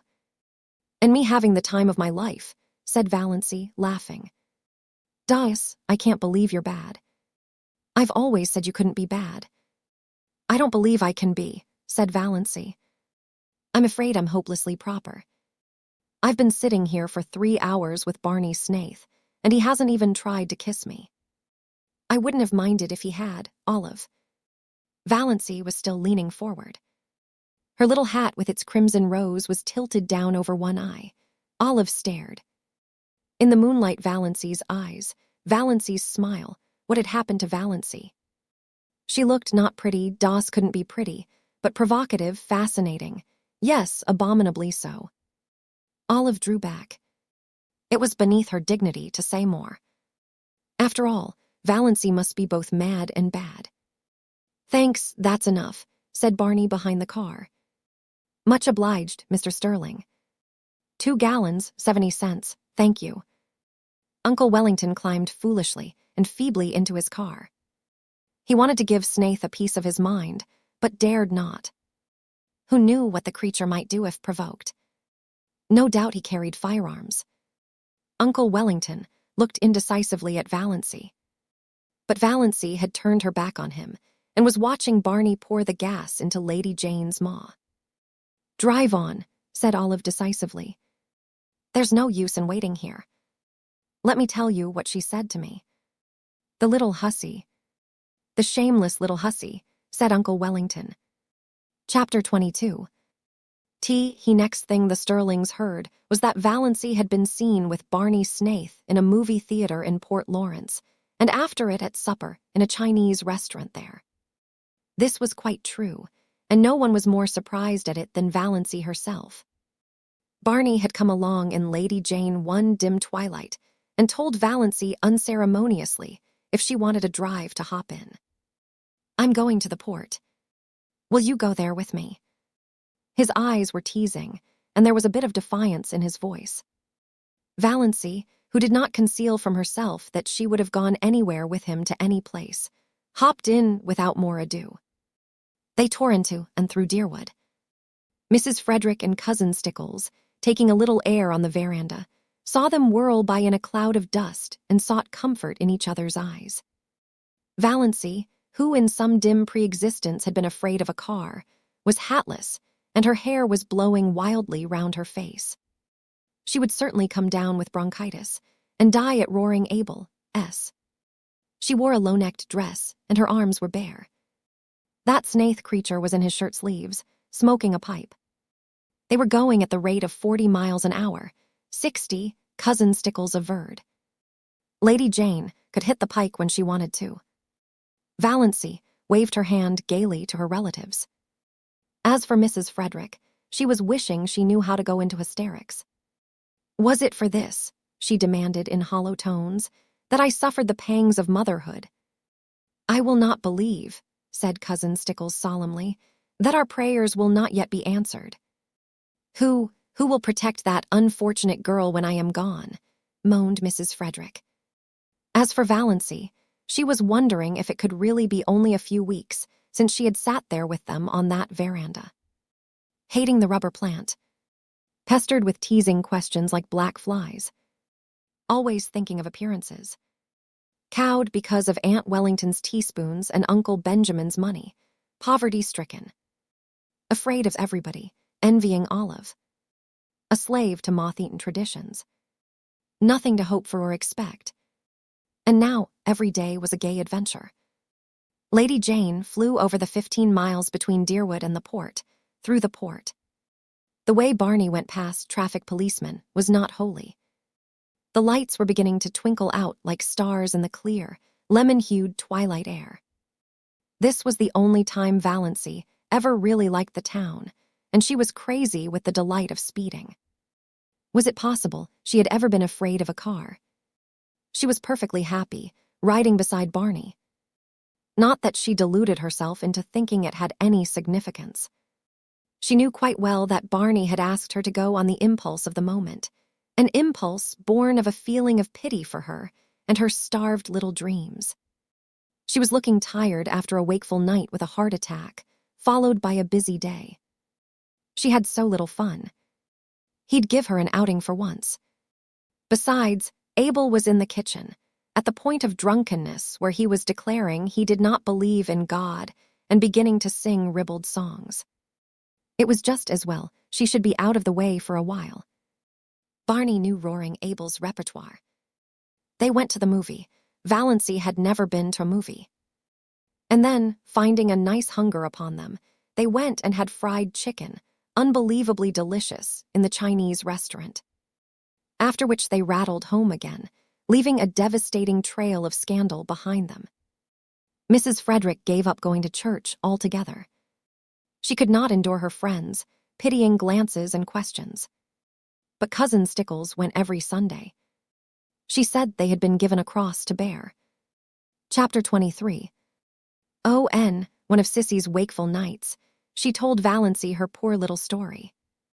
They were sitting by the open window. Sissy could not get her breath lying down that night. An inglorious gibbous moon was hanging over the wooded hills, and in its spectral light Sissy looked frail and lovely and incredibly young. A child. It did not seem possible that she could have lived through all the passion and pain and shame of her story. He was stopping at the hotel across the lake. He used to come over in his canoe at night. We met in the pines down the shore. He was a young college student. His father was a rich man in Toronto. Oh, Valancy, I didn't mean to be bad. I didn't indeed. But I loved him so. I love him yet. I'll always love him. And I didn't know some things. I didn't understand. Then his father came and took him away. And after a little, I found out, oh, Valancy, I was so frightened. I didn't know what to do. I wrote him, and he came. He said he would marry me, Valancy. And why? Oh, Valancy, he didn't love me anymore. I saw that at a glance. He was just offering to marry me because he thought he ought to, because he was sorry for me. He wasn't bad, but he was so young, and what was I that he should keep on loving me? Never mind making excuses for him, said Valancy a bit shortly. So you wouldn't marry him? I couldn't, not when he didn't love me anymore. Somehow, I can't explain, it seemed a worse thing to do than the other. He argued a little, but he went away. Do you think I did right, Valancy? Yes, I do, you did right, but he... Don't blame him, dear, please don't. Let's not talk about him at all. There's no need. I wanted to tell you how it was. I didn't want you to think me bad. I never did think so. Yes, I felt that whenever you came. Oh, Valancy, what you've been to me. I can never tell you, but God will bless you for it. I know he will, with what measure ye meet. Sissy sobbed for a few minutes in Valancy's arms. Then she wiped her eyes. Well, that's almost all. I came home. I wasn't really so very unhappy. I suppose I should have been, but I was. Father wasn't hard on me. And my baby was so sweet while he lived. I was even happy. I loved him so much, the dear little thing. He was so sweet, Valancy, with such lovely blue eyes and little rings of pale gold hair like silk floss, and tiny dimpled hands. I used to bite his satin-smooth little face all over, softly, so as not to hurt him, you know. I know, said Valancy, wincing. I know, a woman always knows and dreams. And he was all mine. Nobody else had any claim on him. When he died, oh, Valancy, I thought I must die too. I didn't see how anybody could endure such anguish and live. To see his dear little eyes, and know he would never open them again.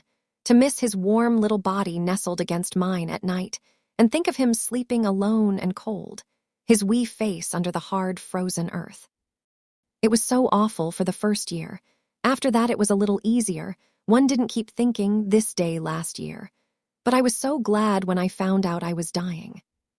Who could endure life if it were not for the hope of death? Murmured Valancy softly. It was of course a quotation from some book of John Foster's. I'm glad I've told you all about it, sighed Sissy. I wanted you to know. Sissy died a few nights after that. Roaring Abel was away. When Valancy saw the change that had come over Sissy's face, she wanted to telephone for the doctor. But Sissy wouldn't let her. Valancy, why should you?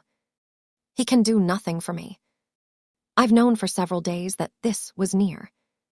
Let me die in peace, dear, just holding your hand. Oh, I'm so glad you're here. Tell Father goodbye for me.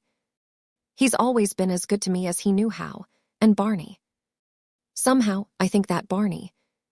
But a spasm of coughing interrupted and exhausted her. She fell asleep when it was over, still holding to Valancy's hand. Valancy sat there in the silence. She was not frightened or even sorry. At sunrise, Sissy died. She opened her eyes and looked past Valancy at something that made her smile suddenly and happily. And smiling, she died. Valancy crossed Sissy's hands on her breast and went to the open window. In the eastern sky, amid the fires of sunrise, an old moon was hanging, as slender and lovely as a new moon. Valancy had never seen an old moon before. She watched it pale and fade until it paled and faded out of sight in the living rose of day. A little pool in the barrens shone in the sunrise like a great golden lily. But the world suddenly seemed a colder place to Valancy. Again, nobody needed her. She was not in the least sorry Cecilia was dead. She was only sorry for all her suffering in life. But nobody could ever hurt her again. Valancy had always thought death dreadful. But Sissy had died so quietly, so pleasantly. And at the very last, something had made up to her for everything. She was lying there now, in her white sleep, looking like a child, beautiful. All the lines of shame and pain gone. Roaring Abel drove in, justifying his name. Valancy went down and told him. The shock sobered him at once. He slumped down on the seat of his buggy, his great head hanging. Sissy dead, he said vacantly. I didn't think it would have come so soon, dead. She used to run down the lane to meet me with a little white rose stuck in her hair. Sissy used to be a pretty little girl. And a good little girl. She has always been a good little girl, said Valancy. Chapter 24. Valancy herself made Sissy ready for burial. No hands but hers should touch that pitiful, wasted little body. The old house was spotless on the day of the funeral. Barney Snaith was not there. He had done all he could to help Valancy before it. He had shrouded the pale Cecilia in white roses from the garden, and then had gone back to his island. But everybody else was there. All Deerwood and up back came. They forgave Sissy splendidly at last. Mr. Bradley gave a very beautiful funeral address. Valancy had wanted her old Free Methodist man, but Roaring Abel was obdurate. He was a Presbyterian, and no one but a Presbyterian minister should bury his daughter. Mr. Bradley was very tactful. He avoided all dubious points, and it was plain to be seen he hoped for the best. 6 reputable citizens of Deerwood bore Cecilia, gay to her grave, in decorous Deerwood Cemetery. Among them was Uncle Wellington. The Stirlings all came to the funeral, men and women. They had had a family conclave over it. Surely now that Sissy Gay was dead, Valancy would come home. She simply could not stay there with roaring Abel. That being the case, the wisest course, decreed Uncle James, was to attend the funeral, legitimize the whole thing, so to speak, show Deerwood that Valancy had really done a most creditable deed in going to nurse poor Cecilia Gay, and that her family backed her up in it. Death, the miracle worker, suddenly made the thing quite respectable. If Valancy would return to home and decency, while public opinion was under its influence, all might yet be well. Society was suddenly forgetting all Cecilia's wicked doings and remembering what a pretty, modest little thing she had been. And motherless, motherless. It was the psychological moment, said Uncle James. So the Stirlings went to the funeral. Even Cousin Gladys, neuritis, allowed her to come. Cousin Stickles was there, her bonnet dripping all over her face, crying as woefully as if Sissy had been her nearest and dearest. Funerals always brought Cousin Stickles' own sad bereavement back. And Uncle Wellington was a pallbearer. Valancy, pale, subdued-looking, her slanted eyes smudged with purple, in her snuff-brown dress, moving quietly about, finding seats for people, consulting in undertones with minister and undertaker, marshalling the mourners into the parlor, was so decorous and proper and Stirlingish that her family took heart of grace. This was not, could not be, the girl who had sat all night in the woods with Barney Snaith, who had gone tearing bareheaded through Deerwood and Port Lawrence. This was the Valancy they knew.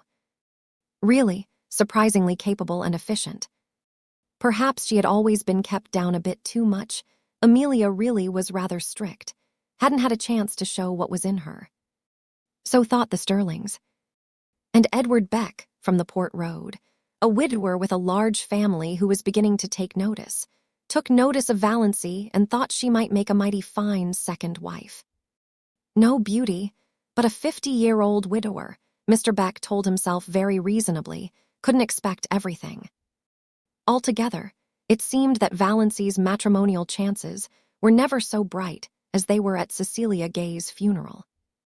What the Stirlings and Edward Beck would have thought had they known the back of Valancy's mind must be left to the imagination. Valancy was hating the funeral, hating the people who came to stare with curiosity at Cecilia's marble-white face, hating the smugness, hating the dragging, melancholy singing, hating Mr. Bradley's cautious platitudes. If she could have had her absurd way, there would have been no funeral at all.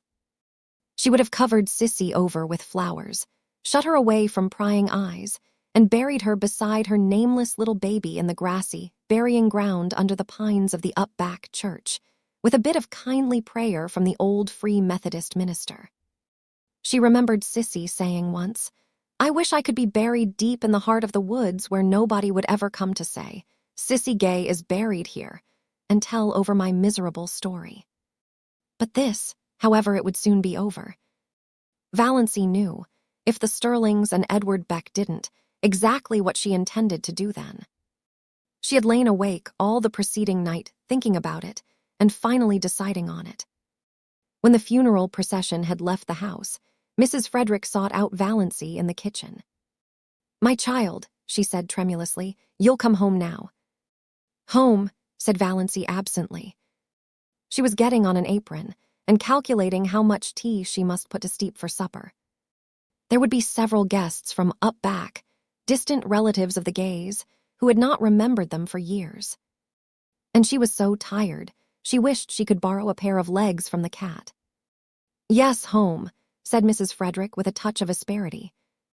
"I suppose you won't dream of staying here now, alone with roaring Abel." "Oh no, I'm not going to stay here," said Valancy.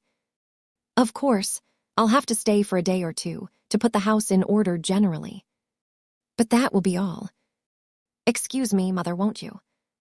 I've a frightful lot to do. All those up back, people will be here to supper." Mrs. Frederick retreated in considerable relief, and the Stirlings went home with lighter hearts. "We will just treat her as if nothing had happened when she comes back," decreed Uncle Benjamin. "That will be the best plan. Just as if nothing had happened." Chapter 25. Oh, and the evening of the day, after the funeral, Roaring Abel went off for a spree. He had been sober for 4 whole days and could endure it no longer. Before he went, Valancy told him she would be going away the next day. Roaring Abel was sorry and said so.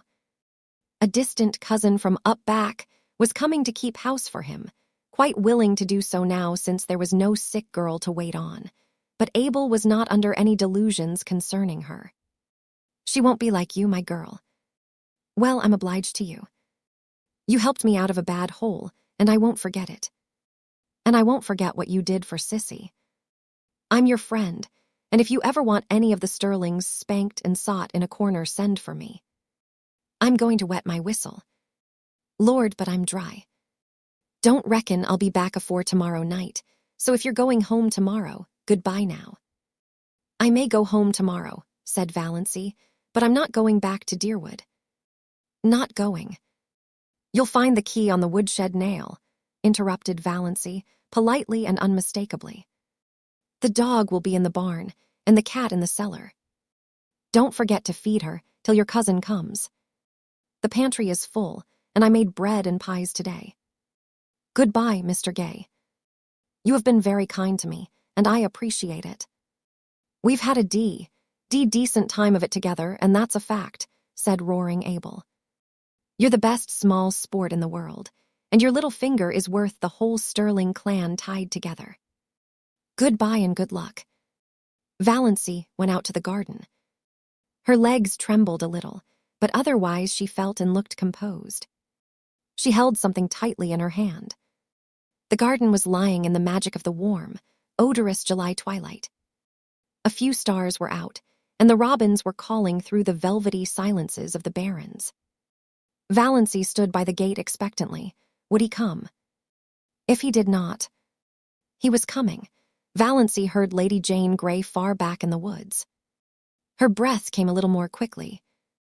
Nearer and nearer, she could see Lady Jane now, bumping down the lane, nearer, nearer. He was there. He had sprung from the car and was leaning over the gate, looking at her. Going home, Miss Stirling. I don't know yet, said Valancy slowly. Her mind was made up, with no shadow of turning, but the moment was very tremendous. I thought I'd run down and ask if there was anything I could do for you, said Barney. Valancy took it with a canter. Yes, there is something you can do for me, she said, evenly and distinctly. Will you marry me? For a moment Barney was silent. There was no particular expression on his face. Then he gave an odd laugh. Come, now, I knew luck was just waiting around the corner for me. All the signs have been pointing that way today. Wait, Valancy lifted her hand. I'm in earnest, but I want to get my breath after that question. Of course, with my bringing up, I realize perfectly well that this is one of the things a lady should not do. But why? For 2 reasons. Valancy was still a little breathless, but she looked Barney straight in the eyes, while all the dead Stirlings revolved rapidly in their graves, and the living ones did nothing because they did not know that Valancy was at that moment proposing lawful marriage to the notorious Barney Snaith. The first reason is, Valancy tried to say I love you but could not. She had to take refuge in a pretended flippancy. I'm crazy about you. The second is this. She handed him Dr. Trent's letter. Barney opened it with the air of a man thankful to find some safe, sane thing to do. As he read it, his face changed. He understood, more perhaps than Valancy wanted him to. Are you sure nothing can be done for you? Valancy did not misunderstand the question. Yes, you know Dr. Trent's reputation in regard to heart disease. I haven't long to live, perhaps only a few months, a few weeks. I want to live them. I can't go back to Deerwood. You know what my life was like there. And she managed at this time. I love you. I want to spend the rest of my life with you. That's all. Barney folded his arms on the gate and looked gravely enough at a white, saucy star that was winking at him just over Roaring Abel's kitchen chimney. You don't know anything about me. I may be a murderer. No, I don't. You may be something dreadful. Everything they say of you may be true. But it doesn't matter to me.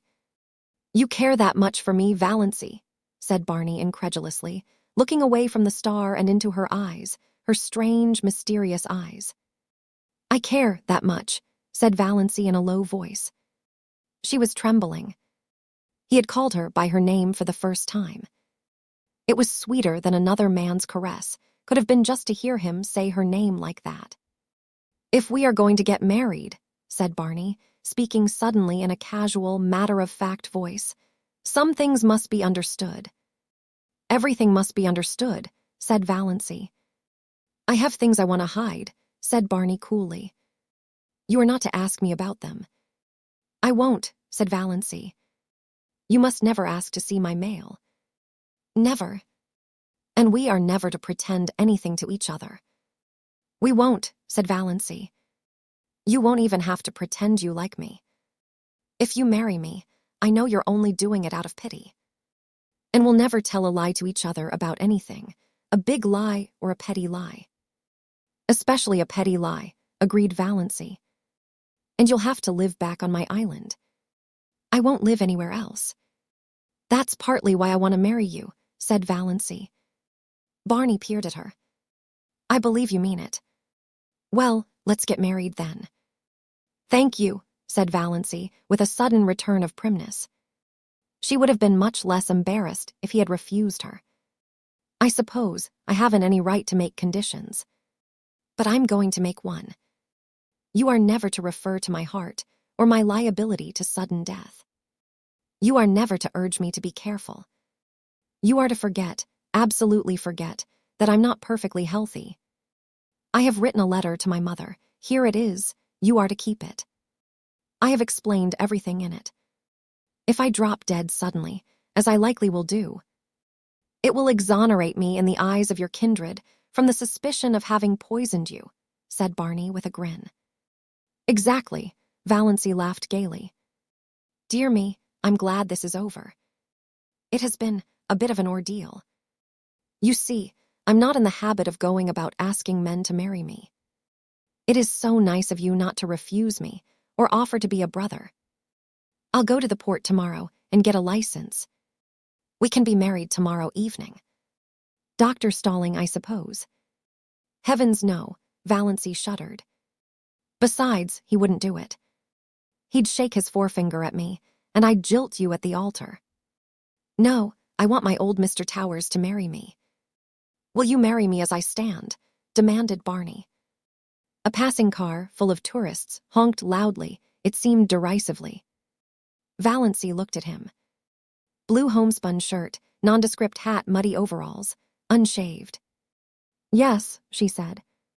Barney put his hands over the gate and took her little, cold ones gently in his.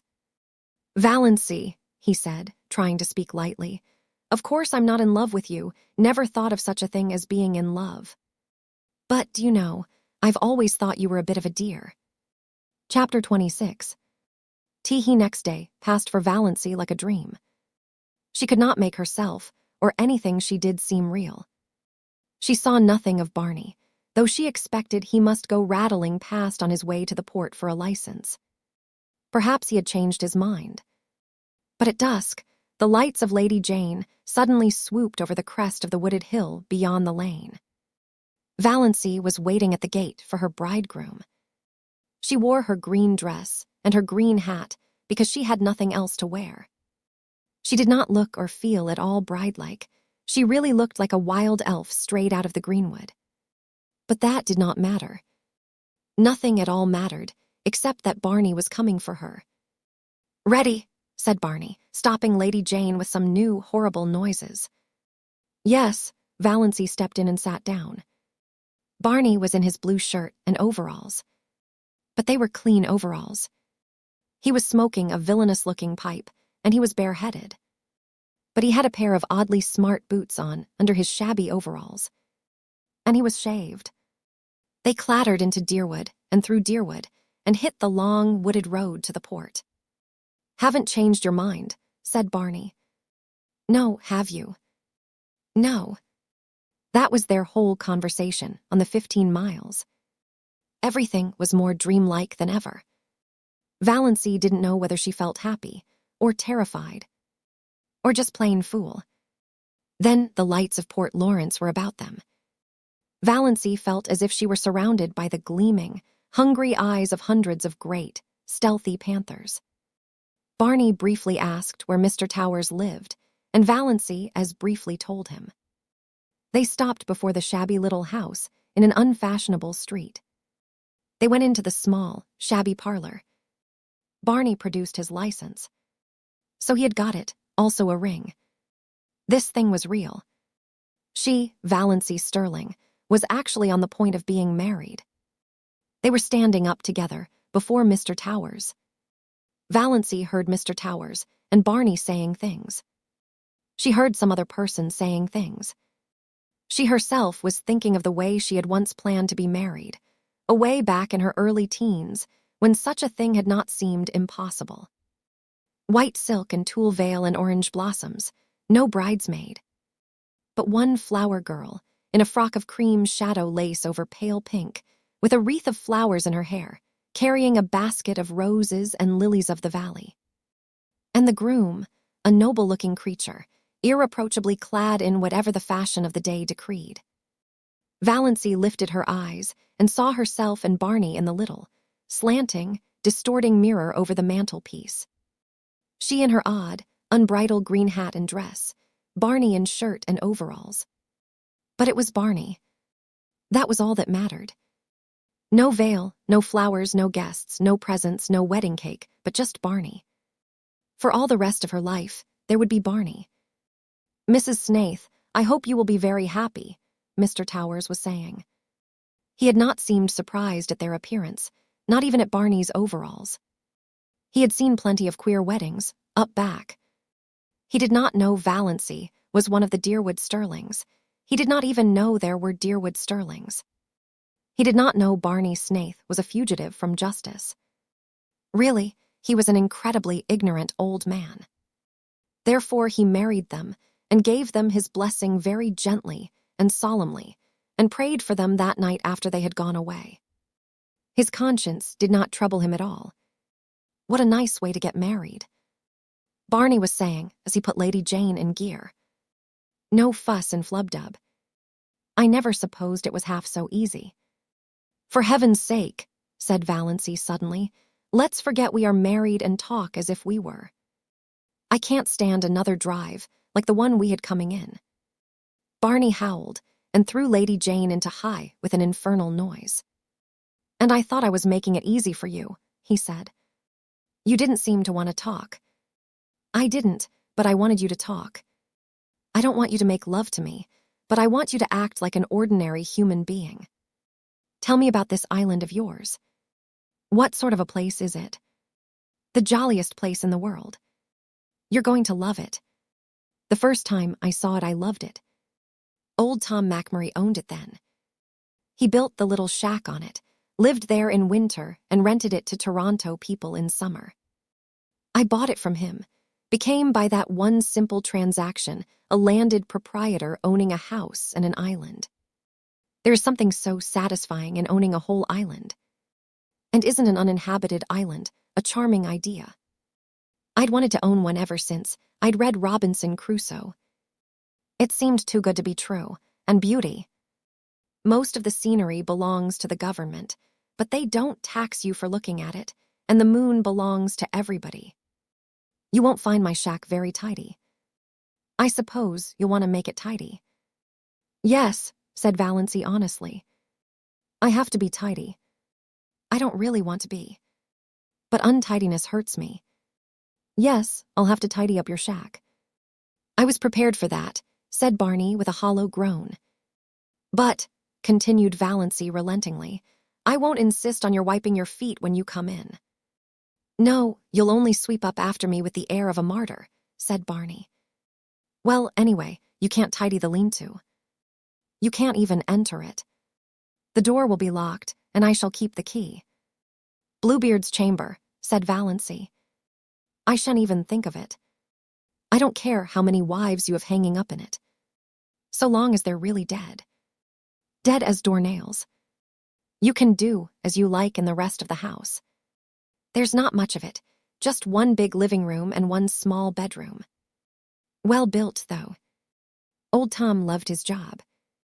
The beams of our house are cedar, and the rafters fir. Our living room windows face west and east. It's wonderful to have a room where you can see both sunrise and sunset. I have 2 cats there, Banjo and Good Luck. Adorable animals. Banjo is a big, enchanting gray devil cat. Striped, of course. I don't care a hang for any cat that hasn't stripes.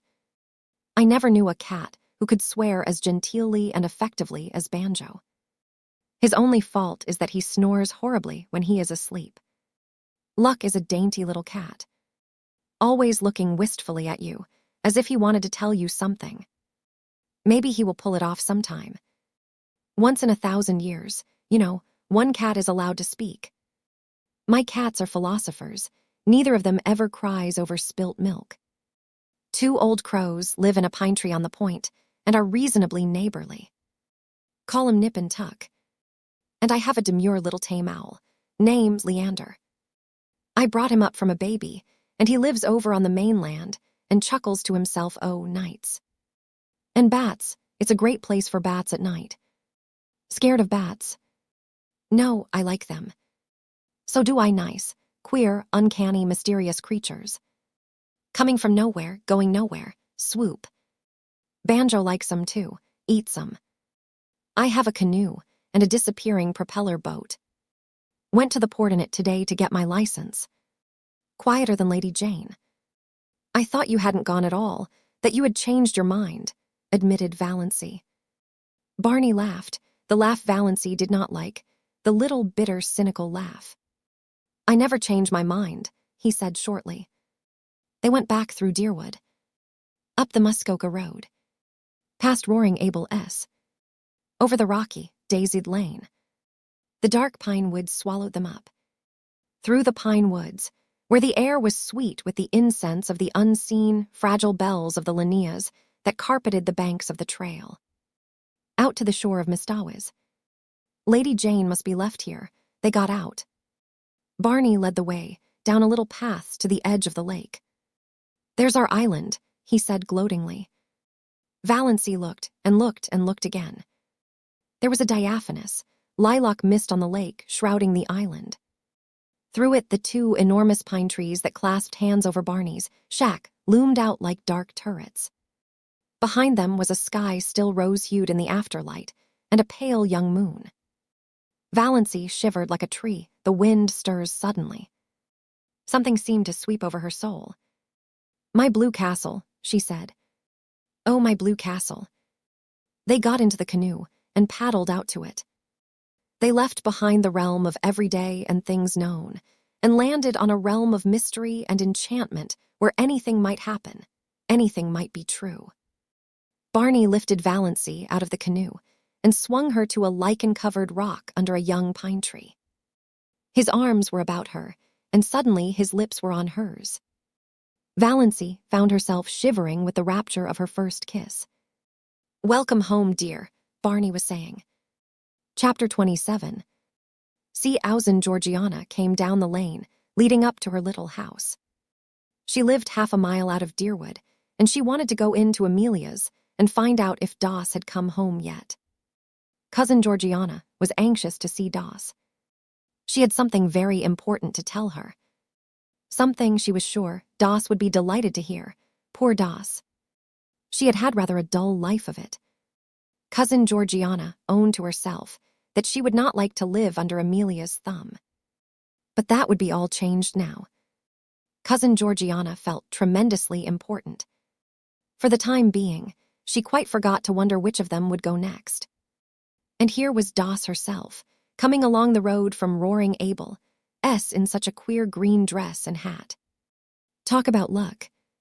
Cousin Georgiana would have a chance to impart her wonderful secret right away, with nobody else about to interrupt. It was, you might say, a providence. Valancy, who had been living for 4 days on her enchanted island, had decided that she might as well go into Deerwood and tell her relatives that she was married. Otherwise, finding that she had disappeared from Roaring Abel's, they might get out a search warrant for her. Barney had offered to drive her in, but she had preferred to go alone. She smiled very radiantly at Cousin Georgiana, who, she remembered, as of someone known a long time ago, had really been not a bad little creature. Valancy was so happy that she could have smiled at anybody, even Uncle James. She was not averse to Cousin Georgiana's company. Already, since the houses along the road were becoming numerous, she was conscious that curious eyes were looking at her from every window. "I suppose you're going home, dear Doss," said Cousin Georgiana as she shook hands, furtively eyeing Valancy's dress and wondering if she had any petticoat on at all. "Sooner or later," said Valancy cryptically. "Then I'll go along with you. I've been wanting to see you very especially, Doss dear. I've something quite wonderful to tell you." "Yes," said Valancy absently. What on earth was Cousin Georgiana looking so mysterious and important about? But did it matter? No, nothing mattered but Barney and the blue castle up back in Mistawis. "Who do you suppose called to see me the other day?" asked Cousin Georgiana archly. Valancy couldn't guess. "Edward Beck." Cousin Georgiana lowered her voice almost to a whisper. "Edward Beck." Why the italics? And was Cousin Georgiana blushing? "Who on earth is Edward Beck?" asked Valancy indifferently. Cousin Georgiana stared. "Surely you remember Edward Beck," she said reproachfully. "He lives in that lovely house on the Port Lawrence Road, and he comes to our church regularly. You must remember him." "Oh, I think I do now," said Valancy with an effort of memory. "He's that old man with a wen on his forehead and dozens of children, who always sits in the pew by the door, isn't he?" "Not dozens of children, dear. Oh no, not dozens. Not even 1 dozen, only 9. At least only 9 that count. The rest are dead. He isn't old. He's only about 48, the prime of life, Doss, and what does it matter about a wen?" "Nothing, of course," agreed Valancy quite sincerely. It certainly did not matter to her whether Edward Beck had a wen or a dozen wens, or no wen at all. But Valancy was getting vaguely suspicious. There was certainly an air of suppressed triumph about Cousin Georgiana. Could it be possible that Cousin Georgiana was thinking of marrying again? Marrying Edward Beck, absurd. Cousin Georgiana was 65 if she were a day, and her little anxious face was as closely covered with fine wrinkles as if she had been 100. But still. "My dear," said Cousin Georgiana, "Edward Beck wants to marry you." Valancy stared at Cousin Georgiana for a moment. Then she wanted to go off into a peal of laughter. But she only said, "Me? Yes, you. He fell in love with you at the funeral. And he came to consult me about it. I was such a friend of his first wife, you know. He is very much in earnest, Dossie. And it's a wonderful chance for you. He's very well off, and you know, you am not so young as I once was," agreed Valancy. "To her that hath shall be given. Do you really think I would make a good stepmother, Cousin Georgiana?" "I'm sure you would. You were always so fond of children." "But 9 is such a family to start with," objected Valancy gravely. "The 2 oldest are grown up, and the 3rd almost. That leaves only 6 that really count. And most of them are boys. So much easier to bring up than girls. There's an excellent book, Health Care of the Growing Child. Gladys has a copy, I think. It would be such a help to you. And there are books about morals. You'd manage nicely. Of course, I told Mr. Beck that I thought you would. Jump at him," supplied Valancy. "Oh, no, dear. I wouldn't use such an indelicate expression. I told him I thought you would consider his proposal favorably. And you will, won't you, dearie?" "There's only one obstacle," said Valancy dreamily. "You see, I'm married already." "Married?" Cousin Georgiana stopped stock still and stared at Valancy. "Married?" "Yes, I was married to Barney Snaith last Tuesday evening in Port Lawrence. There was a convenient gatepost hard by." Cousin Georgiana took firm hold of it. Das, dear, I'm an old woman. Are you trying to make fun of me? Not at all. I'm only telling you the truth. For heaven's sake, Cousin Georgiana. Valancy was alarmed by certain symptoms. Don't go crying here on the public road. Cousin Georgiana choked back the tears and gave a little moan of despair instead. Oh, Das, what have you done? What have you done? I've just been telling you. I've got married, said Valancy calmly and patiently. To that Barney Snaith. Why, they say he's had a dozen wives already. I'm the only one round at present, said Valancy. What will your poor mother say? Moaned Cousin Georgiana. Come along with me and hear, if you want to know, said Valancy. I'm on my way to tell her now. Cousin Georgiana let go the gate-post cautiously and found that she could stand alone. She meekly trotted on beside Valancy, who suddenly seemed quite a different person in her eyes. Cousin Georgiana had a tremendous respect for a married woman. But it was terrible to think of what the poor girl had done. So rash, so reckless. Of course Valancy must be stark mad. But she seemed so happy in her madness that Cousin Georgiana had a momentary conviction that it would be a pity if the clan tried to scold her back to sanity. She had never seen that look in Valancy's eyes before. But what would Amelia say, and Ben? To marry a man you know nothing about, thought Cousin Georgiana aloud. I know more about him than I know of Edward Beck, said Valancy. Edward Beck goes to church, said Cousin Georgiana. Does your husband? He has promised that he will go with me on fine Sundays, said Valancy. When they turned in at the Stirling gate, Valancy gave an exclamation of surprise. Look at my rosebush. Why, it's blooming. It was covered with blossoms. Great crimson velvety blossoms, fragrant, glowing, wonderful. My cutting it to pieces must have done it good, said Valancy, laughing. She gathered a handful of the blossoms. They would look well on the supper table of the veranda at Miss Staw's, and went, still laughing, up the walk, conscious that Olive was standing on the steps, Olive, goddess-like in loveliness, looking down with a slight frown on her forehead. Olive, beautiful, insolent. Her full form voluptuous in its swathings of rose silk and lace. Her golden brown hair curling richly under her big, white-frilled hat. Her color ripe and melting. Beautiful, thought Valancy coolly, but, as if she suddenly saw her cousin through new eyes, without the slightest touch of distinction. So Valancy had come home, thank goodness, thought Olive. But Valancy was not looking like a repentant, returned prodigal. This was the cause of Olive's frown. She was looking triumphant, graceless. That outlandish dress, that queer hat, those hands full of blood-red roses. Yet there was something about both dress and hat, as Olive instantly felt, that was entirely lacking in her own attire. This deepened the frown. She put out a condescending hand. So you're back, Doss. Very warm day, isn't it? Did you walk in? Yes, coming in. Oh, number 1V just been in. I've come often to comfort poor Auntie. She's been so lonesome. I'm going to Mrs. Bartlett's tea. I have to help poor. She's giving it for her cousin from Toronto. Such a charming girl. You'd have loved meeting her, Doss. I think Mrs. Bartlett did send you a card. Perhaps you'll drop in later on. No, I don't think so, said Valancy indifferently. I'll have to be home to get Barney's supper. We're going for a moonlit canoe ride around Miss Staw's tonight. Barney, supper, gasped Olive. What do you mean, Valancy Stirling? Valancy Snaith, by the grace of God.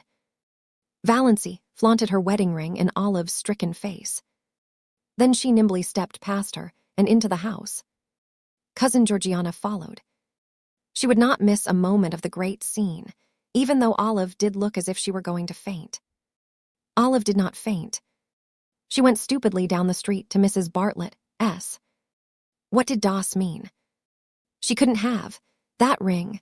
Oh, what fresh scandal was that wretched girl bringing on her defenseless family now? She should have been shut up long ago. Valancy opened the sitting room door and stepped unexpectedly right into a grim assemblage of Stirlings. They had not come together of malice prepense. Aunt Wellington and Cousin Gladys and Aunt Mildred and Cousin Sarah had just called in on their way home from a meeting of the Missionary Society. Uncle James had dropped in to give Amelia some information regarding a doubtful investment. Uncle Benjamin had called, apparently, to tell them it was a hot day and ask them what was the difference between a bee and a donkey. Cousin Stickles had been tactless enough to know the answer. One gets all the honey, the other all the wax, and Uncle Benjamin was in a bad humor. In all of their minds, unexpressed, was the idea of finding out if Valancy had yet come home, and if not, what steps must be taken in the matter. Well, here was Valancy at last, a poised, confident thing, not humble and deprecating as she should have been. And so oddly, improperly young-looking. She stood in the doorway and looked at them, Cousin Georgiana timorous, expectant behind her. Valancy was so happy, she didn't hate her people anymore. She could even see a number of good qualities in them that she had never seen before. And she was sorry for them. Her pity made her quite gentle. "Well, Mother," she said pleasantly. "So you've come home at last," said Mrs. Frederick, getting out a handkerchief. She dared not be outraged, but she did not mean to be cheated of her tears. "Well, not exactly," said Valancy. She threw her bomb. "I thought I ought to drop in and tell you I was married. Last Tuesday night. To Barney Snaith." Uncle Benjamin bounced up and sat down again. "God bless my soul," he said dully. The rest seemed turned to stone. Except Cousin Gladys, who turned faint. Aunt Mildred and Uncle Wellington had to help her out to the kitchen. "She would have to keep up the Victorian traditions," said Valancy, with a grin. She sat down, uninvited on a chair. Cousin Stickles had begun to sob. "Is there one day in your life that you haven't cried?" asked Valancy curiously. "Valancy," said Uncle James, being the first to recover the power of utterance, "did you mean what you said just now?" "I did." "Do you mean to say that you have actually gone and married that notorious Barney Snaith, that criminal, that—" "I have." "Then," said Uncle James violently, "you are a shameless creature, lost to all sense of propriety and virtue, and I wash my hands entirely of you. I do not want ever to see your face again." "What have you left to say when I commit murder?" asked Valancy. Uncle Benjamin again appealed to God to bless his soul. "That drunken outlaw, that—" A dangerous spark appeared in Valancy's eyes. They might say what they liked to and of her, but they should not abuse Barney. "Say damn and you'll feel better," she suggested. "I can express my feelings without blasphemy. And I tell you, you have covered yourself with eternal disgrace and infamy by marrying that drunkard. You would be more endurable if you got drunk occasionally. Barney is not a drunkard. He was seen drunk in Port Lawrence, pickled to the gills," said Uncle Benjamin. "If that is true, and I don't believe it, he had a good reason for it. Now I suggest that you all stop looking tragic and accept the situation. I'm married, you can't undo that. And I'm perfectly happy. I suppose we ought to be thankful he has really married her," said Cousin Sarah, by way of trying to look on the bright side.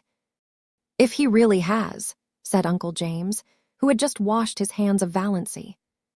"Who married you?" "Mr. Towers, of Port Lawrence." "By a Free Methodist," groaned Mrs. Frederick, as if to have been married by an imprisoned Methodist would have been a shade less disgraceful. It was the first thing she had said. Mrs. Frederick didn't know what to say. The whole thing was too horrible, too nightmarish. She was sure she must wake up soon. After all their bright hopes at the funeral.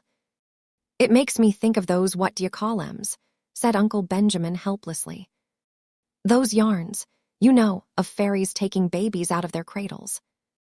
"Valancy could hardly be a changeling at 29, said Aunt Wellington satirically. "She was the oddest-looking baby I ever saw, anyway. averred Uncle Benjamin. I said so at the time. You remember, Amelia. I said I had never seen such eyes in a human head. I'm glad I never had any children, said Cousin Sarah.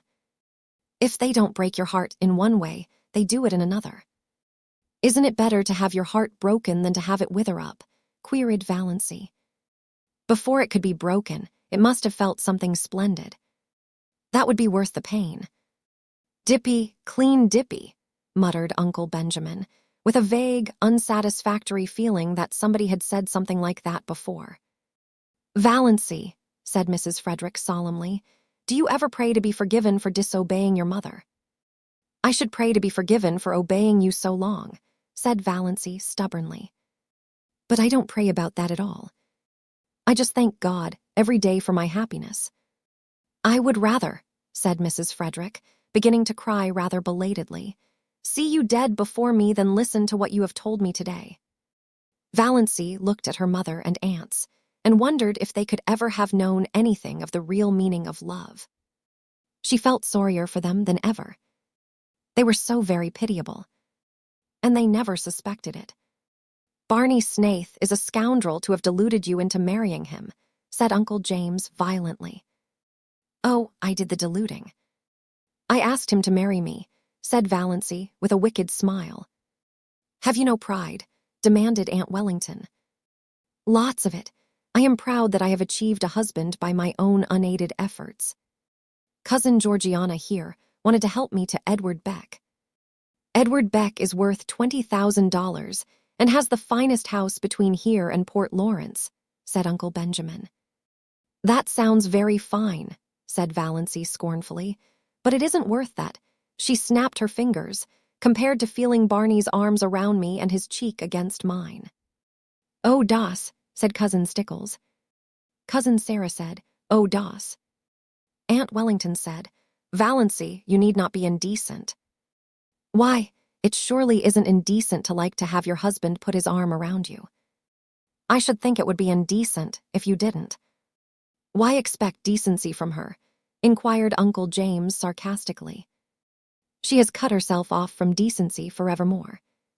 She has made her bed. Let her lie on it. Thanks, said Valancy very gratefully. How you would have enjoyed being Torquemada. Now, I must really be getting back.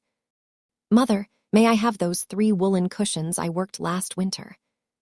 Take them, take everything, said Mrs. Frederick. Oh, I don't want everything, or much. I don't want my blue castle cluttered. Just the cushions. I'll call for them someday when we motor in. Valancy rose and went to the door. There she turned. She was sorrier than ever for them all. They had no blue castle in the purple solitudes of Mistawis. The trouble with you people is that you don't laugh enough, she said. Doss, dear, said Cousin Georgiana mournfully, someday you will discover that blood is thicker than water. Of course it is. But who wants water to be thick? Parried Valancy. We want water to be thin, sparkling crystal clear. Cousin Stickles groaned. Valancy would not ask any of them to come and see her. She was afraid they would come out of curiosity. But she said, Do you mind if I drop in, see you once in a while, Mother? My house will always be open to you, said Mrs. Frederick, with a mournful dignity. You should never recognize her again, said Uncle James sternly, as the door closed behind Valancy. I cannot quite forget that I am a mother, said Mrs. Frederick. My poor, unfortunate girl. I dare say the marriage isn't legal, said Uncle James comfortingly. He has probably been married 6 times before. But I am through with her. I have done all I could, Amelia. I think you will admit that. Henceforth, Uncle James was terribly solemn about it. Valancy is to me as one dead. Mrs. Barney Snaith, said Cousin Georgiana, as if trying it out to see how it would sound. He has a score of aliases, no doubt, said Uncle Benjamin. For my part, I believe the man is half Indian. I haven't a doubt they're living in a wigwam. If he has married her under the name of Snaith, and it isn't his real name, wouldn't that make the marriage null and void? Asked Cousin Stickles hopefully. Uncle James shook his head. No, it is the man who marries, not the name. You know, said Cousin Gladys, who had recovered and returned but was still shaky, I had a distinct premonition of this at Herbert's silver dinner. I remarked it at the time, when she was defending Snaith. You remember, of course. It came over me like a revelation. I spoke to David when I went home about it. What, demanded Aunt Wellington of the universe, has come over Valancy, Valancy? The universe did not answer, but Uncle James did.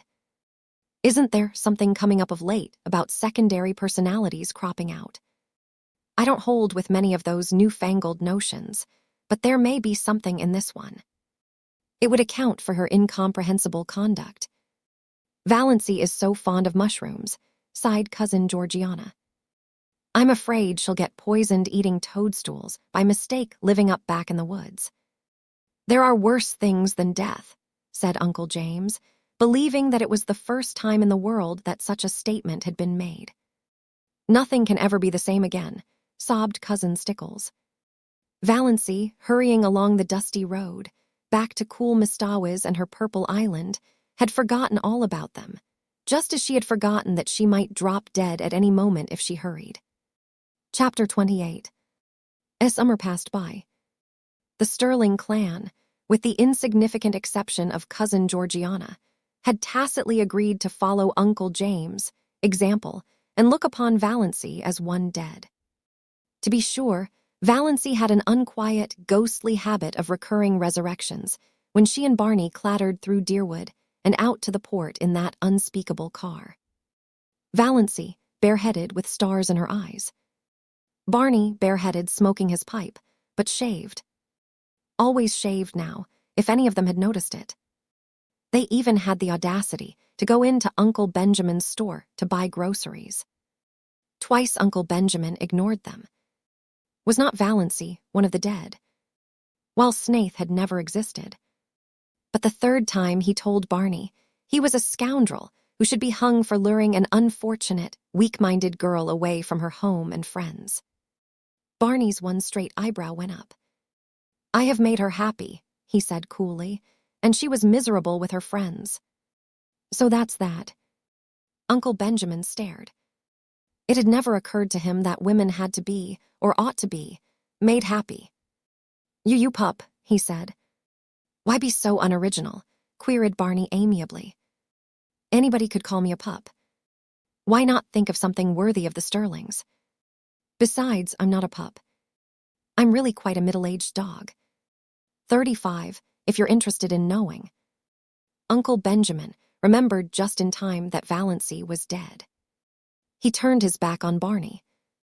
Valancy was happy, gloriously and entirely so. She seemed to be living in a wonderful house of life, and every day opened a new, mysterious room.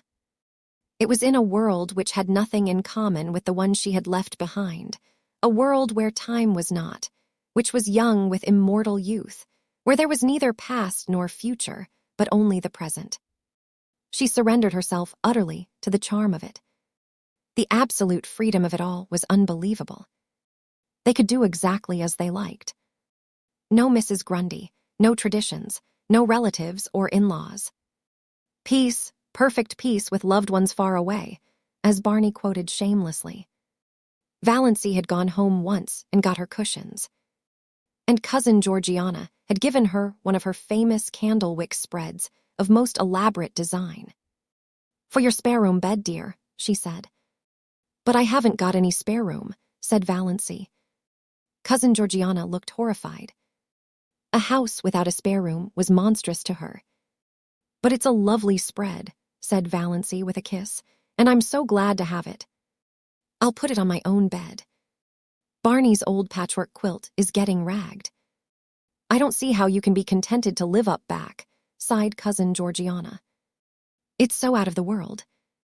Contented, Valancy laughed. What was the use of trying to explain to Cousin Georgiana? It is, she agreed, most gloriously and entirely out of the world. And you are really happy, dear? Asked Cousin Georgiana wistfully. I really am, said Valancy gravely, her eyes dancing. Marriage is such a serious thing, sighed Cousin Georgiana. When it's going to last long, agreed Valancy. Cousin Georgiana did not understand this at all. But it worried her, and she lay awake at nights, wondering what Valancy meant by it. Valancy loved her blue castle and was completely satisfied with it. The big living room had 3 windows, all commanding exquisite views of exquisite Mistawas. The one in the end of the room was an oriel window, which Tom Montgomery, Barney explained, had got out of some little old up-back church that had been sold. It faced the west, and when the sunsets flooded it, Valancy's whole being knelt in prayer as if in some great cathedral. The new moons always looked down through it, the lower pine boughs swayed about the top of it, and all through the nights the soft, dim silver of the lake dreamed through it. There was a stone fireplace on the other side. No desecrating gas imitation, but a real fireplace where you could burn real logs. With a big grizzly bearskin on the floor before it, and beside it a hideous, red plush sofa of Tom Montgomery's regime. But its ugliness was hidden by silver-gray timber wolf skins, and Valancy's cushions made it gay and comfortable. In a corner, a nice, tall, lazy old clock ticked, the right kind of a clock. One that did not hurry the hours away, but ticked them off deliberately. It was the jolliest-looking old clock. A fat, corpulent clock with a great, round man's face painted on it, the hands stretching out of its nose, and the hours encircling it like a halo. There was a big glass case of stuffed owls and several deer heads, likewise of Tom Montgomery's vintage. Some comfortable old chairs that asked to be sat upon. A squat little chair with a cushion was prescriptively Banjo's. If anybody else dared sit on it, Banjo glared him out of it with his topaz-hued, black-ringed eyes. Banjo had an adorable habit of hanging over the back of it, trying to catch his own tail. Losing his temper because he couldn't catch it. Giving it a fierce bite for spite when he did catch it. Yowling malignantly with pain. Barney and Valancy laughed at him until they ached. But it was good luck they loved. They were both agreed that good luck was so lovable that he practically amounted to an obsession. One side of the wall was lined with rough, homemade bookshelves filled with books, and between the 2 side windows hung an old mirror in a faded gilt frame, with fat cupids gamboling in the panel over the glass. A mirror, Valancy thought, that must be like the fabled mirror into which Venus had once looked, and which thereafter reflected as beautiful every woman who looked into it. Valancy thought she was almost pretty in that mirror. But that may have been because she had shingled her hair. This was before the day of bobs and was regarded as a wild, unheard-of proceeding, unless you had typhoid. When Mrs. Frederick heard of it, she almost decided to erase Valancy's name from the family Bible. Barney cut the hair, square off at the back of Valancy's neck, bringing it down in a short black fringe over her forehead. It gave a meaning and a purpose to her little 3-cornered face that it never had possessed before. Even her nose ceased to irritate her. Her eyes were bright, and her sallow skin had cleared to the hue of creamy ivory. The old family joke had come true. She was really fat at last, anyway, no longer skinny. Valancy might never be beautiful, but she was of the type that looks its best in the woods, elfin, mocking, alluring. Her heart bothered her very little. When an attack threatened, she was generally able to head it off with Dr. Trent's prescription. The only bad one she had was one night, when she was temporarily out of medicine. And it was a bad one. For the time being, Valancy realized keenly that death was actually waiting to pounce on her any moment. But the rest of the time she would not, did not, let herself remember it at all. Chapter 29. Valancy twirled not, neither did she spin. There was really very little work to do. She cooked their meals on a coal oil stove, performing all her little domestic rites carefully and exultingly, and they ate out on the veranda that almost overhung the lake. Before them lay Mistawas, like a scene out of some fairy tale of old time. And Barney smiling his twisted, enigmatical smile at her across the table. "What have you, old Tom, picked out when he built this shack?" Barney would say exultantly. Supper was the meal Valancy liked best. The faint laughter of winds was always about them, and the colors of Mistawis, imperial and spiritual, under the changing clouds were something that cannot be expressed in mere words. Shadows, too, clustering in the pines until a wind shook them out and pursued them over Mistawis. They lay all day along the shores, threaded by ferns and wild blossoms. They stole around the headlands in the glow of the sunset, until twilight wove them all into one great web of dusk. The cats, with their wise, innocent little faces, would sit on the veranda railing and eat the tidbits Barney flung them. And how good everything tasted. Valancy, amid all the romance of Mistawis, never forgot that men had stomachs. Barney paid her no end of compliments on her cooking. After all, he admitted, there's something to be said for square meals. I've mostly got along by boiling 2 or 3 dozen eggs hard at once and eating a few when I got hungry, with a slice of bacon once in a while and a jorum of tea. Valancy poured tea out of Barney's little battered old pewter teapot of incredible age. She had not even a set of dishes, only Barney's mismatched chipped bits and a dear, big, pobby old jug of robin's egg blue. After the meal was over, they would sit there and talk for hours, or sit and say nothing, in all the languages of the world, Barney pulling away at his pipe, Valancy dreaming idly and deliciously, gazing at the far-off hills beyond Mistawis, where the spires of firs came out against the sunset. The moonlight would begin to silver the Mistawis dusk. Bats would begin to swoop darkly against the pale, western gold. The little waterfall that came down on the high bank not far away would, by some whim of the wildwood gods, begin to look like a wonderful white woman beckoning through the spicy, fragrant evergreens. And Leander would begin to chuckle diabolically on the mainland shore. How sweet it was to sit there and do nothing in the beautiful silence, with Barney at the other side of the table, smoking. There were plenty of other islands in sight, though none were near enough to be troublesome as neighbors. There was one little group of islets far off to the west, which they called the Fortunate Isles. At sunrise, they looked like a cluster of emeralds, at sunset like a cluster of amethysts. They were too small for houses, but the lights on the larger islands would bloom out all over the lake, and bonfires would be lighted on their shores, streaming up into the wood shadows and throwing great, blood-red ribbons over the waters.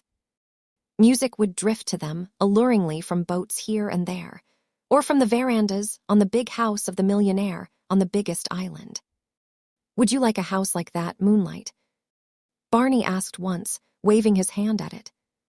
He had taken to calling her Moonlight, and Valancy loved it. "No," said Valancy, who had once dreamed of a mountain castle 10 times the size of the rich man's cottage, and now pitied the poor inhabitants of palaces. "No, it's too elegant. I would have to carry it with me everywhere I went, on my back like a snail. It would own me, possess me body and soul. I like a house I can love and cuddle and boss, just like ours here. I don't envy Hamilton Gossard, the finest summer residence in Canada. It is magnificent, but it isn't my blue castle." Away down at the far end of the lake, they got every night a glimpse of a big, continental train rushing through a clearing. Valancy liked to watch its lighted windows flash by and wonder who was on it, and what hopes and fears it carried. She also amused herself by picturing Barney and herself going to the dances and dinners in the houses on the islands, but she did not want to go in reality. Once they did go to a masquerade dance in the pavilion at one of the hotels up the lake, and had a glorious evening, but slipped away in their canoe, before unmasking time, back to the Blue Castle. "It was lovely, but I don't want to go again," said Valancy. So many hours a day Barney shut himself up in Bluebeard's chamber. Valancy never saw the inside of it. From the smells that filtered through at times, she concluded he must be conducting chemical experiments or counterfeiting money. Valancy supposed there must be smelly processes in making counterfeit money. But she did not trouble herself about it. She had no desire to peer into the locked chambers of Barney's house of life. His past and his future concerned her not. Only this rapturous present. Nothing else mattered. Once he went away, and stayed away 2 days and nights. He had asked Valancy if she would be afraid to stay alone, and she had said she would not. He never told her where he had been. She was not afraid to be alone, but she was horribly lonely. The sweetest sound she had ever heard was Lady Jane's clatter through the woods when Barney returned. And then his signal whistle from the shore. She ran down to the landing rock to greet him, to nestle herself into his eager arms. They did seem eager. "Have you missed me, Moonlight?" Barney was whispering. "It seems 100 years since you went away," said Valancy. "I won't leave you again." "You must," protested Valancy, "if you want to. I'd be miserable if I thought you wanted to go and didn't, because of me. I want you to feel perfectly free." Barney laughed, a little cynically. "There is no such thing as freedom on earth," he said. "Only different kinds of bondages. And comparative bondages. You think you are free now because you've escaped from a peculiarly unbearable kind of bondage. But are you? You love me, that's a bondage. Who said or wrote that, 'The prison unto which we doom ourselves no prison is'?" asked Valancy dreamily, clinging to his arm as they climbed up the rock steps. "Ah, now you have it," said Barney. "That's all the freedom we can hope for, the freedom to choose our prison. But Moonlight," he stopped at the door of the blue castle and looked about him, at the glorious lake, the great, shadowy woods, the bonfires, the twinkling lights. "Moonlight, I'm glad to be home again. When I came down through the woods and saw my home lights, mine, gleaming out under the old pines, something I'd never seen before. Oh, girl, I was glad, glad." But in spite of Barney's doctrine of bondage, Valancy thought they were splendidly free. It was amazing to be able to sit up half the night and look at the moon if you wanted to. To be late for meals if you wanted to. She who had always been rebuked so sharply by her mother and so reproachfully by Cousin Stickles if she were 1 minute late. Dawdle over meals as long as you wanted to. Leave your crusts if you wanted to. Not come home at all for meals if you wanted to. Sit on a sun-warm rock and paddle your bare feet in the hot sand if you wanted to. Just sit and do nothing in the beautiful silence if you wanted to. In short, do any fool thing you wanted to whenever the notion took you. If that wasn't freedom, what was? Chapter 30. T. Hay didn't spend all their days on the island. They spent more than half of them wandering, at will, through the enchanted Muskoka country. Barney knew the woods as a book, and he taught their lore and craft to Valancy. He could always find trail and haunt of the shy wood people. Valancy learned the different fairy likenesses of the mosses, the charm and exquisiteness of woodland blossoms. She learned to know every bird at sight and mimic its call, though never so perfectly as Barney. She made friends with every kind of tree. She learned to paddle a canoe, as well as Barney himself. She liked to be out in the rain, and she never caught cold. Sometimes they took a lunch with them and went berrying, strawberries and blueberries. How pretty blueberries were, the dainty green of the unripe berries, the glossy pinks and scarlets of the half-ripes, the misty blue of the fully matured. And Valancy learned the real flavor of the strawberry in its highest perfection. There was a certain sunlit dell on the banks of Mistawis, along which white birches grew on one side, and on the other still, changeless ranks of young spruces. There were long grasses at the roots of the birches, combed down by the winds and wet with morning dew late into the afternoons. Here they found berries that might have graced the banquets of Lucullus, great ambrosial sweetnesses, hanging like rubies to long, rosy stalks. They lifted them by the stalk and ate them from it, uncrushed and virgin, tasting each berry by itself with all its wild fragrance ensphered therein. When Valancy carried any of these berries home, that elusive essence escaped, and they became nothing more than the common berries of the marketplace, very kitchenly good indeed, but not as they would have been, eaten in their birch dell until her fingers were stained as pink as Aurora's eyelids. Or they went after water lilies. Barney knew were to find them in the creeks and bays of Mistawis. Then the blue castle was glorious with them, every receptacle that Valancy could contrive filled with the exquisite things. If not water lilies, then cardinal flowers, fresh and vivid from the swamps of Mistawis, where they burned like ribbons of flame. Sometimes they went trouting on little nameless rivers or hidden brooks on whose banks naiads might have sunned their white, wet limbs. Then all they took with them were some raw potatoes and salt. They roasted the potatoes over a fire, and Barney showed Valancy how to cook the trout by wrapping them in leaves, coating them with mud, and baking them in a bed of hot coals. Never were such delicious meals. Valancy had such an appetite, it was no wonder she put flesh on her bones. Or they just prowled and explored through woods that always seemed to be expecting something wonderful to happen. At least, that was the way Valancy felt about them. Down the next hollow, over the next hill, you would find it. We don't know where we're going, but isn't it fun to go? Barney used to say. Once or twice night overtook them, too far from their blue castle to get back. But Barney made a fragrant bed of bracken and fir boughs, and they slept on it dreamlessly, under a ceiling of old spruces with moss hanging from them, while beyond them moonlight and the murmur of pines blended together so that one could hardly tell which was light and which was sound. There were rainy days, of course, when Muskoka was a wet green land. Days when showers drifted across Mistawis like pale ghosts of rain, and they never thought of staying in because of it. Days when it rained in right good earnest, and they had to stay in. Then Barney shut himself up in Bluebeard's chamber and Valancy read, or dreamed on the wolfskins with Good Luck purring beside her, and Banjo watching them suspiciously from his own peculiar chair. On Sunday evenings, they paddled across to a point of land and walked from there through the woods to the little Free Methodist church. One felt really too happy for Sunday. Valancy had never really liked Sundays before. And always, Sundays and weekdays, she was with Barney.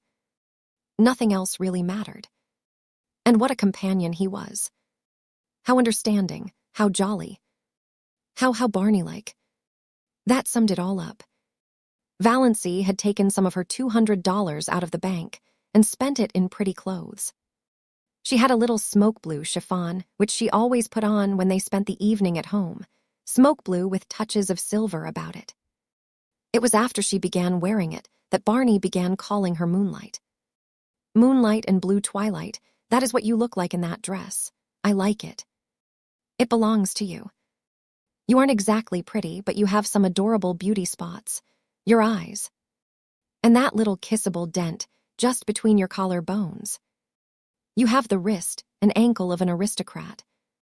That little head of yours is beautifully shaped.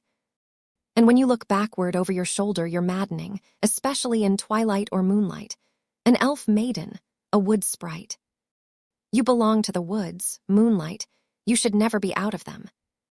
In spite of your ancestry, there is something wild and remote and untamed about you. And you have such a nice, sweet, throaty, summery voice. Such a nice voice for love-making. Sure and ye have kissed the Blarney Stone, scoffed Valancy.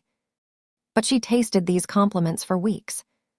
She got a pale green bathing suit, too, a garment which would have given her clan their deaths if they had ever seen her in it. Barney taught her how to swim.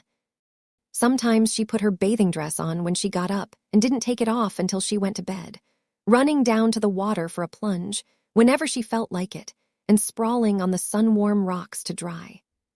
She had forgotten all the old, humiliating things that used to come up against her in the night, the injustices and the disappointments. It was as if they had all happened to some other person, not to her, Valancy Snaith, who had always been happy. I understand now what it means to be born again, she told Barney. Holmes speaks of grief, staining backward, through the pages of life. But Valancy found her happiness had stained backward likewise, and flooded with rose color her whole previous drab existence. She found it hard to believe that she had ever been lonely and unhappy and afraid. When death comes, I shall have lived, thought Valancy. I shall have had my hour. And her dust pile. One day Valancy had heaped up the sand in the little island cove in a tremendous cone and stuck a gay little Union Jack on top of it. "What are you celebrating?" Barney wanted to know. "I'm just exorcising an old demon," Valancy told him. Chapter 31. Autumn came, late September with cool nights. They had to forsake the veranda, but they kindled a fire in the big fireplace and sat before it with jest and laughter. They left the doors open, and Banjo and Good Luck came and went at pleasure. Sometimes they sat gravely on the bearskin rug between Barney and Valancy. Sometimes they slunk off into the mystery of the chill night outside. The stars smoldered in the horizon, mists through the old oriel. The haunting, persistent croon of the pine trees filled the air. The little waves began to make soft, sobbing splashes on the rocks below them in the rising winds. They needed no light but the firelight that sometimes leaped up and revealed them, sometimes shrouded them in shadow. When the night wind rose higher, Barney would shut the door and light a lamp and read to her, poetry and essays and gorgeous, dim chronicles of ancient wars. Barney never would read novels. He vowed they bored him. But sometimes she read them herself, curled up on the wolfskins, laughing aloud in peace. For Barney was not one of those aggravating people who can never hear you smiling audibly over something you've read without inquiring placidly, "What is the joke?" October, with a gorgeous pageant of color around Mistawas, into which Valancy plunged her soul. Never had she imagined anything so splendid. A great tinted piece. Blue, wind-winnowed skies. Sunlight sleeping in the glades of that fairyland. Long, dreamy purple days, paddling idly in their canoe along shores and up the rivers of crimson and gold. A sleepy, red hunter's moon. Enchanted tempests that stripped the leaves from the trees and heaped them along the shores. Flying shadows of clouds. What had all the smug, opulent lands out front to compare with this? November, with uncanny witchery in its changed trees. With murky red sunsets flaming in smoky crimson behind the westering hills. With dear days when the austere woods were beautiful and gracious in a dignified serenity of folded hands and closed eyes. Days full of a fine, pale sunshine that sifted through the late, leafless gold of the juniper trees and glimmered among the gray beeches, lighting up evergreen banks of moss and washing the colonnades of the pines. Days with a high-sprung sky of flawless turquoise. Days when an exquisite melancholy seemed to hang over the landscape and dream about the lake. But days, too, of the wild blackness of great autumn storms, followed by dank, wet, streaming nights when there was witch laughter in the pines and fitful moans among the mainland trees. What cared they? Old Tom had built his roof well, and his chimney drew. Warm fire, books, comfort, safety from storm, our cats on the rug. "Moonlight," said Barney. "Would you be any happier now if you had $1 million? No, nor half so happy. I'd be bored by conventions and obligations then." December, early snows and Orion. The pale fires of the Milky Way. It was really winter now, wonderful, cold, starry winter. How Valancy had always hated winter. Dull, brief, uneventful days. Long, cold, companionless nights. Cousin Stickles with her back that had to be rubbed continually. Cousin Stickles making weird noises, gargling her throat in the mornings. Cousin Stickles whining over the price of coal. Her mother probing, questioning, ignoring. Endless colds and bronchitis, or the dread of it.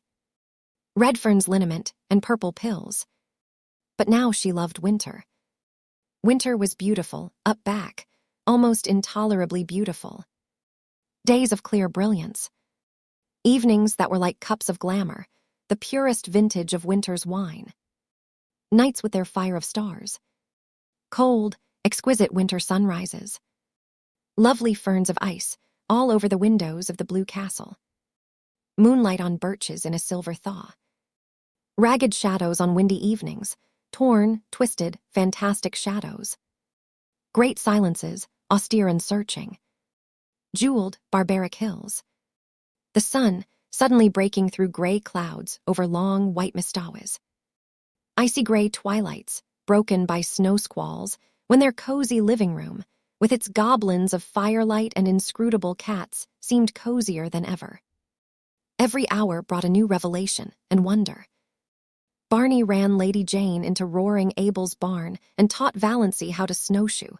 Valancy, who ought to be laid up with bronchitis. But Valancy had not even a cold. Later on in the winter, Barney had a terrible one, and Valancy nursed him through it with a dread of pneumonia in her heart. But Valancy's cold seemed to have gone where old moons go. Which was luck, for she hadn't even Redfern's liniment. She had thoughtfully bought a bottle at the port, and Barney had hurled it into frozen mistawas with a scowl. "Bring no more of that devilish stuff here," he had ordered briefly. It was the first and last time he had spoken harshly to her. They went for long tramps through the exquisite reticence of winter woods and the silver jungles of frosted trees, and found loveliness everywhere. At times they seemed to be walking through a spellbound world of crystal and pearl, so white and radiant were clearings and lakes and sky. The air was so crisp and clear that it was half intoxicating. Once they stood in a hesitation of ecstasy at the entrance of a narrow path between ranks of birches. Every twig and spray was outlined in snow. The undergrowth along its sides was a little fairy forest cut out of marble. The shadows cast by the pale sunshine were fine and spiritual. "Come away," said Barney, turning. "We must not commit the desecration of tramping through there." One evening, they came upon a snowdrift far back in an old clearing, which was in the exact likeness of a beautiful woman's profile. Seen too close by, the resemblance was lost, as in the fairy tale of the castle of St. John. Seen from behind, it was a shapeless oddity. But at just the right distance and angle the outline was so perfect that when they came suddenly upon it, gleaming out against the dark background of spruce in the glow of that winter sunset, they both exclaimed in amazement.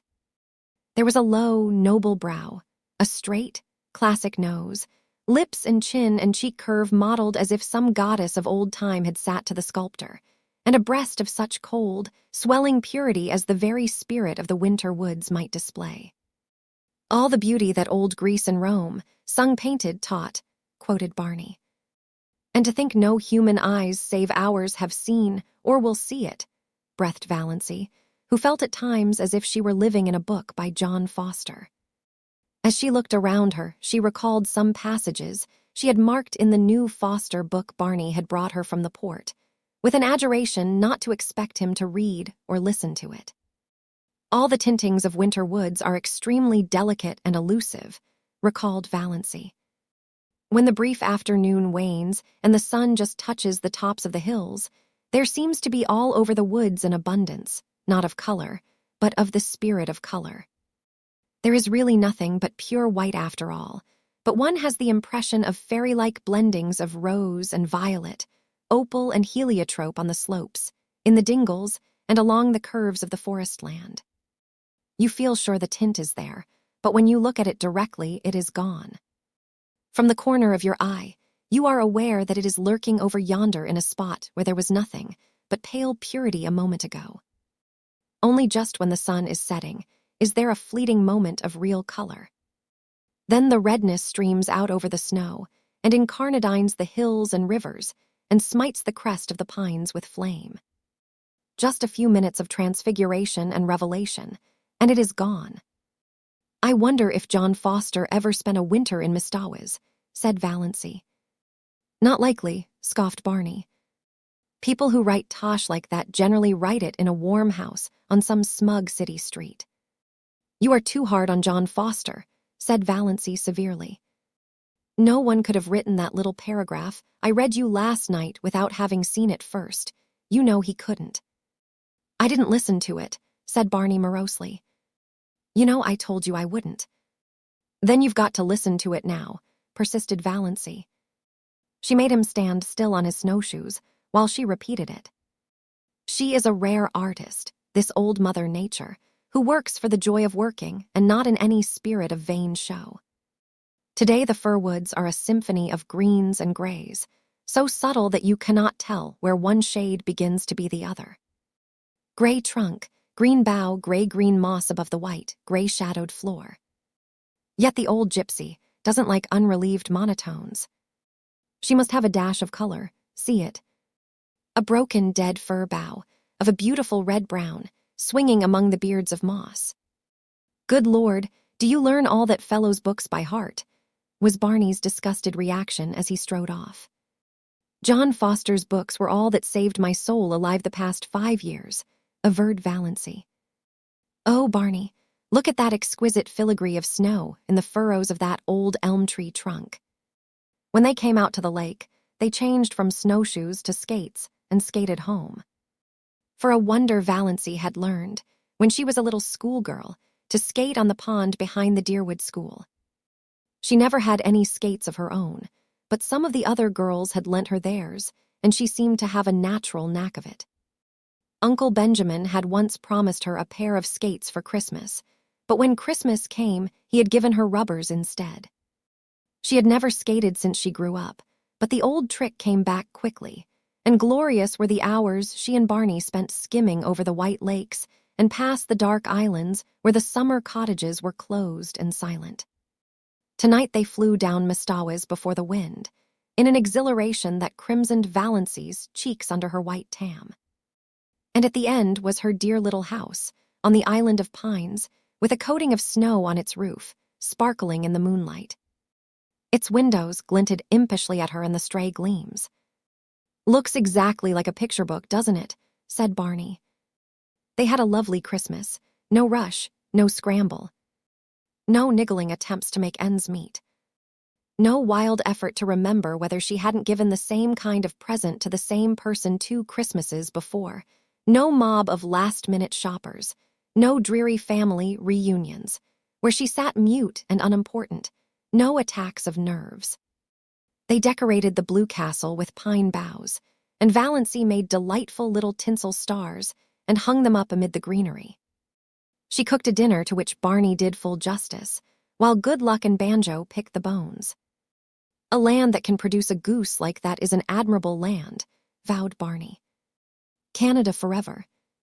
And they drank to the Union, Jack a bottle of dandelion wine that Cousin Georgiana had given Valancy, along with the bedspread.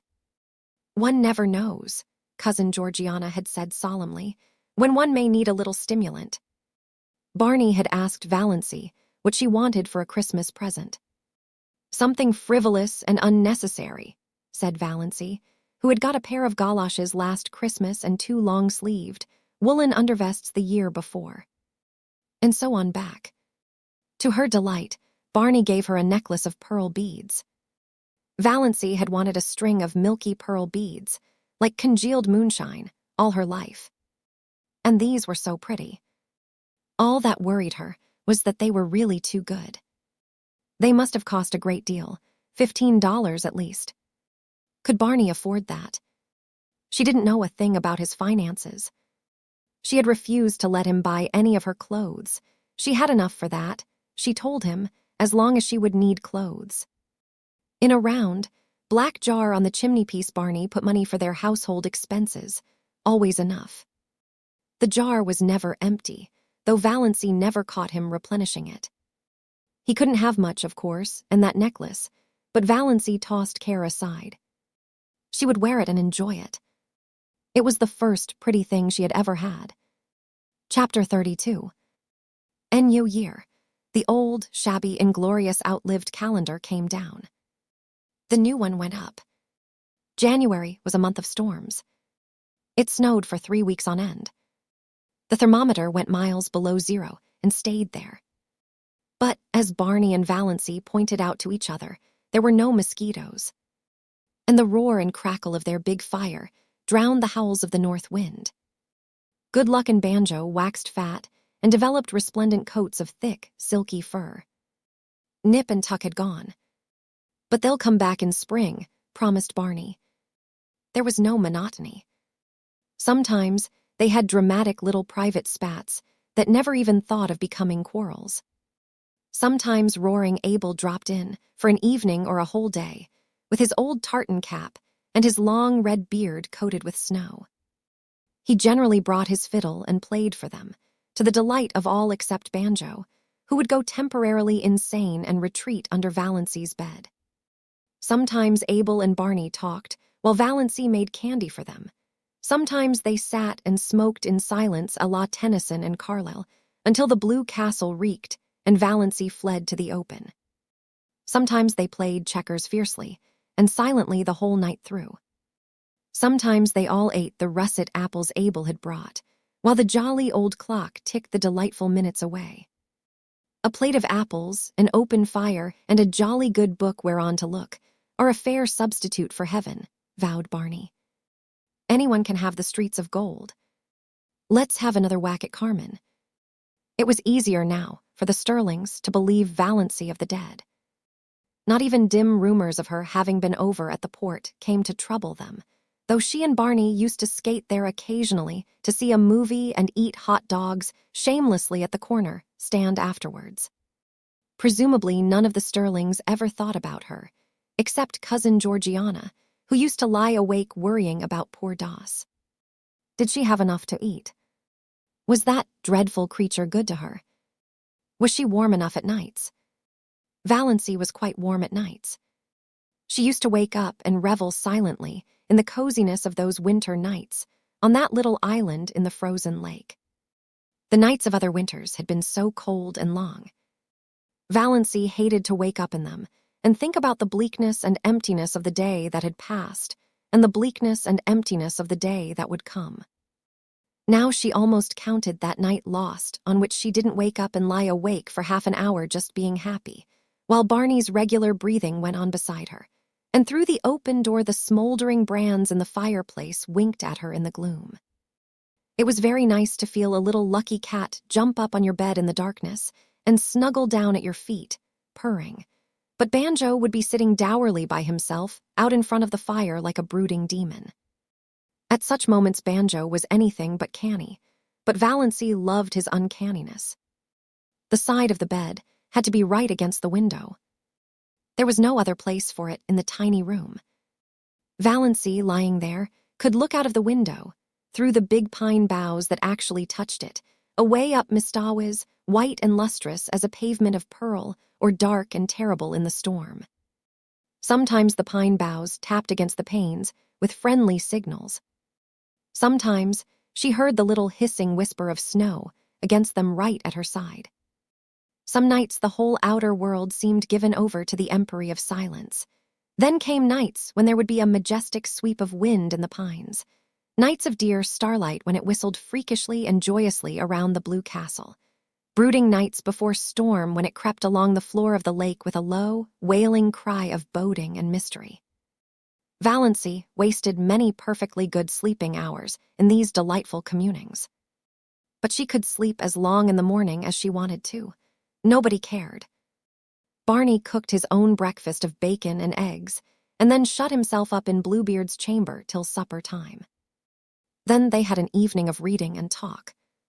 They talked about everything in this world, and a good many things in other worlds. They laughed over their own jokes until the blue castles re-echoed. "You do laugh beautifully," Barney told her once. "It makes me want to laugh just to hear you laugh. There's a trick about your laugh, as if there were so much more fun back of it that you wouldn't let out. Did you laugh like that before you came to Mistawa's, Moonlight?" "I never laughed at all, really. I used to giggle foolishly when I felt I was expected to. But now the laugh just comes." It struck Valancy more than once that Barney himself laughed a great deal oftener than he used to, and that his laugh had changed. It had become wholesome. She rarely heard the little cynical note in it now. Could a man laugh like that who had crimes on his conscience? Yet Barney must have done something. Valancy had indifferently made up her mind as to what he had done. She concluded he was a defaulting bank cashier. She had found in one of Barney's books an old clipping cut from a Montreal paper in which a vanished, defaulting cashier was described. The description applied to Barney, as well as to half a dozen other men Valancy knew, and from some casual remarks he had dropped from time to time, She concluded he knew Montreal rather well. Valancy had it all figured out in the back of her mind. Barney had been in a bank. He was tempted to take some money to speculate, meaning, of course, to put it back. He had got in deeper and deeper, until he found there was nothing for it but flight. It had happened so to scores of men. He had, Valancy was absolutely certain, never meant to do wrong. Of course, the name of the man in the clipping was Bernard Craig. But Valancy had always thought Snaith was an alias. Not that it mattered. Valancy had only one unhappy night that winter. It came in late March, when most of the snow had gone, and Nip and Tuck had returned. Barney had gone off in the afternoon for a long, woodland tramp, saying he would be back by dark if all went well. Soon after he had gone, it had begun to snow. The wind rose, and presently Mistawis was in the grip of one of the worst storms of the winter. It tore up the lake and struck at the little house. The dark, angry woods on the mainland scowled at Valancy, menace in the toss of their boughs, threats in their windy gloom, terror in the roar of their hearts. The trees on the island crouched in fear. Valancy spent the night huddled on the rug before the fire, her face buried in her hands, when she was not vainly peering from the oriel in a futile effort to see through the furious smoke of wind and snow that had once been blue-dimpled Mistawis. Where was Barney? Lost on the merciless lakes. Sinking, exhausted, in the drifts of the pathless woods. Valancy died 100 deaths that night and paid in full for all the happiness of her blue castle. When morning came, the storm broke and cleared. The sun shone gloriously over Mistawis, and at noon Barney came home. Valancy saw him from the oriel as he came around a wooded point, slender and black against the glistening white world. She did not run to meet him. Something happened to her knees, and she dropped down on Banjo's chair. Luckily, Banjo got out from under in time, his whiskers bristling with indignation. Barney found her there, her head buried in her hands. "Barney, I thought you were dead," she whispered. Barney hooted. "After 2 years of the Klondike, did you think a baby storm like this could get me? I spent the night in that old lumber shanty over by Muskoka. A bit cold but snug enough, little goose. Your eyes look like burnt holes in a blanket. Did you sit up here all night worrying over an old woodsman like me?" "Yes," said Valancy. "I couldn't help it. The storm seemed so wild. Anybody might have been lost in it. When I saw you come round the point there, something happened to me. I don't know what. It was as if I had died and come back to life. I can't describe it any other way." Chapter 33. Preying. Mista was black and sullen for a week or two, then flaming in sapphire and turquoise, lilac and rose again, laughing through the oriel, caressing its amethyst islands, rippling under winds soft as silk. Frogs, little green wizards of swamp and pool, singing everywhere in the long twilights and long into the nights.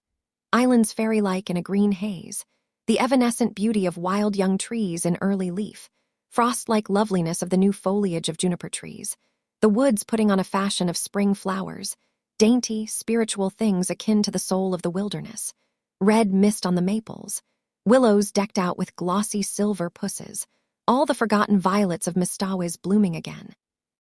Lure of April moons. Think how many thousands of springs have been here on Mistawis, and all of them beautiful, said Valancy. "Oh, Barney, look at that wild plum." "I will. I must quote from John Foster. There's a passage in one of his books. I've reread it 100 times. He must have written it before a tree just like that. Behold the young wild plum tree, which has adorned herself after immemorial fashion in a wedding veil of fine lace. The fingers of wood pixies must have woven it, for nothing like it ever came from an earthly loom. I vow the tree is conscious of its loveliness. It is bridling before our very eyes, as if its beauty were not the most ephemeral thing in the woods, as it is the rarest and most exceeding, for today it is, and tomorrow it is not. Every south wind, purring through the boughs, will winnow away a shower of slender petals. But what matter? Today it is queen of the wild places, and it is always today in the woods. I'm sure you feel much better since you've got that out of your system, said Barney heartlessly. Here's a patch of dandelions, said Valancy, unsubdued. Dandelions shouldn't grow in the woods, though. They haven't any sense of the fitness of things at all. They are too cheerful and self-satisfied. They haven't any of the mystery and reserve of the real wood flowers. In short, they've no secrets, said Barney. But wait a bit. The woods will have their own way, even with those obvious dandelions. In a little while, all that obtrusive yellowness and complacency will be gone, and we'll find here misty, phantom-like globes hovering over those long grasses in full harmony with the traditions of the forest. That sounds John Fosterish, teased Valancy. What have I done that deserved a slam like that? Complained Barney. One of the earliest signs of spring was the renaissance of Lady Jane. Barney put her on roads that no other car would look at, and they went through Deerwood in mud to the axles. They passed several Stirlings, who groaned and reflected that now spring was come, they would encounter that shameless pair everywhere. Valancy, prowling about Deerwood shops, met Uncle Benjamin on the street, but he did not realize until he had gone 2 blocks further on that the girl in the scarlet-collared blanket coat, with cheeks reddened in the sharp April air and the fringe of black hair over laughing, slanted eyes, was Valancy. When he did realize it, Uncle Benjamin was indignant. What business had Valancy to look like a young girl? The way of the transgressor was hard, had to be. Scriptural and proper. Yet Valancy's path couldn't be hard. She wouldn't look like that if it were. There was something wrong. It was almost enough to make a man turn modernist. Barney and Valancy clanged on to the port, so that it was dark when they went through Deerwood again. At her old home, Valancy, seized with a sudden impulse, got out, opened the little gate and tiptoed around to the sitting-room window. There sat her mother and cousin Stickles drearily, grimly knitting. Baffling and inhuman as ever. If they had looked the least bit, lonesome Valancy would have gone in. But they did not. Valancy would not disturb them for worlds. Chapter 34. Valancy had 2 wonderful moments that spring. One day, coming home through the woods, with her arms full of trailing arbutus and creeping spruce, she met a man who she knew must be Alan Tierney. Alan Tierney, the celebrated painter of beautiful women. He lived in New York in winter, but he owned an island cottage at the northern end of Mistawis, to which he always came the minute the ice was out of the lake. He was reputed to be a lonely, eccentric man. He never flattered his sitters. There was no need to, for he would not paint anyone who required flattery. To be painted by Alan Tierney was all the cachet of beauty a woman could desire. Valancy had heard so much about him that she couldn't help turning her head back over her shoulder for another shy, curious look at him. A shaft of pale spring sunlight fell through a great pine athwart her bare black head and her slanted eyes. She wore a pale green sweater and had bound a fillet of linnea vine about her hair. The feathery fountain of trailing spruce overflowed her arms and fell around her. Alan Tierney's eyes lighted up. "I've had a caller," said Barney the next afternoon, when Valancy had returned from another flower quest. "Who?" Valancy was surprised but indifferent. She began filling a basket with arbutus. "Alan Tierney. He wants to paint you, Moonlight." "Me?" Valancy dropped her basket and her arbutus. "You're laughing at me, Barney." "I'm not. That's what Tierney came for. To ask my permission to paint my wife as the spirit of Muskoka or something like that." But, stammered Valancy, "Alan Tierney never paints any but beautiful women," finished Barney. "Conceited. Qed. Mistress Barney Snaith is a beautiful woman." "Nonsense," said Valancy, stooping to retrieve her arbutus. "You know that's nonsense, Barney. I know I'm a heap better looking than I was a year ago, but I'm not beautiful." "Alan Tierney never makes a mistake," said Barney. "You forget, Moonlight, that there are different kinds of beauty." Your imagination is obsessed by the very obvious type of your cousin Olive. Oh, I've seen her. She's a stunner, but you'd never catch Alan Tierney wanting to paint her. In the horrible but expressive slang phrase, she keeps all her goods in the shop window. But in your subconscious mind, you have a conviction that nobody can be beautiful who doesn't look like Olive. Also, you remember your face as it was in the days when your soul was not allowed to shine through it. Tierney said something about the curve of your cheek as you looked back over your shoulder. You know, I've often told you it was distracting. And he's quite batty about your eyes. If I wasn't absolutely sure it was solely professional, he's really a crabbed old bachelor, you know, I'd be jealous. Well, I don't want to be painted, said Valancy. I hope you told him that. I couldn't tell him that. I didn't know what you wanted. But I told him I didn't want my wife painted, hung up in a salon for the mob to stare at, belonging to another man. For of course I couldn't buy the picture. So even if you had wanted to be painted, Moonlight, your tyrannous husband would not have permitted it. Tierney was a bit squiffy. He isn't used to being turned down like that. His requests are almost like royalties. But we are outlaws, laughed Valancy. We bow to no decrees. We acknowledge no sovereignty. In her heart, she thought unashamedly. I wish Olive could know that Alan Tierney wanted to paint me. Me, little old maid Valancy Stirling that was. Her second wonder moment came one evening in May. She realized that Barney actually liked her. She had always hoped he did, but sometimes she had a little disagreeable, haunting dread that he was just kind and nice and chummy out of pity, knowing that she hadn't long to live and determined she should have a good time as long as she did live. But away back in his mind, rather looking forward to freedom again, with no intrusive woman creature in his island fastness and no chattering thing beside him in his woodland prowls. She knew he could never love her. She did not even want him to. If he loved her, he would be unhappy when she died. Valancy never flinched from the plain word. No passing away for her. And she did not want him to be the least unhappy. But neither did she want him to be glad or relieved. She wanted him to like her and miss her as a good chum. But she had never been sure until this night that he did. They had walked over the hills in the sunset. They had the delight of discovering a virgin spring in a ferny hollow and had drunk together from it out of a birch bark cup.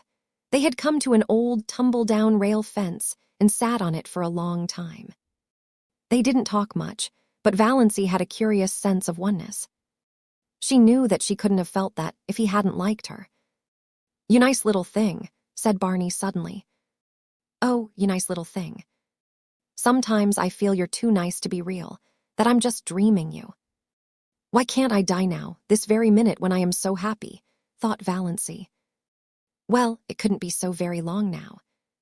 Somehow, Valancy had always felt she would live out the year Dr. Trent had allotted. She had not been careful, she had never tried to be. But somehow, she had always counted on living out her year. She had not let herself think about it at all. But now, sitting here beside Barney, with her hand in his, a sudden realization came to her. She had not had a heart attack for a long while, 2 months at least. The last one she had had was 2 or 3 nights, before Barney was out in the storm. Since then, she had not remembered she had a heart.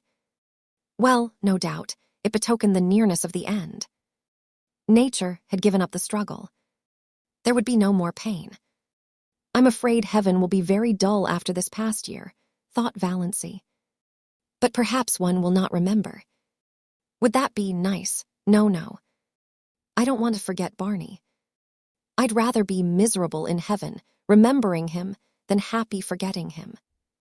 And I'll always remember through all eternity that he really, really liked me. Chapter 35. 30 seconds can be very long sometimes. Long enough to work a miracle or a revolution. In 30 seconds life changed wholly for Barney and Valancy Snaith. They had gone around the lake one June evening in their disappearing propeller, fished for an hour in a little creek, left their boat there, and walked up through the woods to Port Lawrence 2 miles away. Valancy prowled a bit in the shops and got herself a new pair of sensible shoes. Her old pair had suddenly and completely given out, and this evening she had been compelled to put on the little fancy pair of patent leather with rather high, slender heels, which she had bought in a fit of folly one day in the winter because of their beauty, and because she wanted to make one foolish, extravagant purchase in her life. She sometimes put them on of an evening in the Blue Castle, but this was the first time she had worn them outside. She had not found it any too easy walking up through the woods in them, and Barney guyed her unmercifully about them. But in spite of the inconvenience, Valancy secretly rather liked the look of her trim ankles and high instep above those pretty, foolish shoes, and did not change them in the shop as she might have done. The sun was hanging low above the pines when they left Port Lawrence. To the north of it, the woods closed around the town quite suddenly. Valancy always had a sense of stepping from one world to another, from reality to fairyland, when she went out of Port Lawrence and in a twinkling found it shut off behind her by the armies of the pines. A mile and a half from Port Lawrence, there was a small railroad station with a little station house which at this hour of the day was deserted, since no local train was due. Not a soul was in sight when Barney and Valancy emerged from the woods. Off to the left, a sudden curve in the track hid it from view, but over the treetops beyond, the long plume of smoke betokened the approach of a through train. The rails were vibrating to its thunder as Barney stepped across the switch. Valancy was a few steps behind him, loitering to gather June bells along the little, winding path. But there was plenty of time to get across before the train came. She stepped unconcernedly over the first rail. She could never tell how it happened. The ensuing 30 seconds always seemed in her recollection like a chaotic nightmare in which she endured the agony of 1,000 lifetimes. The heel of her pretty, foolish shoe caught in a crevice of the switch. She could not pull it loose. "Barney, Barney," she called in alarm. Barney turned, saw her predicament, saw her ashen face, dashed back. He tried to pull her clear. He tried to wrench her foot from the prisoning hold. In vain. In a moment the train would sweep around the curve, would be on them. "Go, go, quick, you'll be killed, Barney," shrieked Valancy, trying to push him away. Barney dropped on his knees, ghost-white, frantically tearing at her shoelace. The knot defied his trembling fingers. He snatched a knife from his pocket and slashed at it. Valancy still strove blindly to push him away. Her mind was full of the hideous thought that Barney was going to be killed. She had no thought for her own danger. "Barney, go, go, for God's sake, go." "Never," muttered Barney between his set teeth. He gave one mad wrench at the lace. As the train thundered around the curve, he sprang up and caught Valancy, dragging her clear, leaving the shoe behind her. The wind from the train as it swept by turned to icy cold the streaming perspiration on his face. "Thank God," he breathed. For a moment they stood stupidly staring at each other, two white, shaken, wild-eyed creatures. Then they stumbled over to the little seat at the end of the station house and dropped on it. Barney buried his face in his hands and said not a word. Valancy sat, staring straight ahead of her with unseeing eyes at the great pine woods, the stumps of the clearing, the long, gleaming rails. There was only one thought in her dazed mind, a thought that seemed to burn it as a shaving of fire might burn her body. Dr. Trent had told her over a year ago that she had a serious form of heart disease, that any excitement might be fatal. If that were so, why was she not dead now? This very minute. She had just experienced as much and as terrible excitement as most people experience in a lifetime, crowded into that endless 30 seconds. Yet she had not died of it. She was not an iota the worse for it. A little wobbly at the knees, as anyone would have been, a quicker heartbeat as anyone would have, nothing more. Why? Was it possible Dr. Trent had made a mistake? Valancy shivered, as if a cold wind had suddenly chilled her to the soul. She looked at Barney, hunched up beside her. His silence was very eloquent. Had the same thought occurred to him? Did he suddenly find himself confronted by the appalling suspicion that he was married, Not for a few months or a year, but for good and all to a woman he did not love and who had foisted herself upon him by some trick or lie. Valancy turned sick before the horror of it. It could not be. It would be too cruel, too devilish. Dr. Trent couldn't have made a mistake. Impossible. He was one of the best heart specialists in Ontario. She was foolish, unnerved by the recent horror. She remembered some of the hideous spasms of pain she had had. There must be something serious the matter with her heart to account for them. But she had not had any for nearly 3 months. Why? Presently, Barney bestirred himself. He stood up, without looking at Valancy, and said casually, "I suppose we'd better be hiking back. Sun's getting low. Are you good for the rest of the road?" "I think so," said Valancy miserably. Barney went across the clearing and picked up the parcel he had dropped, the parcel containing her new shoes. He brought it to her and let her take out the shoes and put them on without any assistance, while he stood with his back to her and looked out over the pines. They walked in silence down the shadowy trail to the lake. In silence, Barney steered his boat into the sunset miracle that was Mistawis. In silence, they went around feathery headlands and across coral bays and silver rivers, where canoes were slipping up and down in the afterglow. In silence, they went past cottages echoing with music and laughter. In silence, drew up at the landing place below the Blue Castle. Valancy went up the rock steps and into the house. She dropped miserably on the first chair she came to, and sat there staring through the oriel, oblivious of good luck's frantic purrs of joy, and Banjo's savage glares of protest at her occupancy of his chair. Barney came in a few minutes later. He did not come near her, but he stood behind her and asked gently if she felt any the worse for her experience. Valancy would have given her year of happiness to have been able honestly to answer, yes. "No," she said flatly. Barney went into Bluebeard's chamber and shut the door. She heard him pacing up and down, up and down. He had never paced like that before. And an hour ago, only an hour ago, she had been so happy. Chapter 36. Finale. Valancy went to bed. Before she went, she reread Dr. Trent's letter. It comforted her a little, so positive, so assured. The writing so black and steady.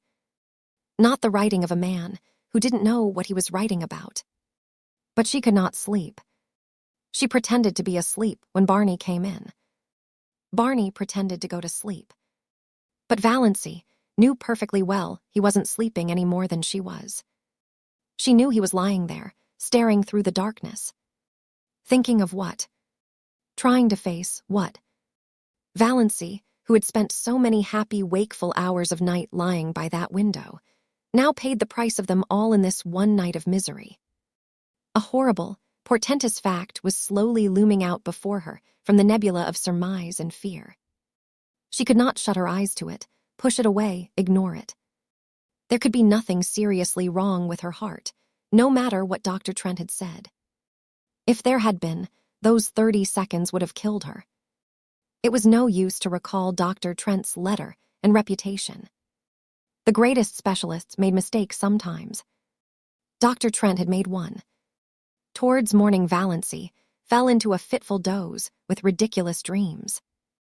One of them was of Barney taunting her with having tricked him. In her dream, she lost her temper and struck him violently on the head with her rolling pin. He proved to be made of glass and shivered into splinters all over the floor. She woke with a cry of horror, a gasp of relief, a short laugh over the absurdity of her dream, a miserable, sickening recollection of what had happened. Barney was gone. Valancy knew, as people sometimes know things, inescapably, without being told, that he was not in the house or in Bluebeard's chamber either. There was a curious silence in the living room. A silence with something uncanny about it. The old clock had stopped. Barney must have forgotten to wind it up, something he had never done before. The room without it was dead, though the sunshine streamed in through the oriel, and dimples of light from the dancing waves beyond quivered over the walls. The canoe was gone, but Lady Jane was under the mainland trees. So Barney had betaken himself to the wilds. He would not return till night, perhaps not even then. He must be angry with her. That furious silence of his must mean anger, cold, deep, justifiable resentment. Well, Valancy knew what she must do first. She was not suffering very keenly now.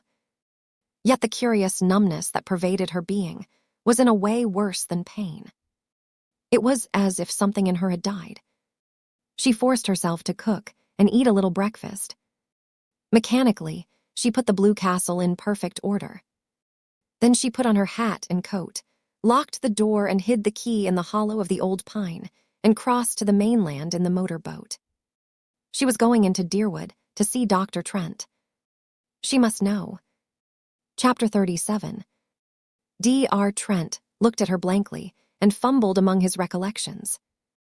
Miss. Mrs. Snaith, said Valancy quietly. I was Miss Valancy Stirling when I came to you last May, over a year ago. I wanted to consult you about my heart. Dr. Trent's face cleared. Oh, of course. I remember now. I'm really not to blame for not knowing you. You've changed splendidly and married. Well, it has agreed with you. You don't look much like an invalid now, hey? I remember that day. I was badly upset. Hearing about poor Ned bowled me over. But Ned, as good as new, and you too, evidently. I told you so, you know, told you there was nothing to worry over. Valancy looked at him. You told me in your letter, she said slowly, with a curious feeling that someone else was talking through her lips, that I had angina pectoris in the last stages, complicated with an aneurysm. That I might die any minute, that I couldn't live longer than a year. Dr. Trent stared at her. Impossible, he said blankly. I couldn't have told you that. Valancy took his letter from her bag and handed it to him. Miss Valancy Stirling, he read. Yes. Of course I wrote you on the train, that night. But I told you there was nothing serious. Read your letter, insisted Valancy. Dr. Trent took it out, unfolded it, glanced over it. A dismayed look came into his face. He jumped to his feet and strode agitatedly about the room. Good heavens, this is the letter I meant for old Miss Jane Stirling. From Port Lawrence. She was here that day, too. I sent you the wrong letter. What unpardonable carelessness. But I was beside myself that night. My God, and you believed that you believed. But you didn't. You went to another doctor. Valancy stood up, turned round, looked foolishly about her and sat down again. I believed it, she said faintly. I didn't go to any other doctor. It would take too long to explain. But I believed I was going to die soon. Dr. Trent halted before her. I can never forgive myself. What a year you must have had. But you don't look, I can't understand. Never mind, said Valancy dully. And so there's nothing the matter with my heart. Well, nothing serious. You had what is called pseudoangina. It's never fatal, passes away completely with proper treatment. Or sometimes with a shock of joy. Have you been troubled much with it? Not at all since March, answered Valancy. She remembered the marvelous feeling of recreation she had had when she saw Barney coming home safe after the storm. Had that shock of joy cured her? Then likely you're all right. I told you what to do in the letter you should have got. And of course, I supposed you'd go to another doctor. Child, why didn't you? I didn't want anybody to know. Idiot, said Dr. Trent bluntly. I can't understand such folly. And poor old Miss Stirling. She must have got your letter, telling her there was nothing serious the matter. Well, it couldn't have made any difference. Her case was hopeless. Nothing that she could have done or left undone could have made any difference.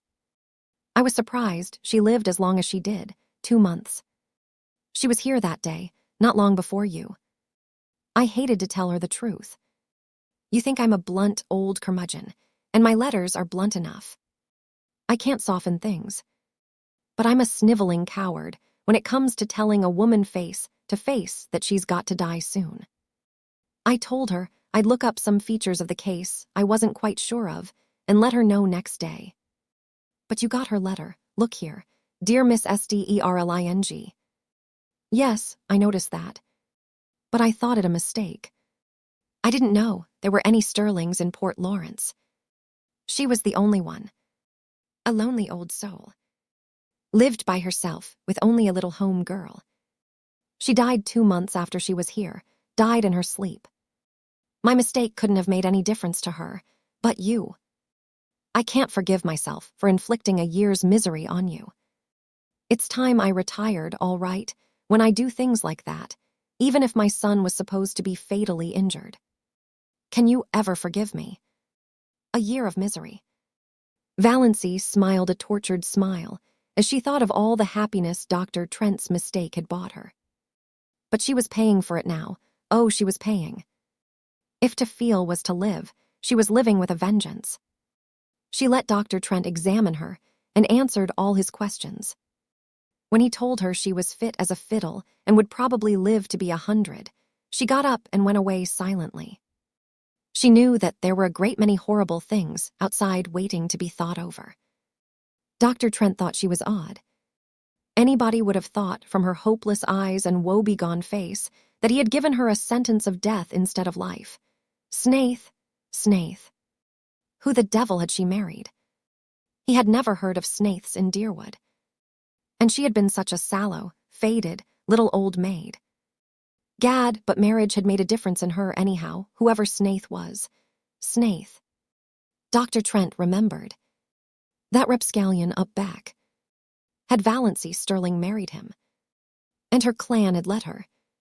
Well, probably that solved the mystery. She had married in haste and repented at leisure, and that was why she wasn't overjoyed at learning she was a good insurance prospect, after all. Married. To God knew whom, or what jailbird, defaulter. Fugitive from justice. It must be pretty bad if she had looked to death as a release, poor girl. But why were women such fools? Dr. Trent dismissed Valancy from his mind, though to the day of his death, he was ashamed of putting those letters into the wrong envelopes. Chapter 38. Valancy walked quickly through the back streets and through Lover's Lane. She did not want to meet anyone she knew. She didn't want to meet even people she didn't know. She hated to be seen. Her mind was so confused, so torn, so messy. She felt that her appearance must be the same. She drew a sobbing breath of relief as she left the village behind and found herself on the up-back road. There was little fear of meeting anyone she knew here. The cars that fled by her, with raucous shrieks, were filled with strangers. One of them was packed with young people who whirled past her singing uproariously. Valancy flinched as if one of them had leaned from the car and cut her across the face with a whip. She had made a covenant with death, and death had cheated her. Now life stood mocking her. She had trapped Barney. Trapped him into marrying her.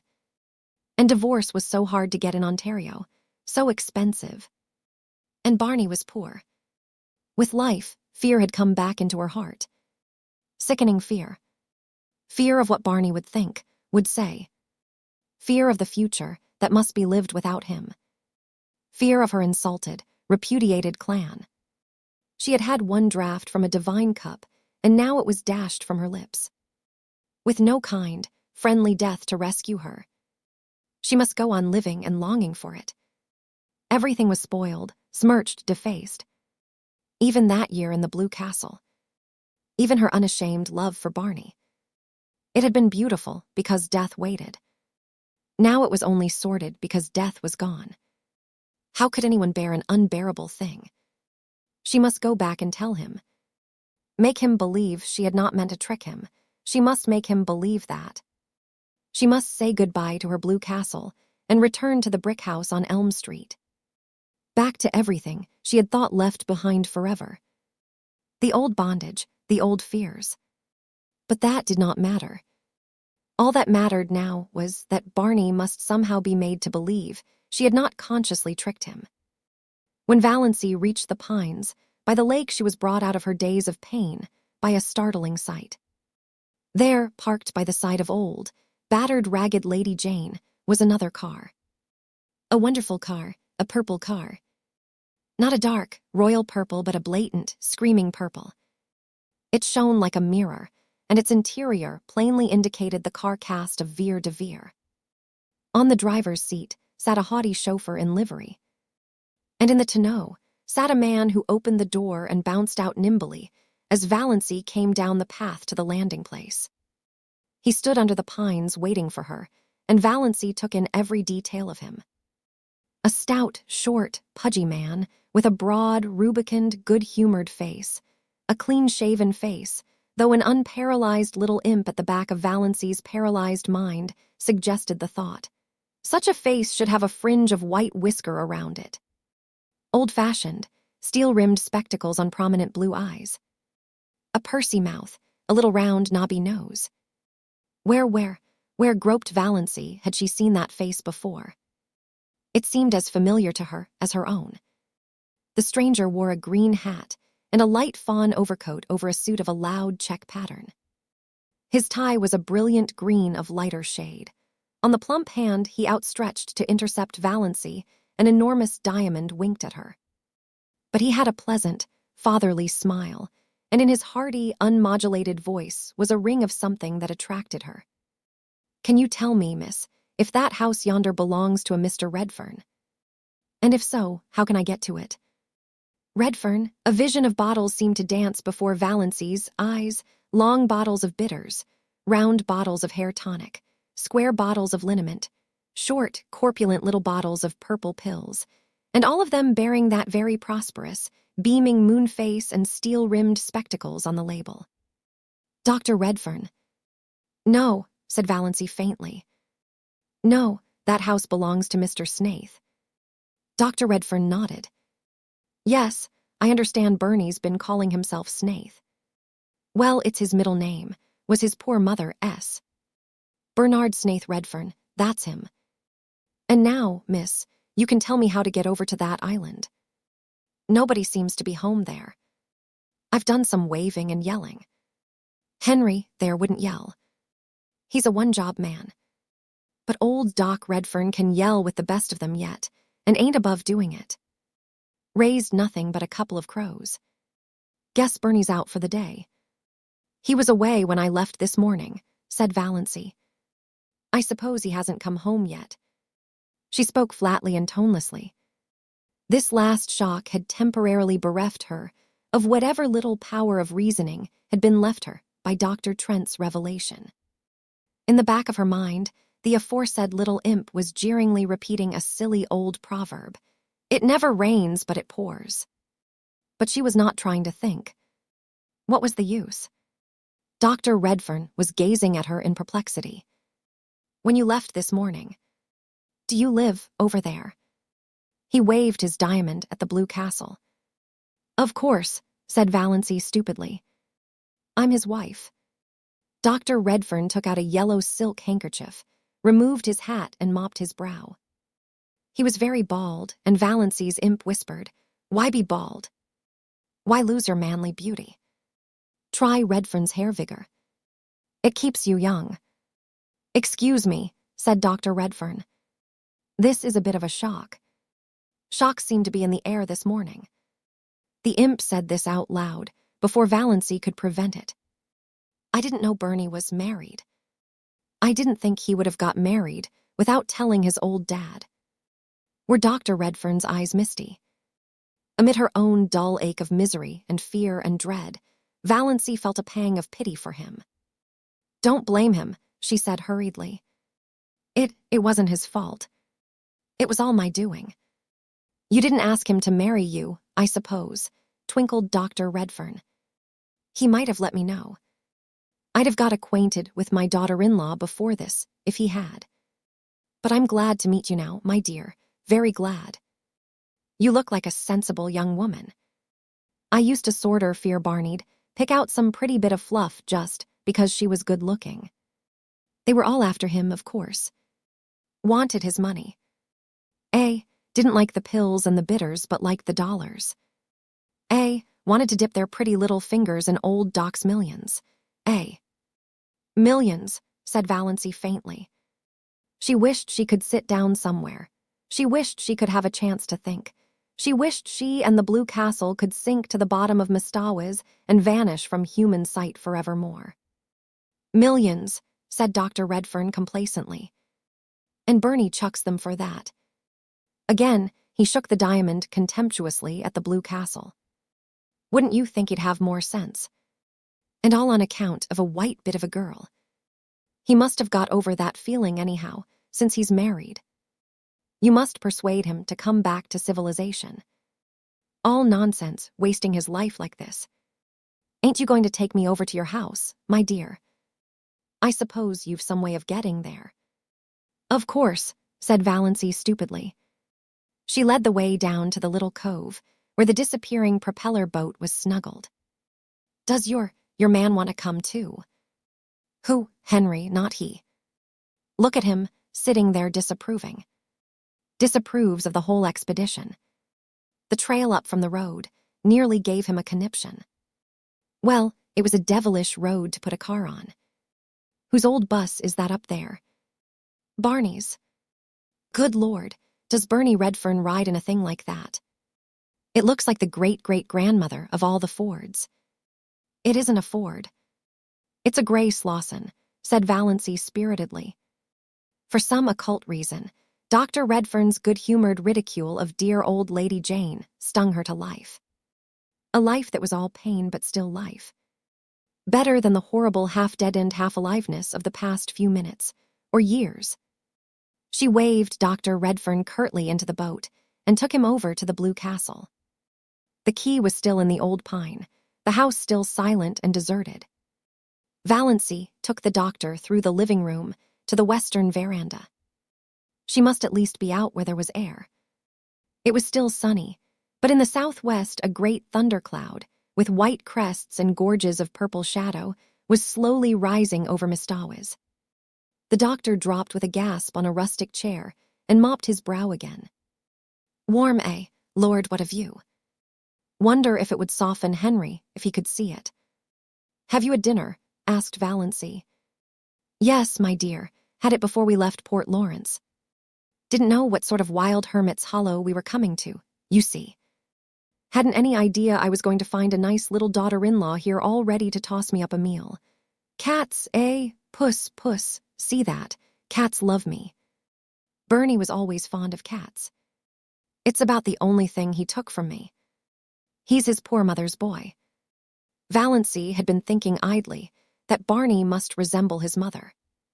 She had remained standing by the steps, but Dr. Redfern waved her to the swing seat. Sit down, dear. Never stand when you can sit. I want to get a good look at Barney's wife.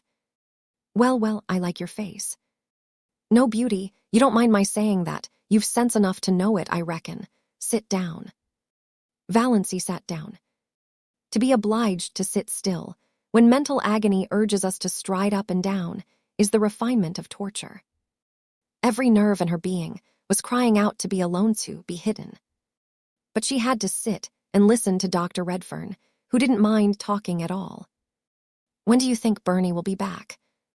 I don't know, not before night probably. Where did he go? I don't know that either. Likely to the woods up back. So he doesn't tell you his comings and goings, either. Bernie was always a secretive young devil. Never understood him. Just like his poor mother. But I thought a lot of him.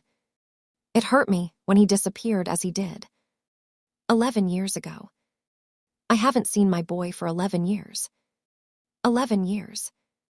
Valancy was surprised. It's only 6 since he came here.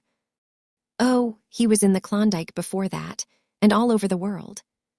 He used to drop me a line now, and then, never give any clue to where he was but just a line to say he was all right. I suppose he's told you all about it. No, I know nothing of his past life, said Valancy with sudden eagerness. She wanted to know, she must know now. It hadn't mattered before. Now she must know all. And she could never hear it from Barney. She might never even see him again. If she did, it would not be to talk of his past. What happened? Why did he leave his home? Tell me, tell me. Well, it ain't much of a story. Just a young fool gone mad because of a quarrel with his girl. Only Bernie was a stubborn fool. Always stubborn. You never could make that boy do anything he didn't want to do. From the day he was born. Yet he was always a quiet, gentle little chap, too, good as gold. His poor mother died when he was only 2 years old. I'd just begun to make money with my hair vigor. I'd dreamed the formula for it, you see.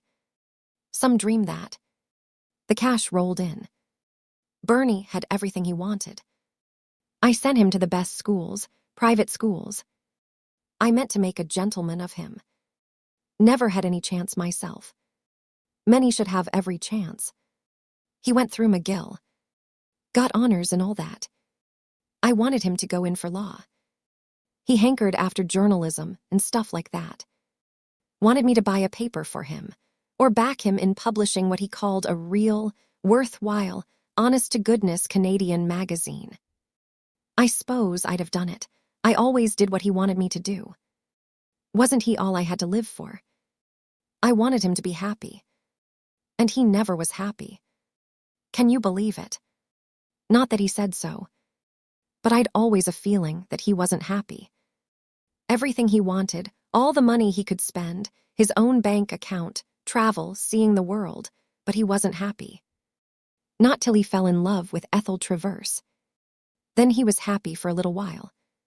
The cloud had reached the sun, and a great, chill, purple shadow came swiftly over Mistawis. It touched the blue castle, rolled over it. Valancy shivered. Yes, she said, with painful eagerness, though every word was cutting her to the heart. What was she like? Prettiest girl in Montreal, said Dr. Redfern. Oh, she was a looker, all right. Gold hair, shiny as silk, great, big, soft, black eyes, skin like milk and roses. Don't wonder Bernie fell for her. And brains as well. She wasn't a bit of fluff. B.A. from McGill. A thoroughbred, too. One of the best families. But a bit lean in the purse. Bernie was mad about her. Happiest young fool you ever saw. Then the bust-up. What happened? Valancy had taken off her hat and was absently thrusting a pin in and out of it. Good Luck was purring beside her. Banjo was regarding Dr. Redfern with suspicion. Nip and Tuck were lazily cawing in the pines. Mistawis was beckoning. Everything was the same. Nothing was the same.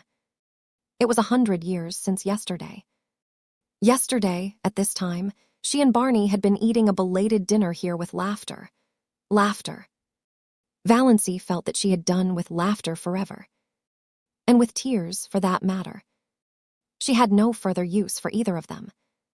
Blessed if I know, my dear. Some fool quarrel, I suppose. Bernie just lit out, disappeared. He wrote me from the Yukon. Said his engagement was broken, and he wasn't coming back. And not to try to hunt him up because he was never coming back. I didn't. What was the use? I knew Bernie. I went on piling up money because there wasn't anything else to do. But I was mighty lonely. All I lived for was them little notes now and then from Bernie, Klondike, England, South Africa, China, everywhere. I thought maybe he'd come back someday to his lonesome old dad. Then 6 years ago, even the letters stopped. I didn't hear a word of or from him till last Christmas. Did he write? No, but he drew a check for $15,000 on his bank account.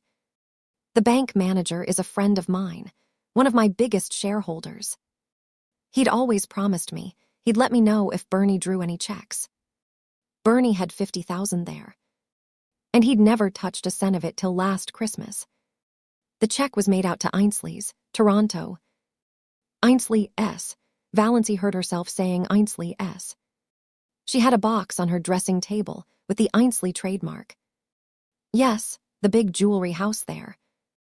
After I'd thought it over a while, I got brisk. I wanted to locate Bernie. Had a special reason for it. It was time he gave up his fool hoboing and come to his senses. Drawing that 15 told me there was something in the wind. The manager communicated with the Ainsleys. His wife was an Ainsley, and found out that Bernard Redfern had bought a pearl necklace there. His address was given as Box 444, Port Lawrence, Muskoka, Aunt. First I thought I'd write. Then I thought I'd wait till the open season for cars and come down myself. Ain't no hand at writing. I've motored from Montreal. Got to Port Lawrence yesterday. Inquired at the post office. Told me they knew nothing of any Bernard Snaith Redfern, but there was a Barney Snaith had a P.O. box there. Lived on an island out here, they said, so here I am. And where's Barney? Valancy was fingering her necklace. She was wearing $15,000 around her neck. And she had worried lest Barney had paid $15 for it and couldn't afford it. Suddenly she laughed in Dr. Redfern's face. "Excuse me, it's so amusing," said poor Valancy. "Isn't it?" said Dr. Redfern, seeing a joke, but not exactly hers. "Now, you seem like a sensible young woman, and I dare say you've lots of influence over Bernie. Can't you get him to come back to civilization and live like other people? I've a house up there, big as a castle, furnished like a palace. I want company in it, Bernie's wife, Bernie's children." "Did Ethel Traverse ever marry?" queried Valancy irrelevantly. "Bless you, yes. 2 years after Bernie levanted. But she's a widow now. Pretty as ever. To be frank, that was my special reason for wanting to find Bernie. I thought they'd make it up, maybe. But of course, that's all off now. Doesn't matter. Bernie's choice of a wife is good enough for me. It's my boy I want. Think he'll soon be back. I don't know, but I don't think he'll come before night. Quite late, perhaps. And perhaps not till tomorrow. But I can put you up comfortably. He'll certainly be back tomorrow." Dr. Redfern shook his head. "Too damp. I'll take no chances with rheumatism. Why suffer that ceaseless anguish? Why not try Redfern's liniment?" quoted the imp in the back of Valancy's mind. "I must get back to Port Lawrence before rain starts. Henry goes quite mad when he gets mud on the car. But I'll come back tomorrow. Meanwhile, you talk Bernie into reason." He shook her hand and patted her kindly on the shoulder. He looked as if he would have kissed her with a little encouragement, but Valancy did not give it. Not that she would have minded. He was rather dreadful and loud, and dreadful. But there was something about him she liked. She thought dully that she might have liked being his daughter-in-law if he had not been a millionaire. A score of times over. And Barney was his son and heir. She took him over in the motorboat and watched the lordly purple car roll away through the woods with Henry, the wheel, looking things not lawful to be uttered. Then she went back to the Blue Castle. What she had to do must be done quickly. Barney might return at any moment. And it was certainly going to rain. She was thankful she no longer felt very bad. When you are bludgeoned on the head repeatedly, you naturally and mercifully become more or less insensible and stupid. She stood briefly like a faded flower bitten by frost, by the hearth, looking down on the white ashes of the last fire that had blazed in the Blue Castle. At any rate, she thought wearily, Barney isn't poor. He will be able to afford a divorce, quite nicely. Chapter 39. He must write a note. The imp in the back of her mind laughed. In every story she had ever read, when a runaway wife decamped from home, she left a note, generally on the pincushion. It was not a very original idea. But one had to leave something intelligible. What was there to do but write a note? She looked vaguely about her for something to write with. Ink. There was none. Valancy had never written anything since she had come to the Blue Castle, save memoranda of household necessaries for Barney. A pencil sufficed for them, but now the pencil was not to be found. Valancy absently crossed to the door of Bluebeard's chamber and tried it. She vaguely expected to find it locked, but it opened unresistingly. She had never tried it before, and did not know whether Barney habitually kept it locked or not. If he did, he must have been badly upset to leave it unlocked. She did not realize that she was doing something he had told her not to do. She was only looking for something to write with. All her faculties were concentrated on deciding just what she would say and how she would say it. There was not the slightest curiosity in her as she went into the lean-to.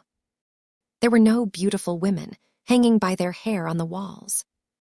It seemed a very harmless apartment, with a commonplace little sheet-iron stove in the middle of it, its pipe sticking out through the roof.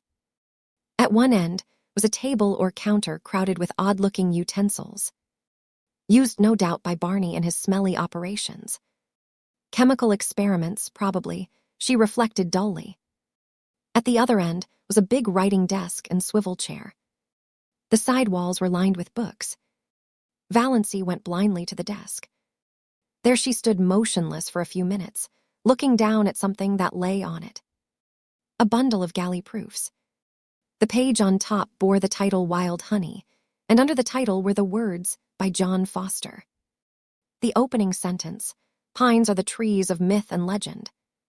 They strike their roots deep into the traditions of an older world, but wind and star love their lofty tops. What music when old Aeolus draws his bow across the branches of the pines. She had heard Barney say that one day when they walked under them. So Barney was John Foster. Valancy was not excited. She had absorbed all the shocks and sensations that she could compass for one day. This affected her neither one way nor the other. She only thought. So this explains it.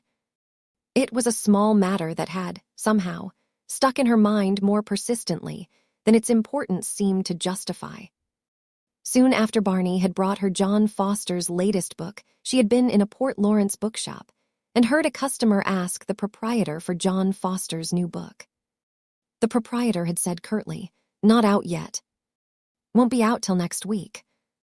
Valancy had opened her lips to say, "Oh, yes, it is out," but closed them again. After all, it was none of her business. She supposed the proprietor wanted to cover up his negligence in not getting the book in promptly. Now she knew. The book Barney had given her had been one of the author's complimentary copies, sent in advance. Well, Valancy pushed the proofs indifferently aside and sat down in the swivel chair. She took up Barney's pen, and a vile one it was, pulled a sheet of paper to her and began to write. She could not think of anything to say except bald facts. "Dear Barney, I went to Dr. Trent this morning and found out he had sent me the wrong letter by mistake. There never was anything serious the matter with my heart, and I am quite well now. I did not mean to trick you. Please believe that. I could not bear it if you did not believe that. I am very sorry for the mistake. But surely you can get a divorce if I leave you. Is desertion a ground for divorce in Canada? Of course, if there is anything I can do to help or hasten it, I will do it gladly, if your lawyer will let me know. I thank you for all your kindness to me. I shall never forget it. Think as kindly of me as you can, because I did not mean to trap you. Goodbye. Yours gratefully, Valancy. Dear Barney, I went to Dr. Trent this morning and found out he had sent me the wrong letter by mistake. There never was anything serious the matter with my heart, and I am quite well now. I did not mean to trick you. Please believe that. I could not bear it if you did not believe that. I am very sorry for the mistake. But surely you can get a divorce if I leave you. Is desertion a ground for divorce in Canada? Of course, if there is anything I can do to help or hasten it, I will do it gladly, if your lawyer will let me know. I thank you for all your kindness to me. I shall never forget it. Think as kindly of me as you can, because I did not mean to trap you. Goodbye. Yours gratefully, Valancy. It was very cold and stiff, she knew. But to try to say anything else would be dangerous, like tearing away a dam. She didn't know what torrent of wild incoherences and passionate anguish might pour out. In a postscript she added, "Your father was here today. He is coming back tomorrow. He told me everything. I think you should go back to him. He is very lonely for you." She put the letter in an envelope, wrote Barney across it, and left it on the desk. On it she laid the string of pearls. If they had been the beads she believed them, she would have kept them in memory of that wonderful year. But she could not keep the $15,000 gift of a man who had married her out of pity and whom she was now leaving. It hurt her to give up her pretty bauble. That was an odd thing, she reflected. The fact that she was leaving Barney did not hurt her, yet. It lay at her heart like a cold, insensible thing. If it came to life, Valancy shuddered and went out. She put on her hat and mechanically fed Good Luck and Banjo. She locked the door and carefully hid the key in the old pine. Then she crossed to the mainland in the disappearing propeller.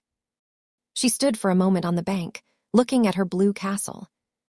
The rain had not yet come, but the sky was dark and Mistawa's gray and sullen. The little house under the pines looked very pathetic, a casket rifled of its jewels, a lamp with its flame blown out. "I shall never again hear the wind crying over Mistawa's at night," thought Valancy. This hurt her too. She could have laughed to think that such a trifle could hurt her at such a time. Chapter 40. Valancy paused a moment on the porch of the brick house in Elm Street.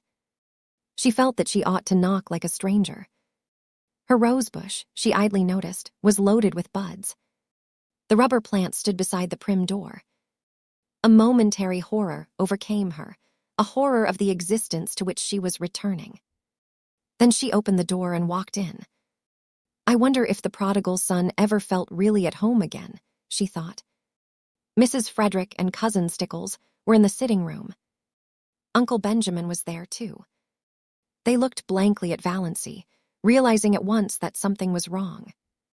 This was not the saucy, impudent thing who had laughed at them in this very room last summer. This was a gray-faced woman with the eyes of a creature who had been stricken by a mortal blow. Valancy looked indifferently around the room.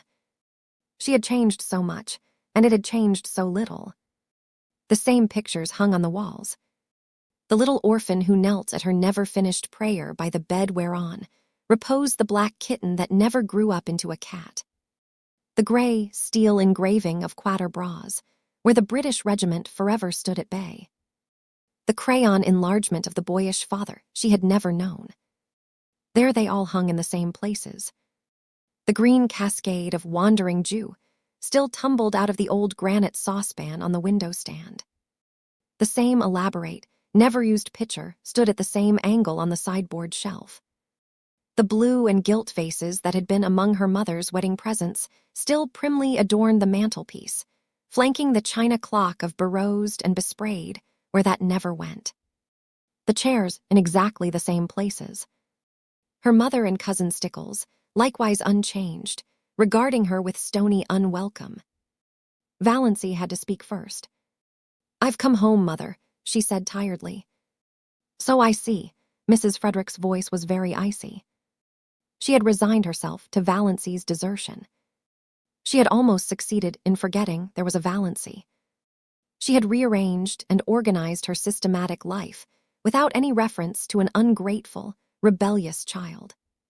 She had taken her place again in a society which ignored the fact that she had ever had a daughter and pitied her, if it pitied her at all, only in discreet whispers and asides. The plain truth was that, by this time, Mrs. Frederick did not want Valancy to come back, did not want ever to see or hear of her again. And now, of course, Valancy was here, with tragedy and disgrace and scandal trailing after her visibly. "So I see," said Mrs. Frederick. "May I ask why?" "Because I'm not going to die," said Valancy huskily. "God bless my soul," said Uncle Benjamin. "Who said you were going to die?" "I suppose," said Cousin Stickles shrewishly. Cousin Stickles did not want Valancy back either. "I suppose you found out he has another wife, as we've been sure all along." "No, I only wish he had," said Valancy. She was not suffering particularly, but she was very tired. If only the explanations were all over and she were upstairs in her old, ugly room, alone, just alone. The rattle of the beads on her mother's sleeves, as they swung on the arms of the reed chair, almost drove her crazy. Nothing else was worrying her, but all at once it seemed that she simply could not endure that thin, insistent rattle. "My home, as I told you, is always open to you," said Mrs. Frederick stonily, "but I can never forgive you." Valancy gave a mirthless laugh. "I'd care very little for that if I could only forgive myself," she said. "Come, come," said Uncle Benjamin testily, but rather enjoying himself. He felt he had Valancy under his thumb again. "We've had enough of mystery. What has happened? Why have you left that fellow? No doubt there's reason enough, but what particular reason is it?" Valancy began to speak mechanically. She told her tale bluntly and barely. "A year ago, Dr. Trent told me I had angina pectoris and could not live long. I wanted to have some life before I died. That's why I went away. Why I married Barney. And now I've found it is all a mistake.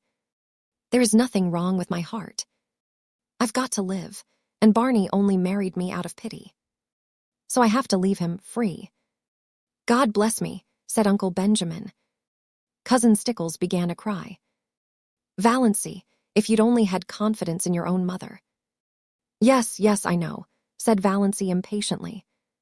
"What's the use of going into that now? I can't undo this year. God knows I wish I could. I've tricked Barney into marrying me, and he's really Bernard Redfern.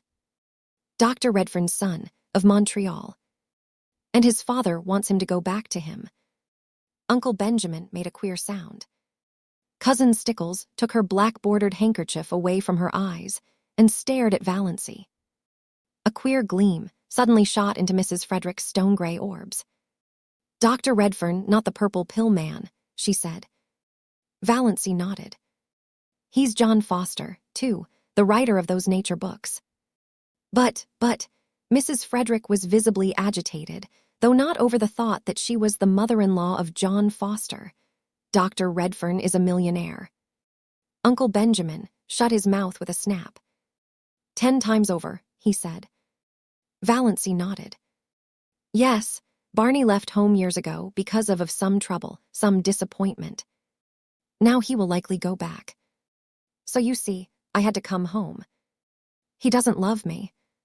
I can't hold him to a bond he was tricked into." Uncle Benjamin looked incredibly sly. "Did he say so? Does he want to get rid of you?"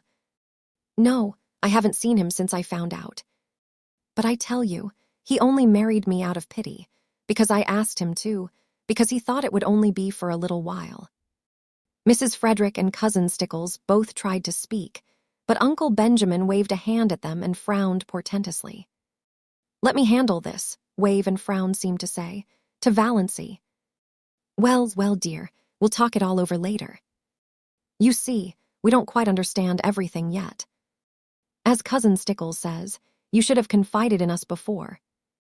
Later on, I dare say we can find a way out of this." "You think Barney can easily get a divorce, don't you?" said Valancy eagerly. Uncle Benjamin silenced with another wave. The exclamation of horror he knew was trembling on Mrs. Frederick's lips. "Trust to me, Valancy. Everything will arrange itself. Tell me this, Dossie. Have you been happy up back? Was S.N., Mr. Redfern, good to you?" "I have been very happy, and Barney was very good to me," said Valancy, as if reciting a lesson. She remembered when she studied grammar at school, she had disliked the past and perfect tenses. They had always seemed so pathetic. It was all over and done with." "Then don't worry, little girl." How amazingly paternal Uncle Benjamin was. "Your family will stand behind you. We'll see what can be done." "Thank you," said Valancy dully. Really, it was quite decent of Uncle Benjamin. "Can I go and lie down a little while? I'm tired." "Of course you're tired." Uncle Benjamin patted her hand gently, very gently. "All worn out and nervous. Go and lie down, by all means. You'll see things in quite a different light after you've had a good sleep." He held the door open. As she went through, he whispered, "What is the best way to keep a man's love?" Valancy smiled wanly. But she had come back to the old life, the old shackles. What? She asked as meekly as of yore. Not to return it, said Uncle Benjamin with a chuckle. He shut the door and rubbed his hands. Nodded and smiled mysteriously round the room. Poor little Doss, he said pathetically. Do you really suppose that Snaith can actually be Dr. Redfern's son? Gasped Mrs. Frederick. I see no reason for doubting it. She says Dr. Redfern has been there. Why, the man is rich as wedding cake. Amelia, I've always believed there was more in Doss than most people thought. You kept her down too much, repressed her. She never had a chance to show what was in her. And now she's landed a millionaire for a husband.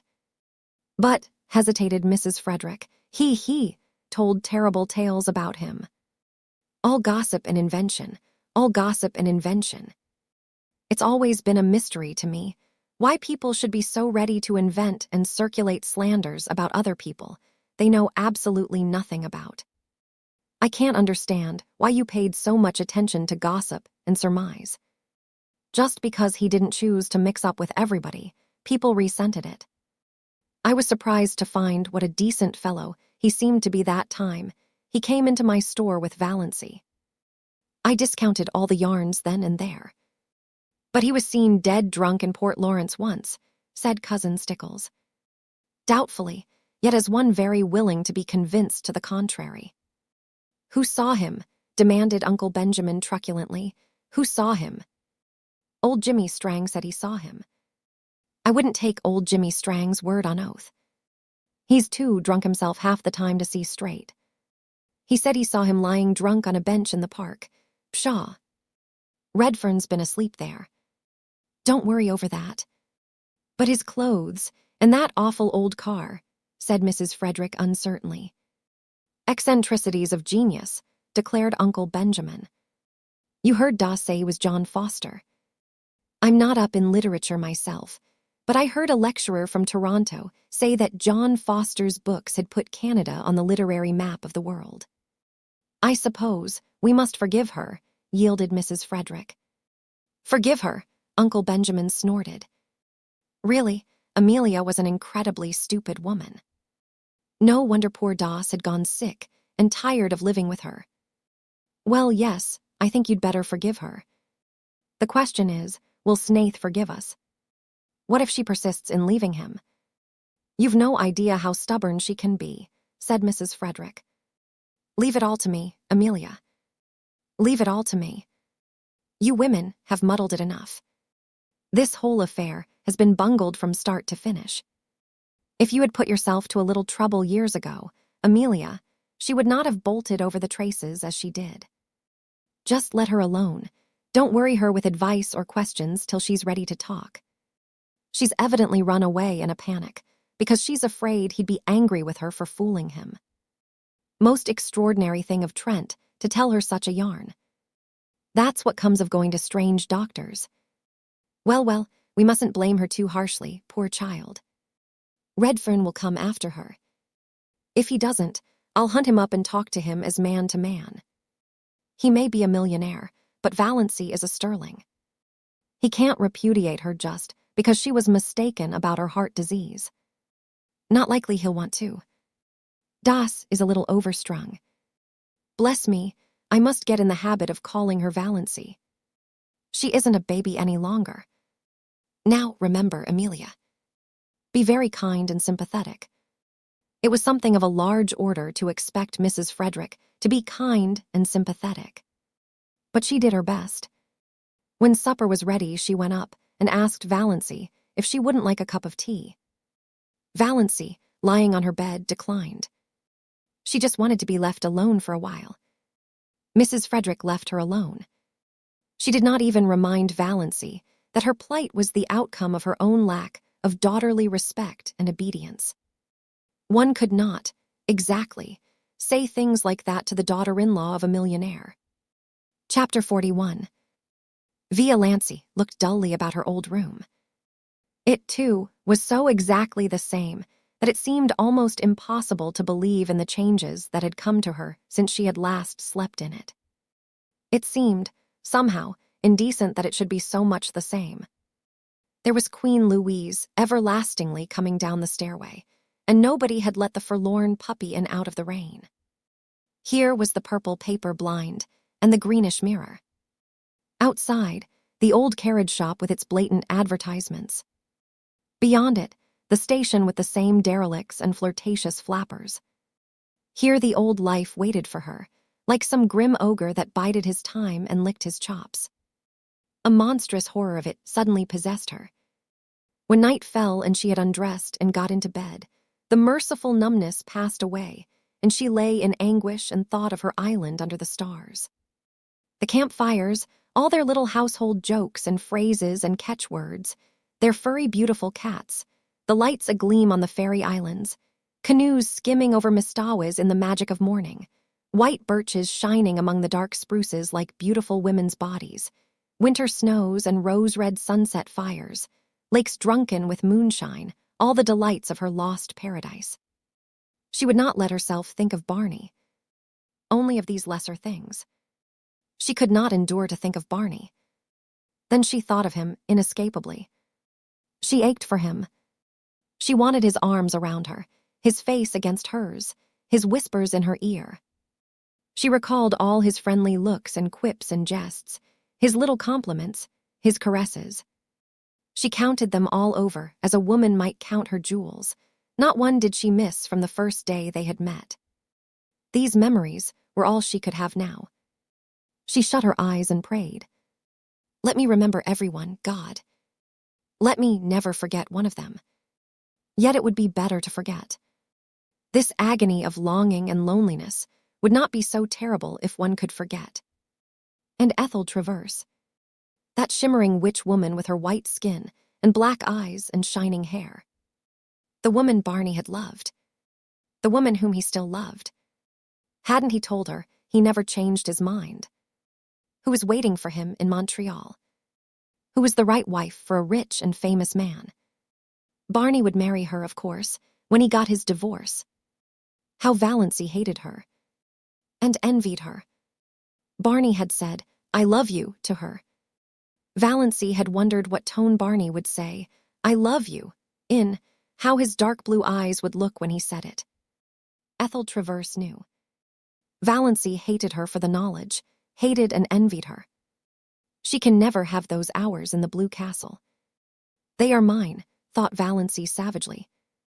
Ethel would never make strawberry jam, or dance to old Abel's fiddle or fry bacon for Barney over a campfire. She would never come to the little Mistawis shack at all. What was Barney doing, thinking, feeling now? Had he come home and found her letter? Was he still angry with her? Or a little pitiful? Was he lying on their bed, looking out on stormy Mistawis, and listening to the rain streaming down on the roof? Or was he still wandering in the wilderness, raging at the predicament in which he found himself, hating her? Pain took her and wrung her like some great pitiless giant. She got up and walked the floor. Would morning never come to end this hideous night? And yet, what could morning bring her? The old life, without the old stagnation that was at least bearable. The old life with the new memories, the new longings, the new anguish. Oh, why can't I die? Moaned Valancy. Chapter 42. It was not until early afternoon the next day that a dreadful old car clanked up Elm Street and stopped in front of the brick house. A hatless man sprang from it and rushed up the steps. The bell was rung as it had never been rung before, vehemently, intensely. The ringer was demanding entrance, not asking it. Uncle Benjamin chuckled as he hurried to the door. Uncle Benjamin had just dropped in to inquire how dear Doss, Valancy, was. Dear Doss, Valancy, he had been informed, was just the same. She had come down for breakfast, which she didn't eat, gone back to her room, come down for dinner, which she didn't eat, gone back to her room. That was all. She had not talked. And she had been let, kindly, considerately, alone. Very good. Redfern will be here today, said Uncle Benjamin. And now Uncle Benjamin's reputation as a prophet was made. Redfern was here, unmistakably so. "Is my wife here?" he demanded of Uncle Benjamin without preface. Uncle Benjamin smiled expressively. "Mr. Redfern, I believe." "Very glad to meet you, sir." "Yes, that naughty little girl of yours is here." "We have been—" "I must see her," Barney cut Uncle Benjamin ruthlessly short. "Certainly, Mr. Redfern. Just step in here. Valancy will be down in a minute." He ushered Barney into the parlor and betook himself to the sitting room and Mrs. Frederick. "Go up and tell Valancy to come down. Her husband is here."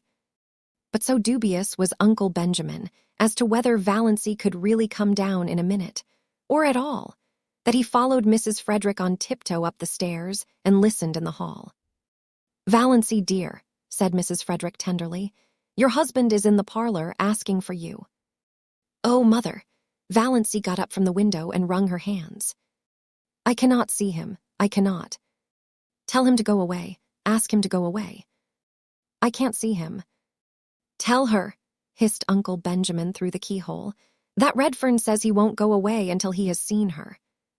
Redfern had not said anything of the kind, but Uncle Benjamin thought he was that sort of a fellow. Valancy knew he was. She understood that she might as well go down first as last. She did not even look at Uncle Benjamin as she passed him on the landing. Uncle Benjamin did not mind. Rubbing his hands and chuckling, he retreated to the kitchen, where he genially demanded of Cousin Stickles. "Why are good husbands like bread?" Cousin Stickles asked why. "Because women need them," beamed Uncle Benjamin. Valancy was looking anything but beautiful when she entered the parlor. Her white night had played fearful havoc with her face. She wore an ugly old brown-end blue gingham, having left all her pretty dresses in the Blue Castle. But Barney dashed across the room and caught her in his arms. "Valancy, darling, oh, you darling little idiot. Whatever possessed you to run away like that? When I came home last night and found your letter, I went quite mad. It was 12 o'clock. I knew it was too late to come here then. I walked the floor all night. Then this morning Dad came. I couldn't get away till now. Valancy, whatever got into you? Divorce, forsooth. Don't you know?" "I know you only married me out of pity," said Valancy, brushing him away feebly. "I know you don't love me, I know."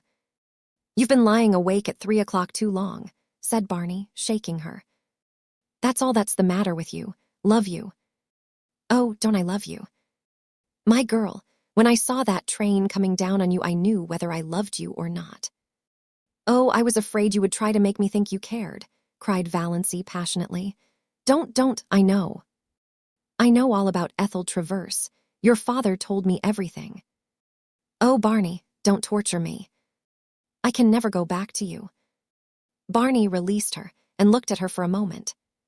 Something in her pallid, resolute face spoke more convincingly than words of her determination. "Valancy," he said quietly, "Father couldn't have told you everything because he didn't know it. Will you let me tell you everything?" "Yes," said Valancy wearily. Oh, how dear he was. How she longed to throw herself into his arms. As he put her gently down in a chair, she could have kissed the slender, brown hands that touched her arms. She could not look up as he stood before her. She dared not meet his eyes. For his sake, she must be brave. She knew him, kind, unselfish. Of course he would pretend he did not want his freedom. She might have known he would pretend that, once the first shock of realization was over. He was so sorry for her. He understood her terrible position. When had he ever failed to understand?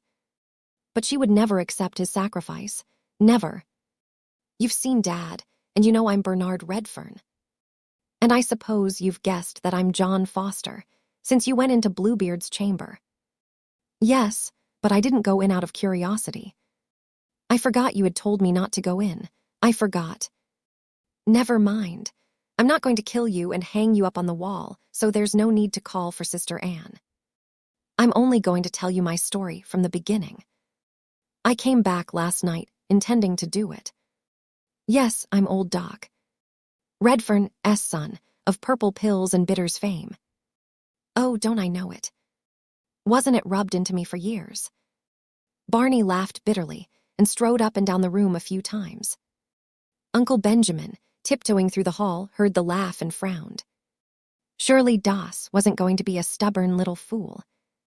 Barney threw himself into a chair before Valancy. Yes, as long as I can remember, I've been a millionaire's son. But when I was born, Dad wasn't a millionaire. He wasn't even a doctor, isn't yet. He was a veterinary and a failure at it. He and Mother lived in a little village up in Quebec and were abominably poor. I don't remember Mother.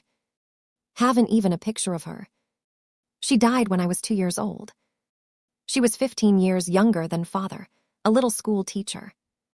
When she died, Dad moved into Montreal and formed a company to sell his hair tonic. He dreamed the prescription one night, it seems. Well, it caught on. Money began to flow in. Dad invented, or dreamed, the other things, 2 pills, bitters, liniment, and so on. He was a millionaire by the time I was 10, with a house so big a small chap like myself always felt lost in it. I had every toy a boy could wish for, and I was the loneliest little devil in the world. I remember only one happy day in my childhood, Valancy, only one. Even you were better off than that. Dad had gone out to see an old friend in the country and took me along. I was turned loose in the barnyard, and I spent the whole day hammering nails in a block of wood. I had a glorious day. When I had to go back to my roomful of playthings in the big house in Montreal, I cried. But I didn't tell Dad why. I never told him anything. It's always been a hard thing for me to tell things, Valancy, anything that went deep. And most things went deep with me. I was a sensitive child, and I was even more sensitive as a boy. No one ever knew what I suffered. Dad never dreamed of it. When he sent me to a private school, I was only 11. The boys ducked me in the swimming tank until I stood on a table and read aloud all the advertisements of Father's patent abominations. I did it then. Barney clenched his fists. I was frightened and half drowned, and all my world was against me. But when I went to college, and the Sophs tried the same stunt, I didn't do it. Barney smiled grimly. They couldn't make me do it. But they could, and did, make my life miserable. I never heard the last of the pills and the bitters and the hair tonic. After using was my nickname, you see I'd always such a thick thatch. My 4 college years were a nightmare. You know, or you don't know, what merciless beasts boys can be when they get a victim like me. I had few friends. There was always some barrier between me and the kind of people I cared for. And the other kind, who would have been very willing to be intimate with rich old Doc. Redfern's son, I didn't care for. But I had one friend, or thought I had. A clever, bookish chap, a bit of a writer. That was a bond between us. I had some secret aspirations along that line. He was older than I was. I looked up to him and worshipped him. For a year, I was happier than I'd ever been. Then a burlesque sketch came out in the college magazine, a mordant thing, ridiculing Dad's remedies. The names were changed, of course, but everybody knew what and who was meant. Oh, it was clever, damnably so, and witty.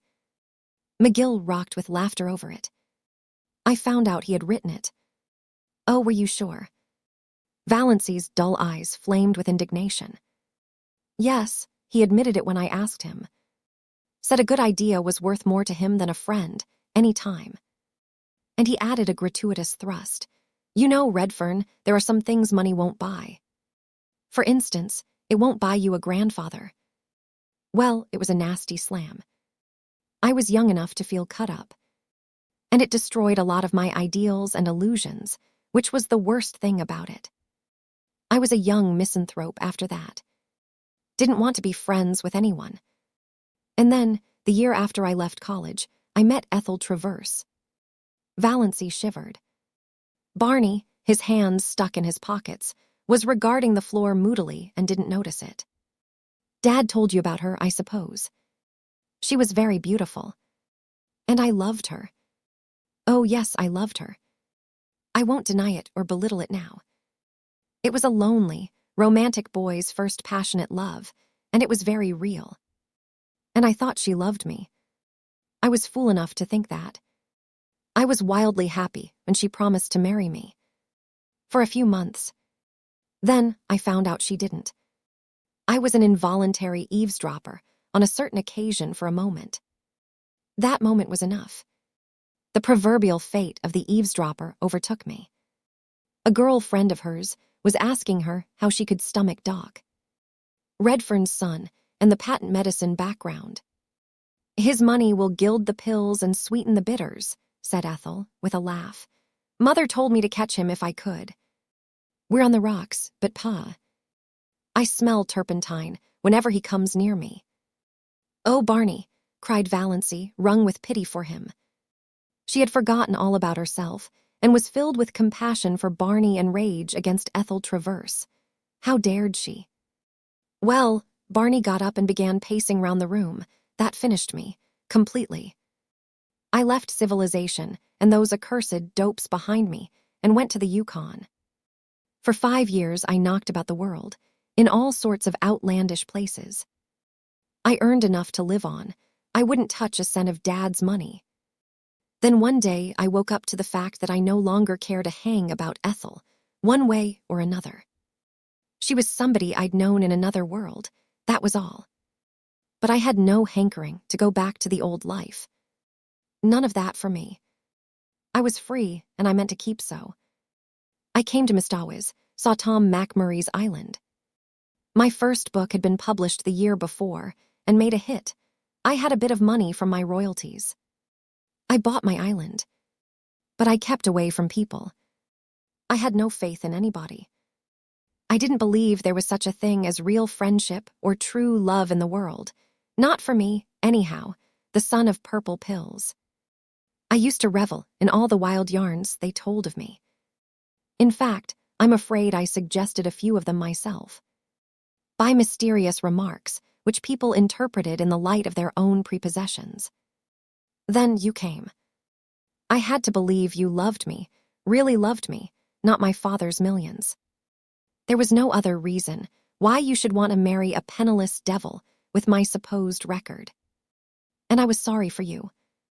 Oh, yes, I don't deny I married you because I was sorry for you. And then I found you the best and jolliest and dearest little pal and chum a fellow ever had. Witty, loyal, sweet. You made me believe again in the reality of friendship and love. The world seemed good again just because you were in it, honey. I'd have been willing to go on forever just as we were. I knew that the night I came home and saw my home light shining out from the island for the first time. And knew you were there waiting for me. After being homeless all my life, it was beautiful to have a home. To come home hungry at night and know there was a good supper and a cheery fire, and you. But I didn't realize what you actually meant to me till that moment at the switch. Then it came like a lightning flash. I knew I couldn't live without you, that if I couldn't pull you loose in time, I'd have to die with you. I admit it bowled me over, knocked me silly. I couldn't get my bearings for a while. That's why I acted like a mule. But the thought that drove me to the tall timber was the awful one that you were going to die. I'd always hated the thought of it, but I suppose there wasn't any chance for you, so I put it out of my mind. Now I had to face it. You were under sentence of death, and I couldn't live without you. When I came home last night, I had made up my mind that I'd take you to all the specialists in the world, that something surely could be done for you. I felt sure you couldn't be as bad as Dr. Trent thought, when those moments on the track hadn't even hurt you. And I found your note, and went mad with happiness, and a little terror for fear you didn't care much for me, after all, and had gone away to get rid of me. But now it's all right, isn't it, darling? Was she, Valancy, being called darling? I can't believe you care for me, she said helplessly. I know you can't. What's the use, Barney? Of course, you're sorry for me. Of course you want to do the best you can to straighten out the mess. But it can't be straightened out that way. You couldn't love me.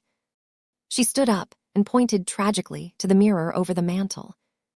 Certainly, Not even Alan Tierney could have seen beauty in the woeful, haggard little face reflected there. Barney didn't look at the mirror.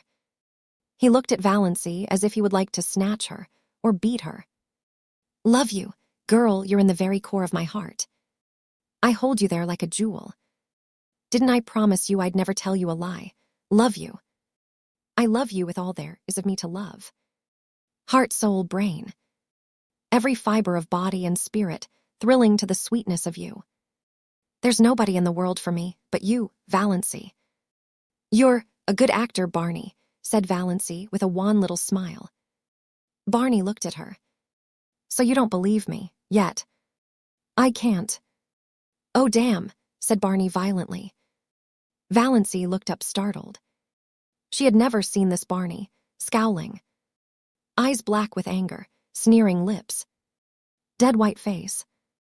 You don't want to believe it, said Barney in the silk-smooth voice of ultimate rage. You're tired of me. You want to get out of it, free from me. You're ashamed of the pills and the liniment, just as she was. Your Stirling pride can't stomach them. It was all right, as long as you thought you hadn't long to live. A good lark, you could put up with me. But a lifetime with old Doc Redfern's son is a different thing. Oh, I understand perfectly. I've been very dense, but I understand at last. Valancy stood up. She stared into his furious face. Then she suddenly laughed. You darling, she said. You do mean it. You do really love me. You wouldn't be so enraged if you didn't. Barney stared at her for a moment. Then he caught her in his arms with the little low laugh of the triumphant lover. Uncle Benjamin, who had been frozen with horror at the keyhole, suddenly thawed out and tiptoed back to Mrs. Frederick and Cousin Stickles. Everything is all right, he announced jubilantly. Dear little Doss. He would send for his lawyer right away and alter his will again. Doss should be his sole heiress. To her, that head should certainly be given. Mrs. Frederick, returning to her comfortable belief in an overruling providence, got out the family Bible and made an entry under marriages. Chapter 43. Be Barney, protested Valancy after a few minutes. Your father, somehow, gave me to understand that you still loved her. He would. Dad holds the championship for making blunders. If there's a thing that's better left unsaid, you can trust him to say it. But he isn't a bad old soul, Valancy. You'll like him. I do now. And his money isn't tainted money. He made it honestly. His medicines are quite harmless. Even his purple pills do people whole, heaps of good when they believe in them. But I'm not fit for your life, sighed Valancy. I'm not clever or well-educated or... My life is in Mistawis and all the wild places of the world. I'm not going to ask you to live the life of a society woman. Of course, we must spend a bit of the time with Dad. He's lonely and old. But not in that big house of his, pleaded Valancy. I can't live in a palace. Can't come down to that after your blue castle, grinned Barney. Don't worry, sweet. I couldn't live in that house myself. It has a white marble stairway with gilt banisters and looks like a furniture shop with the labels off. Likewise, it's the pride of Dad's heart. We'll get a little house somewhere outside of Montreal, in the real country, near enough to see Dad often. I think we'll build one for ourselves. A house you build for yourself is so much nicer than a hand-me-down. But we'll spend our summers in Mistawis, and our autumns traveling. I want you to see the Alhambra. It's the nearest thing to the blue castle of your dreams I can think of. And there's an old-world garden in Italy where I want to show you the moon rising over Rome through the dark cypress trees. Will that be any lovelier than the moon rising over Mistawis? Not lovelier, but a different kind of loveliness. There are so many kinds of loveliness. Valancy, before this year you've spent all your life in ugliness. You know nothing of the beauty of the world. We'll climb mountains, hunt for treasures in the bazaars of Samarkand, search out the magic of East and West, run hand in hand to the rim of the world. I want to show you it all, see it again through your eyes. Girl, there are a million things I want to show you, do with you, say to you. It will take a lifetime. And we must see about that picture by Tierney, after all. Will you promise me one thing? Asked Valancy solemnly. Anything, said Barney recklessly. Only one thing. You are never, under any circumstances or under any provocation, to cast it up to me that I asked you to marry me. Chapter 44. Extract from letter written by Miss Olive Stirling to Mr. Cecil Bruce. It's really disgusting that DOS, crazy adventures should have turned out like this. It makes one feel that there is no use in behaving properly. I'm sure her mind was unbalanced when she left home. What she said about a dust pile showed that. Of course, I don't think there was ever a thing the matter with her heart. Or perhaps Snaith or Redfern or whatever his name really is fed purple pills to her, back in that Mistawa's hut and cured her. It would make quite a testimonial for the family ads, wouldn't it? He's such an insignificant-looking creature. I mentioned this to Doss, but all she said was, I don't like collar ad men. Well, he's certainly no collar ad man. Though I must say there is something rather distinguished about him, now that he has cut his hair and put on decent clothes. I really think, Cecil, you should exercise more. It doesn't do to get too fleshy. He also claims, I believe, to be John Foster. We can believe that or not, as we like, I suppose. Old Doc Redfern has given them $2 million for a wedding present. Evidently, the purple pills bring in the bacon. They're going to spend the fall in Italy, and the winter in Egypt and motor through Normandy in apple blossom time. Not in that dreadful old Lizzie, though. Redfern has got a wonderful new car. Well, I think I'll run away, too, and disgrace myself. It seems to pay. Uncle Ben is a scream. Likewise Uncle James. The fuss they all make over Doss now is absolutely sickening. To hear Aunt Amelia talking of my son-in-law, Bernard Redfern, and my daughter, Mrs. Bernard Redfern. Mother and father are as bad as the rest. And they can't see that Valancy is just laughing at them all in her sleeve. Extract from letter written by Miss Olive Stirling to Mr. Cecil Bruce. It's really disgusting that Doss, crazy adventures should have turned out like this. It makes one feel that there is no use in behaving properly. I'm sure her mind was unbalanced when she left home. What she said about a dust pile showed that. Of course, I don't think there was ever a thing the matter with her heart. Or perhaps Snaith or Redfern or whatever his name really is fed purple pills to her, back in that Mistawa's hut and cured her. It would make quite a testimonial for the family ads, wouldn't it? He's such an insignificant-looking creature. I mentioned this to Doss, but all she said was, I don't like collar ad men. Well, he's certainly no collar ad man. Though I must say there is something rather distinguished about him, now that he has cut his hair and put on decent clothes. I really think, Cecil, you should exercise more. It doesn't do to get too fleshy. He also claims, I believe, to be John Foster. We can believe that or not, as we like, I suppose. Old Doc Redfern has given them $2 million for a wedding present. Evidently, the purple pills bring in the bacon. They're going to spend the fall in Italy, and the winter in Egypt and motor through Normandy in apple blossom time. Not in that dreadful old Lizzie, though. Redfern has got a wonderful new car. Well, I think I'll run away, too, and disgrace myself. It seems to pay. Uncle Ben is a scream. Likewise Uncle James. The fuss they all make over Doss now is absolutely sickening. To hear Aunt Amelia talking of my son-in-law, Bernard Redfern, and my daughter, Mrs. Bernard Redfern. Mother and father are as bad as the rest. And they can't see that Valancy is just laughing at them all in her sleeve. Chapter 45. Valancy and Barney turned under the mainland pines in the cool dusk of the September night for a farewell look at the blue castle. Mistawa's was drowned in sunset lilac light, incredibly delicate and elusive. Nip and Tuck were cawing lazily in the old pines. Good Luck and Banjo were mewed and mewing in separate baskets in Barney's new, Dark green car en route to Cousin Georgiana's. Cousin Georgiana was going to take care of them until Barney and Valancy came back. Aunt Wellington and Cousin Sarah and Aunt Alberta had also entreated the privilege of looking after them, but to Cousin Georgiana was it given. Valancy was in tears. "Don't cry, Moonlight. We'll be back next summer. And now we're off for a real honeymoon."